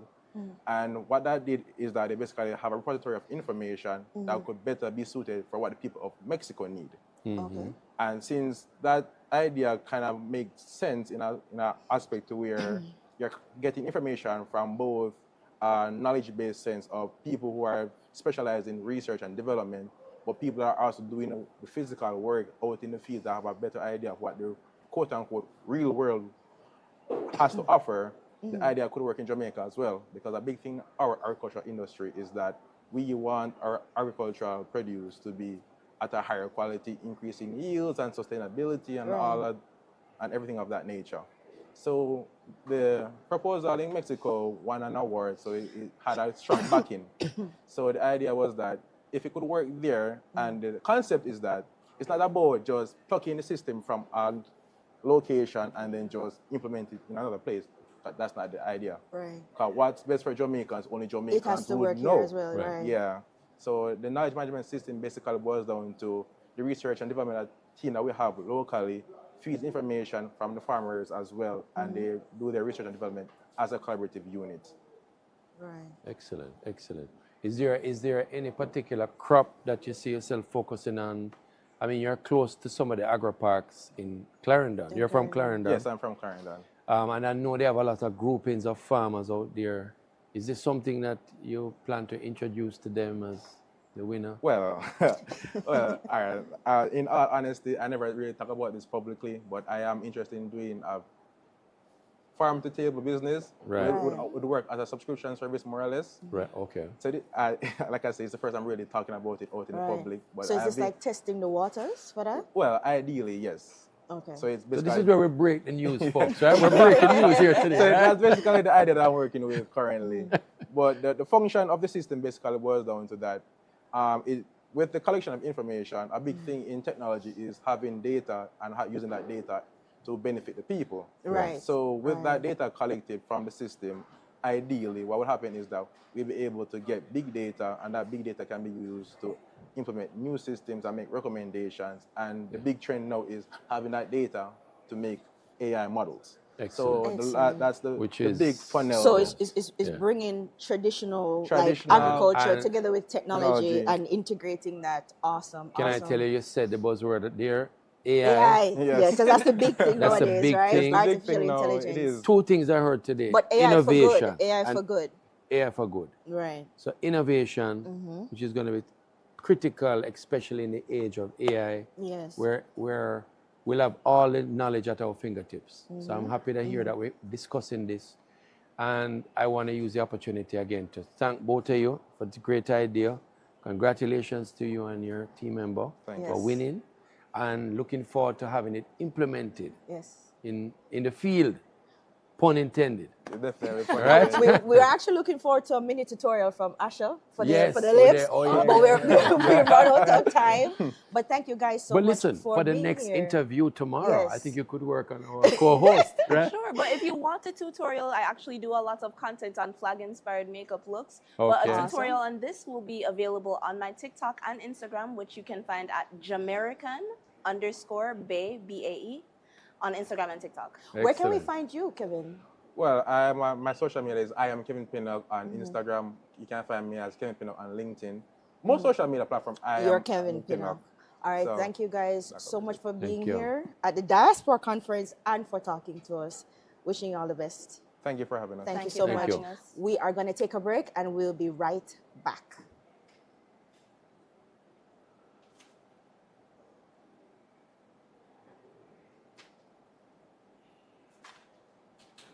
Oh, you guys are great. No You one guys said are scene. awesome. I was I was waiting. Scene. No one said scene.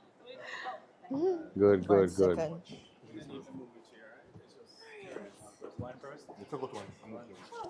Who is next? Who is next?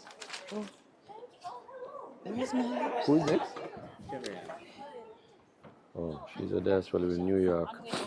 You see like a embroidered, there it is. Thank you. Sorry. Who is next, Timothy? Oh. Timothy? Oh, sure. Oh, okay. Also, CG,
back on Jamaicans.com with our Riverside wrap-up on day 2 of the 10th Biennial Jamaica Diaspora Conference. And I'm again here with my co-host, Consul General Oliver Mayer. Good to be here. How was your day 2, by the way? Listen, I thought day 1 was fantastic and day 2 has been even better. Even better. Yeah, We so I had a can't lot wait for more day people 3. here today as well. Yeah, great turnout. It was busy. It was busy. Yeah. But now on to our second guest, Miss Karen Henry, looking absolutely fabulous. As we said, dapper. Yes, looking absolutely fabulous. Yeah. And Karen, you're from the diaspora, New York specifically. Yes. And she is a fundraising strategist from one of the largest woman-led grant-making organizations. I had to get that right? Yeah. So you're going to tell us more about how you're raising money in the diaspora and for what? Yes. So every year, I'm tasked with raising at least $2 million every year, and then we have to figure out how we're going to allocate that. Exactly. And most of the women or families or communities that we served are underserved, underprivileged communities who don't really have access to certain resources. Right. So what we do is we fund the leaders in those communities because they're already doing the work. They just need the backing. And the money?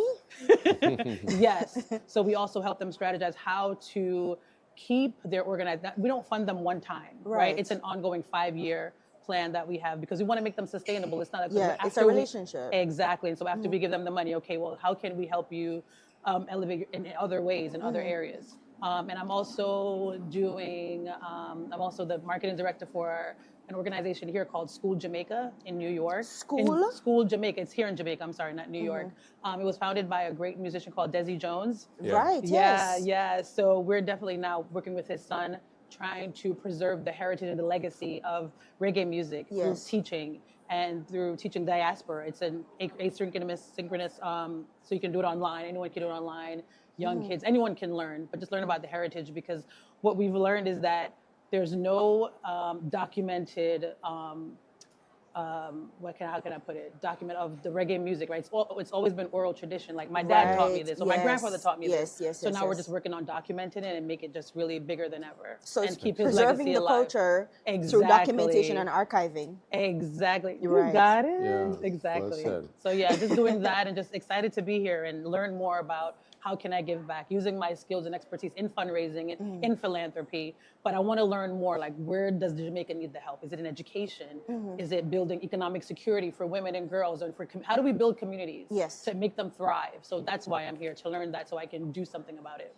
Awesome. You know, I'm so excited to hear all your different projects that you're doing, especially with reggae music. Yes. Working with Desi Jones. University of the West Indies actually has a project called Reggae Studies.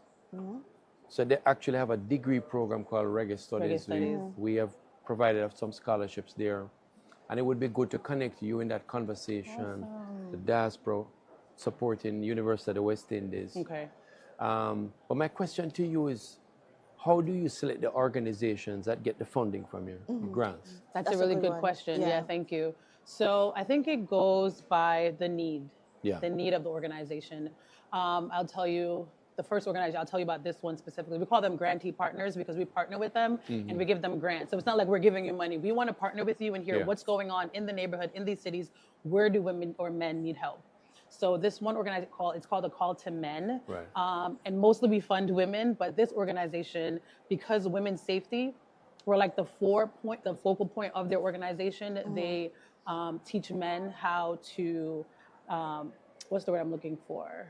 How to properly advocate for women. Right. And so we wanted to fund them and fund their work because they taught young men from a young age how to, if you're in a college setting, how do you advocate for a young woman that's in trouble, or what do you say, or how do you become an ally? Yeah. And so they were doing a lot of work in that sphere. So we wanted to fund them because women's safety were their primary goal. Yeah. So it depends on if your main goal is to support, invest, keep women safe, then we kind of look at you and say, well, what are you doing?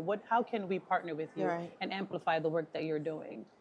So do you have like thematic areas that you work with, or it's just persons can come to you, and if it's anyone a really good... can come. We hardly turn anyone away who needs funding, especially if they're doing the work. Hardly turn, and like I said, it's mostly in New York City. I want to preface that. I want to preface that it's specifically in New York City. I know you're in Florida, but there are other so many organizations who we work with too. Yeah. I learned that there's a women's foundation of Minnesota, California. Right. So you never know who's there that we can help you and say, okay, what areas in Florida need this funding? What are we all doing? Let me ask you this. So how has the conference been for you? And tell us, did you present? Are you going to present? Are you on a panel? I'm not on a panel, but I feel like I'm on a panel. Yeah, okay. Yeah, well, you're here. Thank you. I was not going to present. Okay. Like I said, my main goal was to come and learn. How has it listen. been for you? It's been amazing. It's been amazing. And I want to share this because it's so powerful. I came to America when I was 6 years old. Yeah. I came undocumented. I lived undocumented for 35 years. Wow. I just got my green card in 2020. Nice. For 35 years, and you don't look a day over 25. Girl, I appreciate you. I appreciate you. I appreciate you. But yeah, I just got my green card in 2020. Nice. So I was finally able to travel. I saw my mom. I hadn't seen her in over 30 years. So my dad hadn't been able to see him or my brothers. And they're in Jamaica? They're in Jamaica. Where? Where in Jamaica? They're in Kingston. Oh, okay. They're in Kingston. So it's really an emotional time. But I said, I have to still process everything, but how can I help? What do I need to do? So for me, being here has been amazing because I'm listening. And I just want to listen and learn before I can really do anything. Yeah. So that's been my goal, my plan, and I've learned so much. So this was really a homecoming for you. Girl, you have no idea. Yes. You have no idea. I'm still trying to process it all. So it must have hit different when they opened up. It hit like, so different. Welcome home, When Jamaicans. Minister said, welcome home, I was like, in tears. Tears, yeah. I'm not kidding you. Wow. I was crying. I was like, oh my God. And you hear so much negative things when you're there. But being here, the atmosphere, it's the incredible. vibe's different. The vibe's different. The vibe's different. Nice, Yes, nice, yes. nice. So was this worth your investment coming from the conference? God. I would have paid more. Wow. To be honest with you. People are hearing this. It's true. It's true. This is not a paid actress, all right? She's speaking from her heart. We did not ask her all right? to say that. You can't put a price on authenticity. Nice. You can't put a price on love. You can't put a price on being in a place where you didn't ask to be. I didn't ask to be born in Jamaica, right? It just so happened. So I know that it's for a bigger purpose, and it's bigger than myself, to be honest with you. So now I'm just trying to, I feel like God hasn't given me the entire vision, but He's given me bits and pieces. But the stars are aligning for you. Exactly, and I'm just walking in, open each door. Walking in your purpose. Exactly. Yeah. So it's been exciting. Well, I want to thank you so much, Karen, for Thank being here with us. We'll look forward to hearing more from you and getting even more involved in the diaspora. Well, thank you for coming. Listen, thank you. Yeah. Yes, I'm going to raise a lot of money for Jamaica, okay? Yes. Yes, thank you. All right. You can tell us where you got this lovely dress from. I can buy one for my wife. Surprise her. Listen, I'll tell you. Yeah. Well, that was good. Good job. Man. Thank you so much. Keep it up. Yeah, man. I appreciate it. So when do you leave? I'm leaving Thursday. Thursday. Okay. So you won't be here for the day of service. Oh, right. The day of service. Yeah. I could probably, we'll see.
And welcome back to Jamaicans.com. And I'm particularly excited about our next guest because let me tell you, I think our next guest is probably the most hardest working person here that I've seen.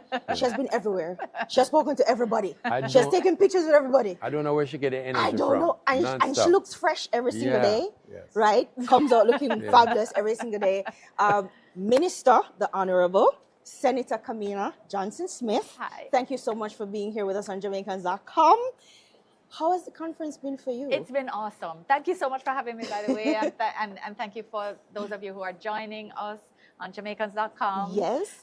We really appreciate the partnership in sharing information about what we're doing here. Yes. The conference has been amazing. I can tell. I mean, the number of things that have been positive, with just the conversations that you just shared a while ago are amazing. The ones that you're about to share, the people who are coming to speak about their experience here.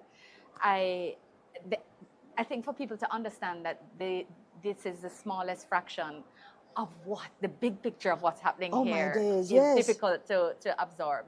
And to use your last guess, difficult to process. Right. You know, and there's so many things. We hear so much of those stories, carry-on stories. Everywhere. Because when the first I heard to talk, you were the one to welcome home. This is a real homecoming. Yes. And for her, it was reality. Absolutely. It wasn't just, we're glad you're here. It was, this is the first time I'm coming home in 30 years. Today,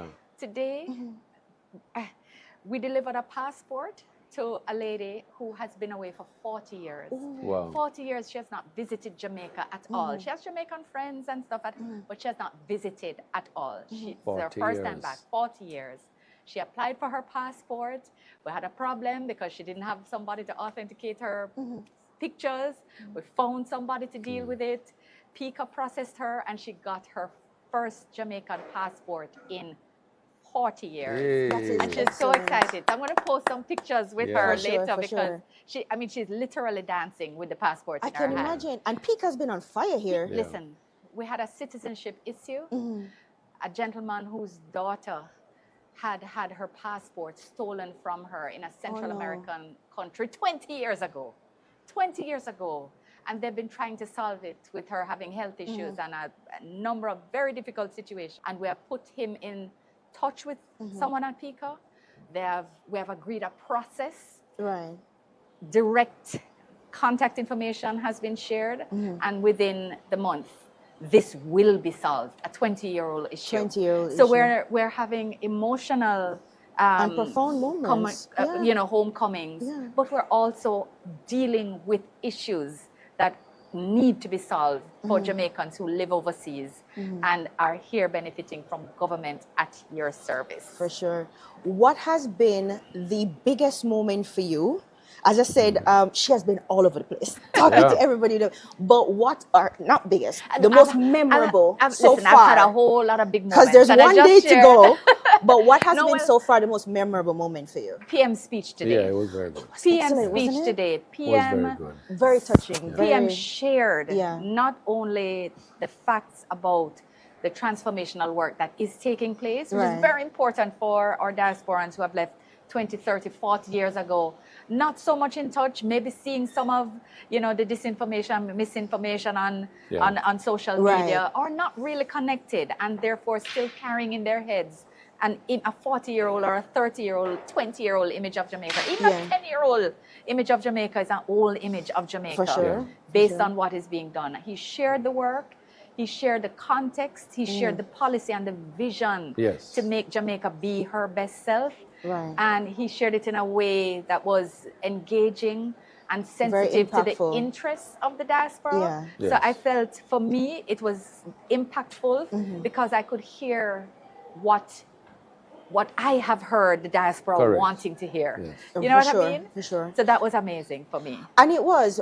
I was watching it myself, and what struck me was how inclusive he was. There was something, a takeaway for everybody, and everybody get a little touch. Yes. Right. Yes. And there was a spirit of unity as well. Right. And sharing that, listen, and even though there are political differences here, giving props to everybody. We don't engage in the way that we're projected to engage. Right. And So Mr. Golding was present as well, Yes, of course, yes. and PM demonstrated very much that this perception of and the aggression that people like to foment in social media, that is not the reality of how we live here. Right. It's not the reality of how we engage. So we can do better, we should do better, and we can encourage people to do better by example. For sure. So that for me, the entire, at every level for me, that was impactful. For sure.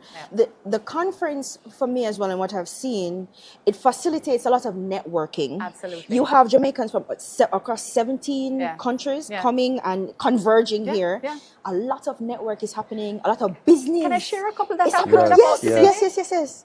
Couple from New York. Yes.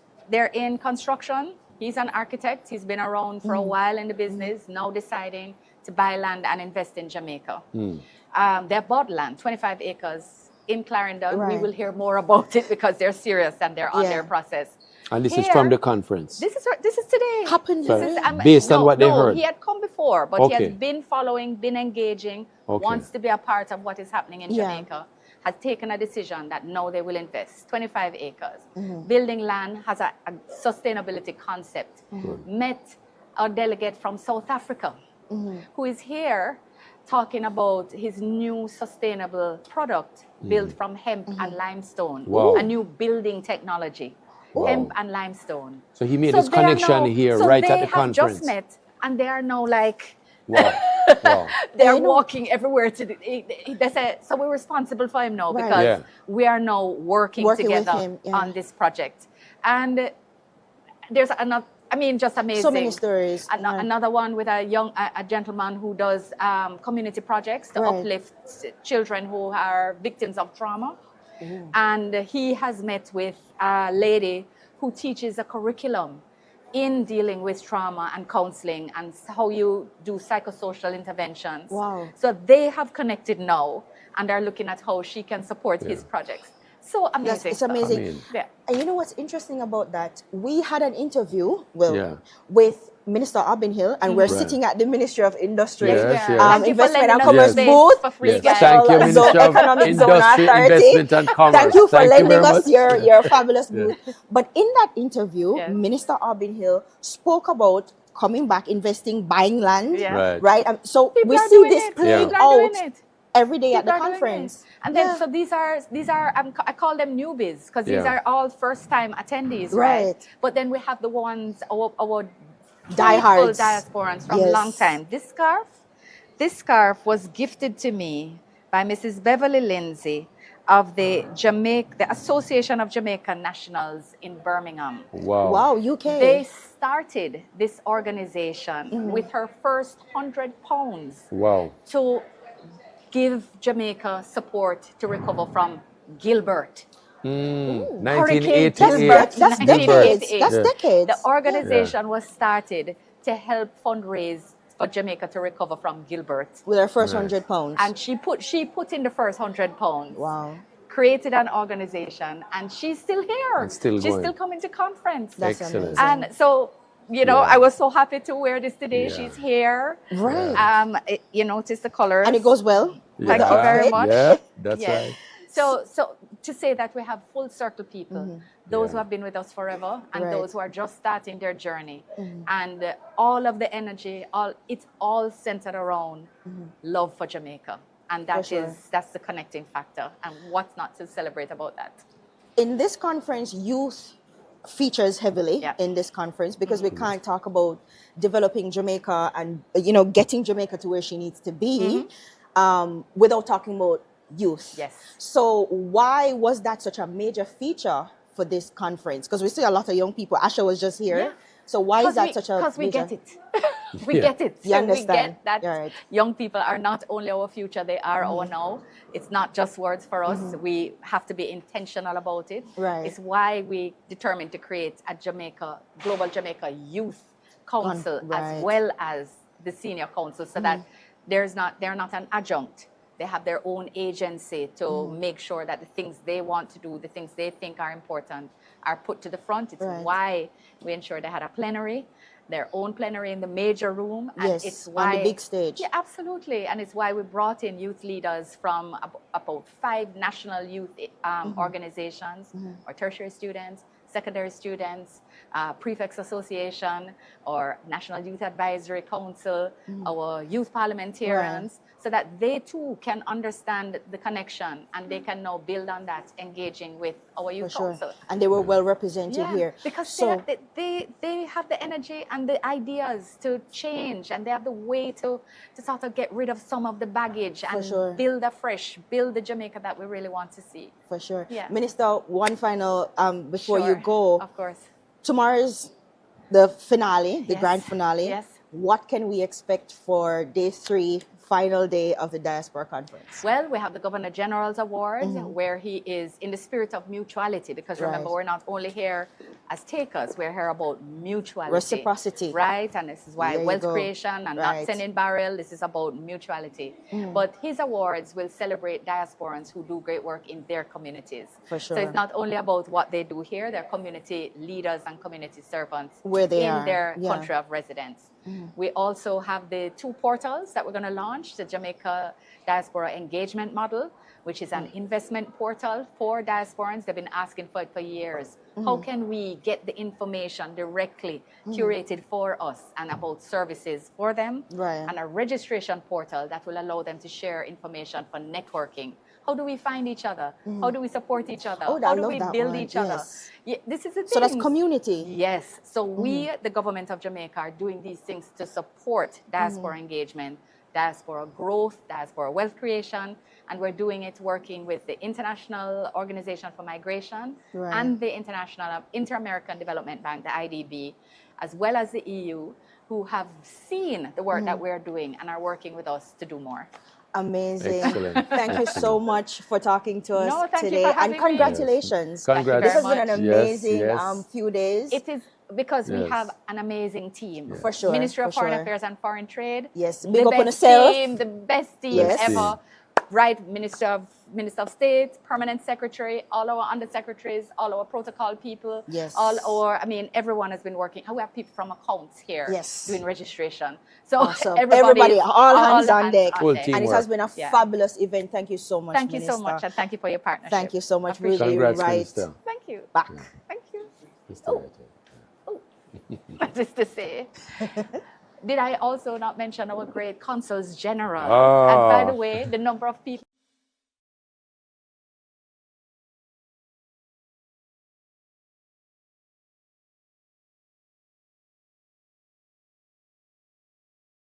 We have been here, written into the landscape. VM.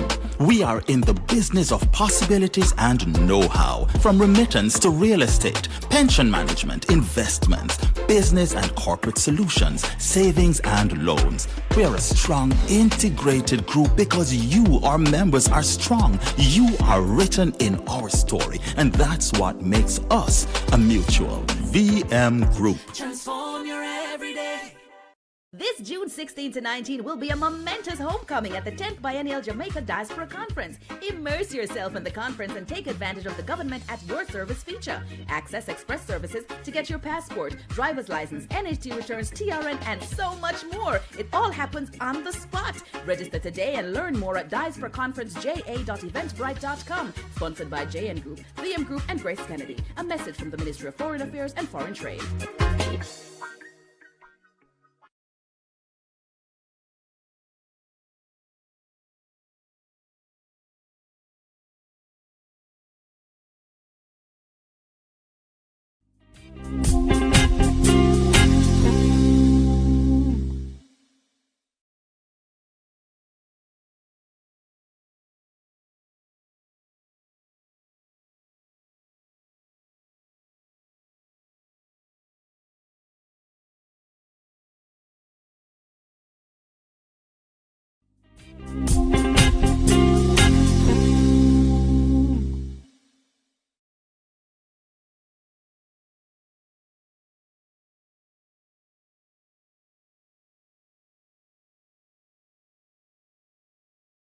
We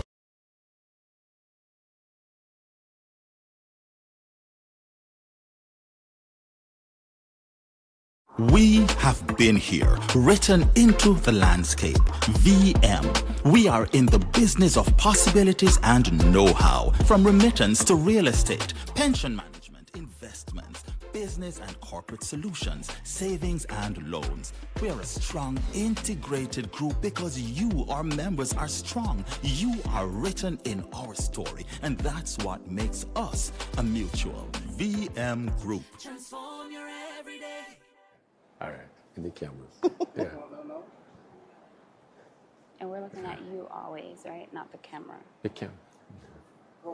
And we are back. Thank you for staying with Jamaicans.com. My name is Katie Francis, editor-in-chief, and this is our Riverside wrap-up on day 2. We're at the end of day 2. That's right. Of the 10th Biennial Jamaica Diaspora Conference, and I'm here with my co-host, Consul General for the Southern United States, Mr. Popularity himself. Everybody love you. Everybody love it. He's been the most popular person today. Everybody is like,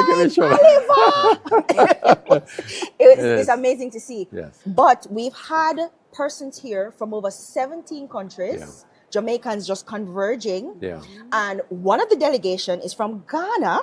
Yeah. And we have the delegation here. Yes. So Miss Lakeisha Ford and Derek Kobina, and you are the president and the vice president of the Ghana Jamaica Chamber of Commerce. Wow. Yes. Welcome. Beautiful. Welcome. That's amazing, isn't it? Thank you very much. All the way from Ghana. So tell us about the Chamber of Commerce. Yeah. Thanks for having us. Yeah, so the Ghana Jamaica Chamber of Commerce is fairly new. It was set up last year, December.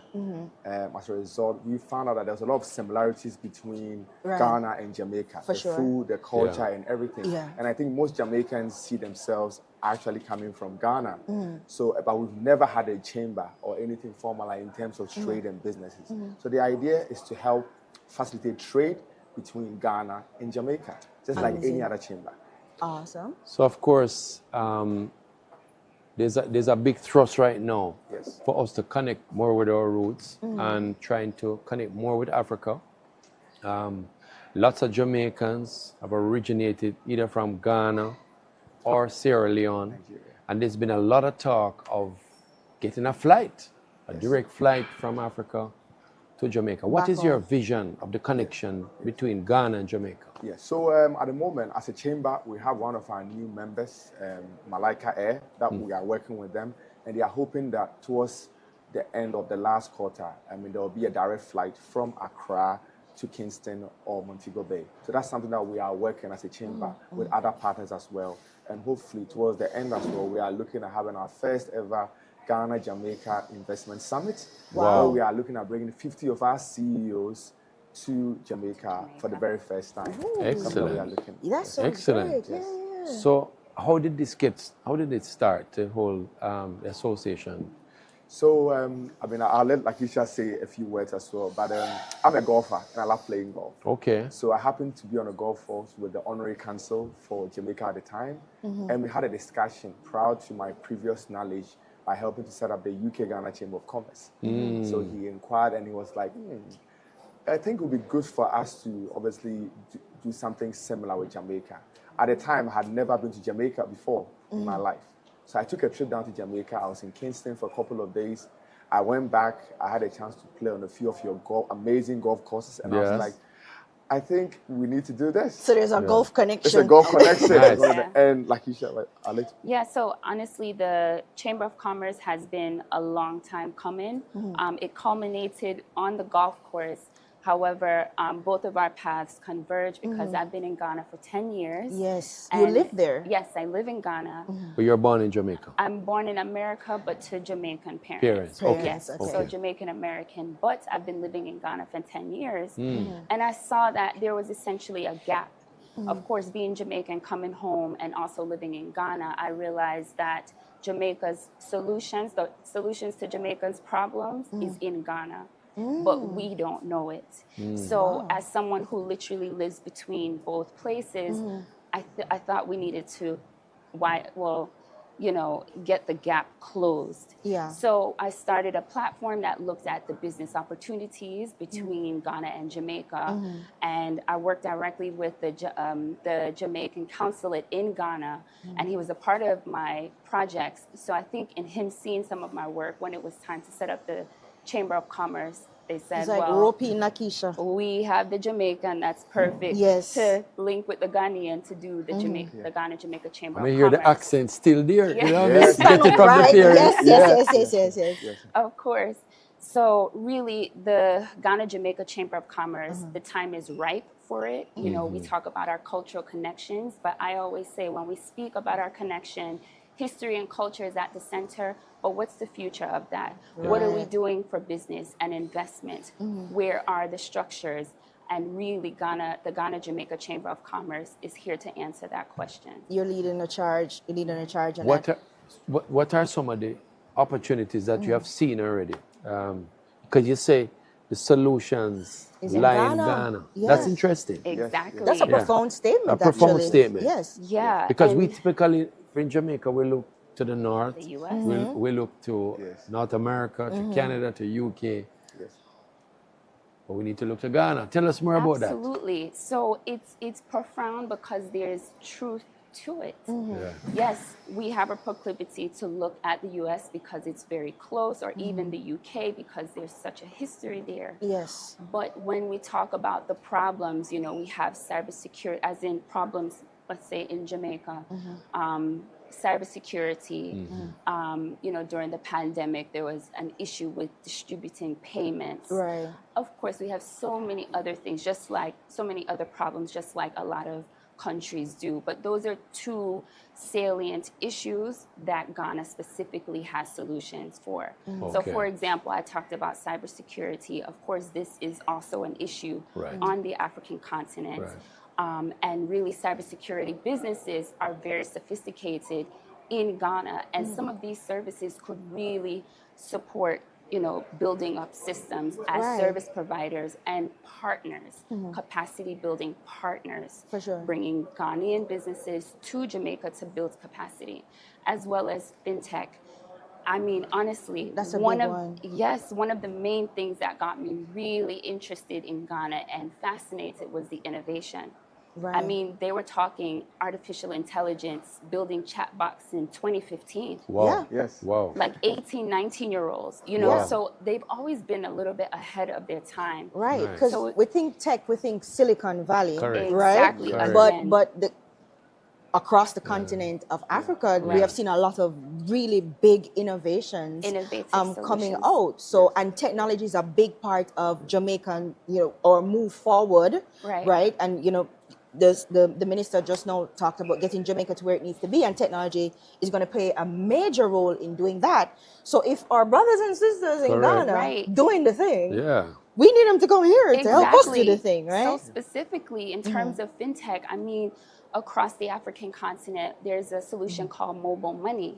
Right. And this is a payment platform or even payment system that is USSD focused. Right. So the banked and unbanked can, you know, enjoy the fruits of fast payments. Right. This is something Ghana and East Africa has been doing for the past, let's say, like 20 years. Yes. These are some of the solutions that I would love to see propagate in the Caribbean, but most specifically Jamaica. Back home. I mean, there's also the trade aspect with Jamaica being a maritime point. Like, there's so many things that we can, so many opportunities and possibilities. And for me, to add to that, one of the key areas is infrastructure. I mean, a lot of Ghanaians, digital infrastructure, physical infrastructure. Because there's a lot of Ghanaians and Nigerians that are investing, they are buying properties in Dubai, in London and everything, and we want to bring these people here. We feel like, I mean, I drive around and I see beautiful places in Montego Bay and Kingston, and I want my African brothers to come here and invest right here in Jamaica. Get properties here in Jamaica.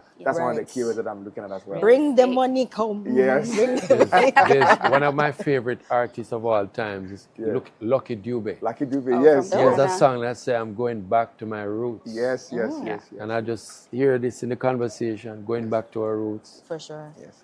And I want to, how has the conference been for you both? Oh my gosh. It's been amazing. I mean, but for me, I think it's been a real experience. I mean, this is the first time I'm attending a conference like this in Jamaica. We had similar ones in the UK, in the US, but for me, I think the organizer did an amazing job. And they deserve a round of applause. I mean, it's amazing. And thanks to everybody. And I'm going back to Ghana to say, wow, I mean, Jamaicans are up there. Them go with themselves. Go with themselves. You see, it's in the blood because you are like us, you're like Ghanaians. Of course. It's in the blood. So I know where you guys get it from. You get it from us. That's right. Of course. Well, definitely as a Jamaican, I mean, I'm so proud, and especially this is our first delegation as as a chamber, and as well as with the honorary council's office, to say this is what Jamaica is doing, and the strength really to bring the entire diaspora together with substantive conversations and opportunities. I'm impressed, but also inspired, because it's not just about talking, but there's also execution. I've gotten into some really great conversations in terms of, challenging the thought of what does it mean to have a Ghana, Jamaica Chamber of Commerce, and really speaking to or hearing people talk about what their issues are and what their focus is. It also sharpens us and prepares us for actually serving the market for what we said we will do. So what I'm hearing is conversations. Yes. Connections.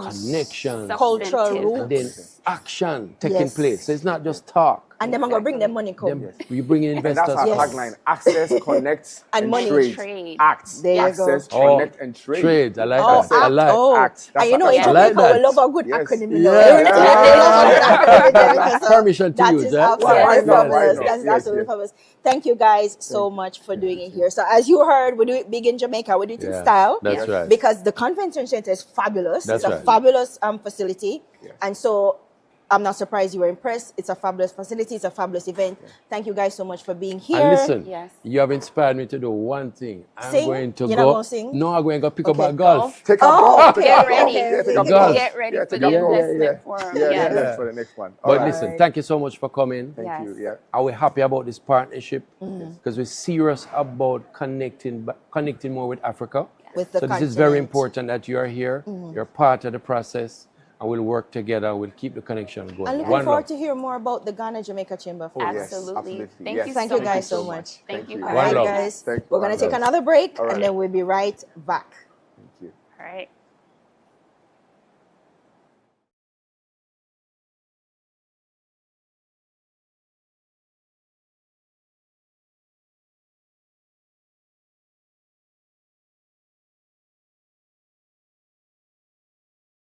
Let's face it, buying a home can be quite stressful and costly. At JN Bank, we understand you have big plans for the future. That is why we've created mortgage options suited to your needs, with almost no money down, unsecured loans to cover upfront costs, and flexible payment plans. We're committed to making the home buying process possible. Let JN Bank make your goal of owning a home a reality. Contact us today and take the first steps towards owning your own sweet home. JN Bank. We'll help you find a way. It's time to come back. Back to feeling connected again. Back to curious. Back to adventurous. Back to being up for anything. Let's be lively again. Let's be laid back. It's time. Come back to the vibe that comes alive in Jamaica.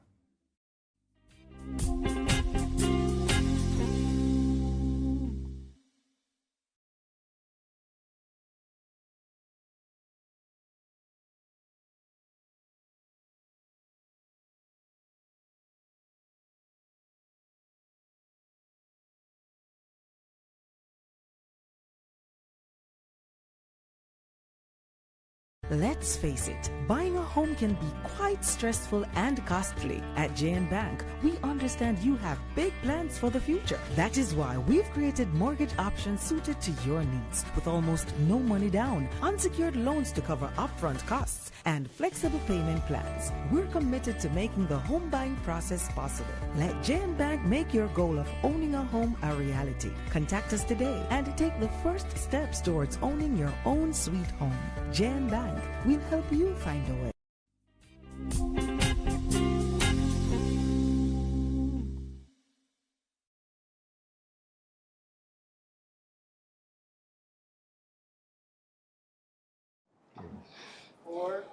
We're back with Jamaicans.com. Yeah. All right. So we're back on Jamaicans.com. Thank you for staying with us. And yes, I am leading out here this time. All right. I'm the co-host here, and we're just so happy about the partnership with Jamaicans.com because we have seen Jamaicans.com grow from strength to strength, have over 500,000 subscribers. And we know that when we speak Jamaican-based platforms on the internet. That's right. Put some Xavier respect on Murphy. them. Yeah, and we want to congratulate Jamaicans.com on the work that For they sure. continue to and the do team. in sharing the work and sharing all the good news happening in the community. For sure. And across the diaspora. That's right. And so we have a very special guest. Speaking we have a very of diaspora. Special, yes. A month ago, I could have said just Miss Shauna Chin. Now I have to say Dr. Shauna Chin. Right? Dr. Shauna Chin from the Global Jamaica Diaspora Council. She is the Vice Chair and she's here with us. Dr. Chin. Welcome, Dr. Chin. Welcome. Yeah. Thank you. I see you've been promoted to co-host. You know? Yes. Elite employee, right? Yes. I mean, honestly, in the US, we have the best heads of missions, right? We have Ambassador Audrey Marks, who's in my region, US West and Midwest, who does Let's Connect. So every month she has other government agencies, ministers come through so that the diaspora is able to engage with the government. What's happening? With what's happening, Yes. right? Then we have in New York, Consul General Wilson. She does CG on the beat. So she's in the community with the diaspora organizations. And in South, we have CG Mayor, who has High Five. I mean, everywhere I go throughout the whole conference, there's like, is that CG Mayor? And they want to meet the man of the hour. He's very engaging. I just swell my head back. Oliver, some pictures, Oliver. No, but it truly is an exciting time in the diaspora because we have 3 heads of missions at the same time who are engaged. Very engaged. We have the government of Jamaica who's saying we want to engage. They've created the Global Jamaica Diaspora Council. Traditionally, there was the US, the UK, and Canada. Now we've extended into the non-traditional regions. We have Africa, Europe, Latin America, the Caribbean. Okay, we're everywhere. Yeah. We're everywhere. We're everywhere. And so I am truly excited to be a part of this entire movement that the government has moved towards because it truly is a good space. I have been in this diaspora thing since I was 19 years old, and now I'm not 19. Since before you were Dr. Chin. Yes. Let's say since before I was Dr. Chin. And, it's from that time, we've been talking about deepening the engagement and truly how to get that done. And so to see all of the suggestions being put into place, it truly is an exciting time for the diaspora. So, Dr. Chin. One quick question, because this is something that I see a lot, and I'm sure you see it a lot too, because you guys are in the diaspora. Just the enormity of brand Jamaica out there in the world. Can you guys can you even put that into words? How enormous a brand Jamaica is, one of the most popular brands internationally. Can you speak to that out in the diaspora? CG, do you want to go ahead first? Let me tell you, every day I grapple with how big the brand is. Every day I think I have it, Pat, I understand how big it is, but I realize I'm just coming to the understanding of how gigantic it is all around the world. It opens doors. I remember one time I went to a production in London and we could not get in, and we tried every single route, and I just mentioned that I'm a Jamaican. And the girl, the attendant was a Jamaican. She said, come here, boss. And she just put me in first class. Gone show. Absolutely. Listen, let me tell you, one of the engagement pieces that we did through last term, the former chair, Minister Leslie Campbell, and myself and 3 other members within the Department of Diaspora Affairs traveled with the IOM, and we went to Ireland. And let me tell you, they were representing there. We had a whole community come out. Of Jamaicans in Ireland. Of Jamaicans in Ireland came out to meet the minister. And they come with their flags. And, it just makes you so proud. And then not only that, when we're at the table talking with all these other countries, so it was the Global Summit on Diaspora Affairs. And so this is where countries are coming together, hosted by Ireland, to speak to other countries about how they want to engage the diaspora. So Jamaica has been ahead of the curve, which is what I tell everybody. People are hearing this directly, yes, right? Yes. We had created long ago the Global Jamaica Diaspora Council. Here it is, Ireland is having a whole summit to ask countries, how do you engage your diaspora? And so they have Jamaica at the forefront. Excellent. So this is what I try to tell the diaspora. Listen, no, big things are going on. Exactly, Jamaica. exactly. And I know it's so easy because there are so many difficulties that we're not hitting the ball. But I think it's so important to recognize that we have systems in place, that we are addressing the ball. And not only that, we're hitting the ball out the park. And when we get it right, we get it right in a big way. Remember, let me tell you, man, oh my God, we had... So there were bilateral relations where we were able to speak to individual countries, but then there were multilateral relations where everybody was speaking in a large group. Every single country wanted to talk to Jamaica. Excellent, excellent. Because they wanted to know, how do we get the ethnocentrism? How do we get our countrymen to be so involved? And when we talked about the Global Jamaica Diaspora Council, they were like, okay, wait, tell me that again. How did you do that? So, absolutely. No, I mean, I agree with you. I mean, because even coming here to the conference, some of my colleagues from other Caribbean islands, I mean, they have signed up to be here. They came to the last conference. They've asked for support, how to set up their diaspora. Absolutely. But Shauna, you are a central part of this movement for the last 3 years. You've been in the community for a while. You have seen the Global Jamaica Diaspora Council in action. You see it behind the scenes, and you see it being implemented and on the ground and the results.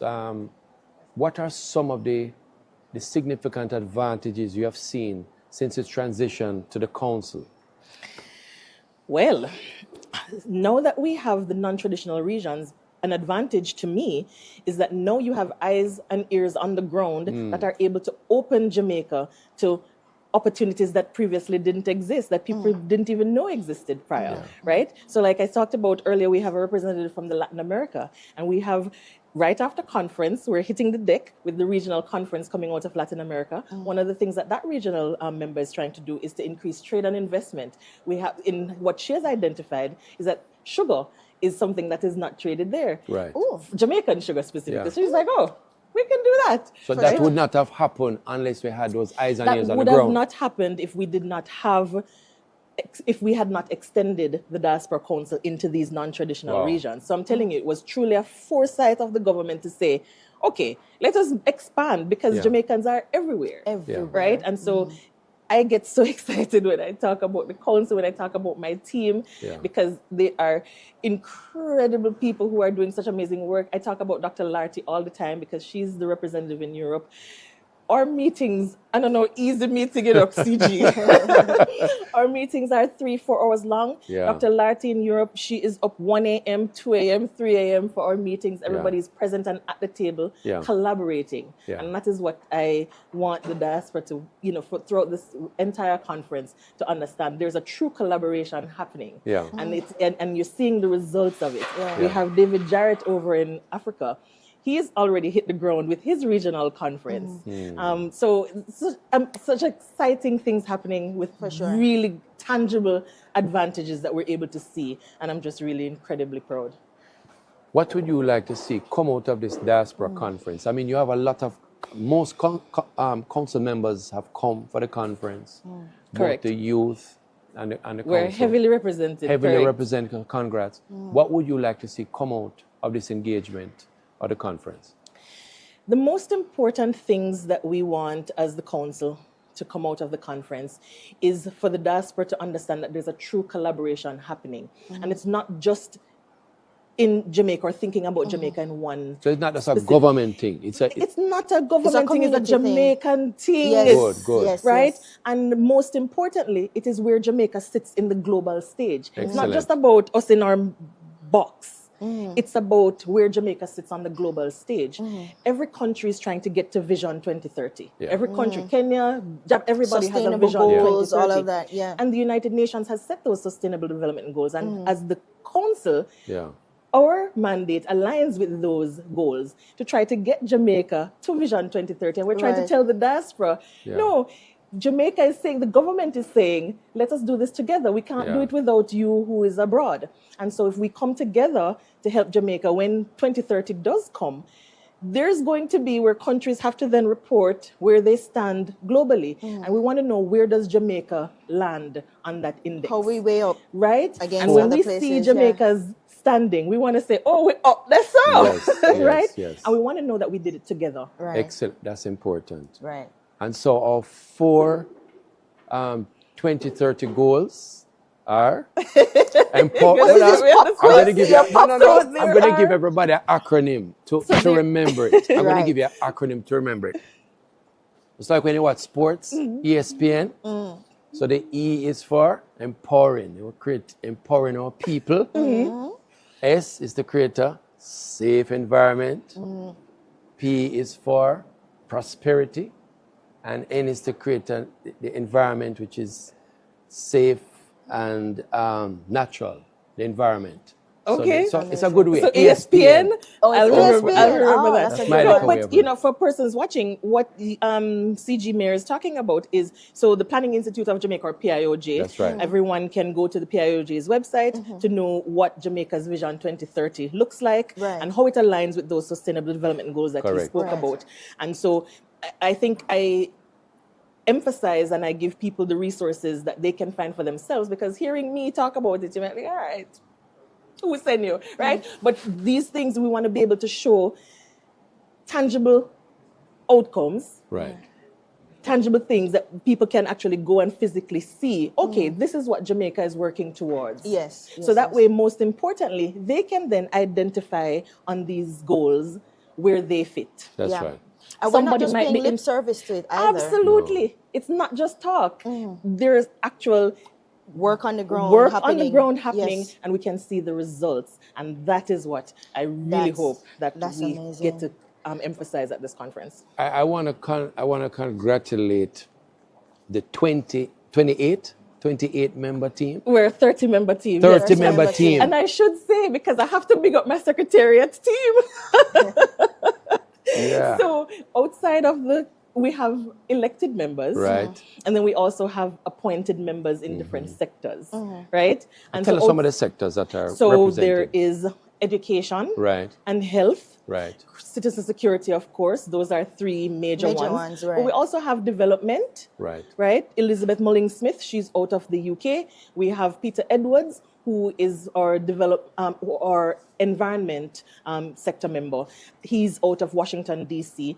He is actually hitting the road. As a matter of fact, 2 weeks ago, he met up with our minister, just because he's also working within climate change, and he's a mover and shaker, and he was able to meet up with her just separately. So these persons who are appointed, and something. They're actually very adept, experts in their field, appointed to the council on merit, and they work hard every day. Literally every day we talk. We have a group chat every morning. I'm either checking in to find out what's happening, in the news. I give them updates and say, okay, this is what you need to know what's happening in the region, so we can issue the information out to within our regions.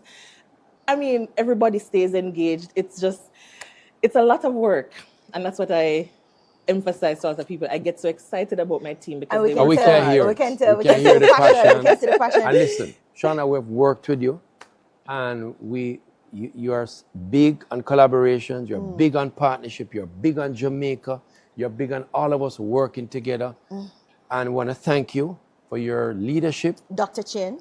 Dr. Chin. We're going to throw that in every chance again. Dr. Chin. Thank you for your work. Thank you so much. For the work of the council. And we look forward to tomorrow. For our session. And look forward to continuing the work together. So, big up. Amazing. Yeah.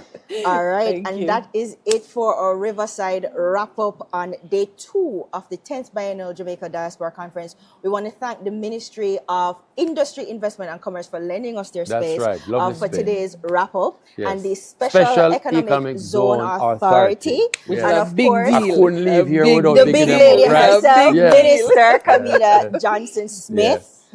for her hard work. And of course, Minister of State, Minister Terry Long, right, who has also been working very hard. Yes, today was another exciting day. And tomorrow is our finale, our grand finale, right? We're expecting a lot to happen tomorrow. So if you have not been tuning into the live stream from JIS, find it. It has been fabulous. We've seen everything that's been happening, and there's a lot happening. Thank you so much for being with Jamaicans.com again today. I want to also thank every participant who has come here, who was invested in coming into the conference. Flying. Absolutely. Big up. We love you. We appreciate you taking the time.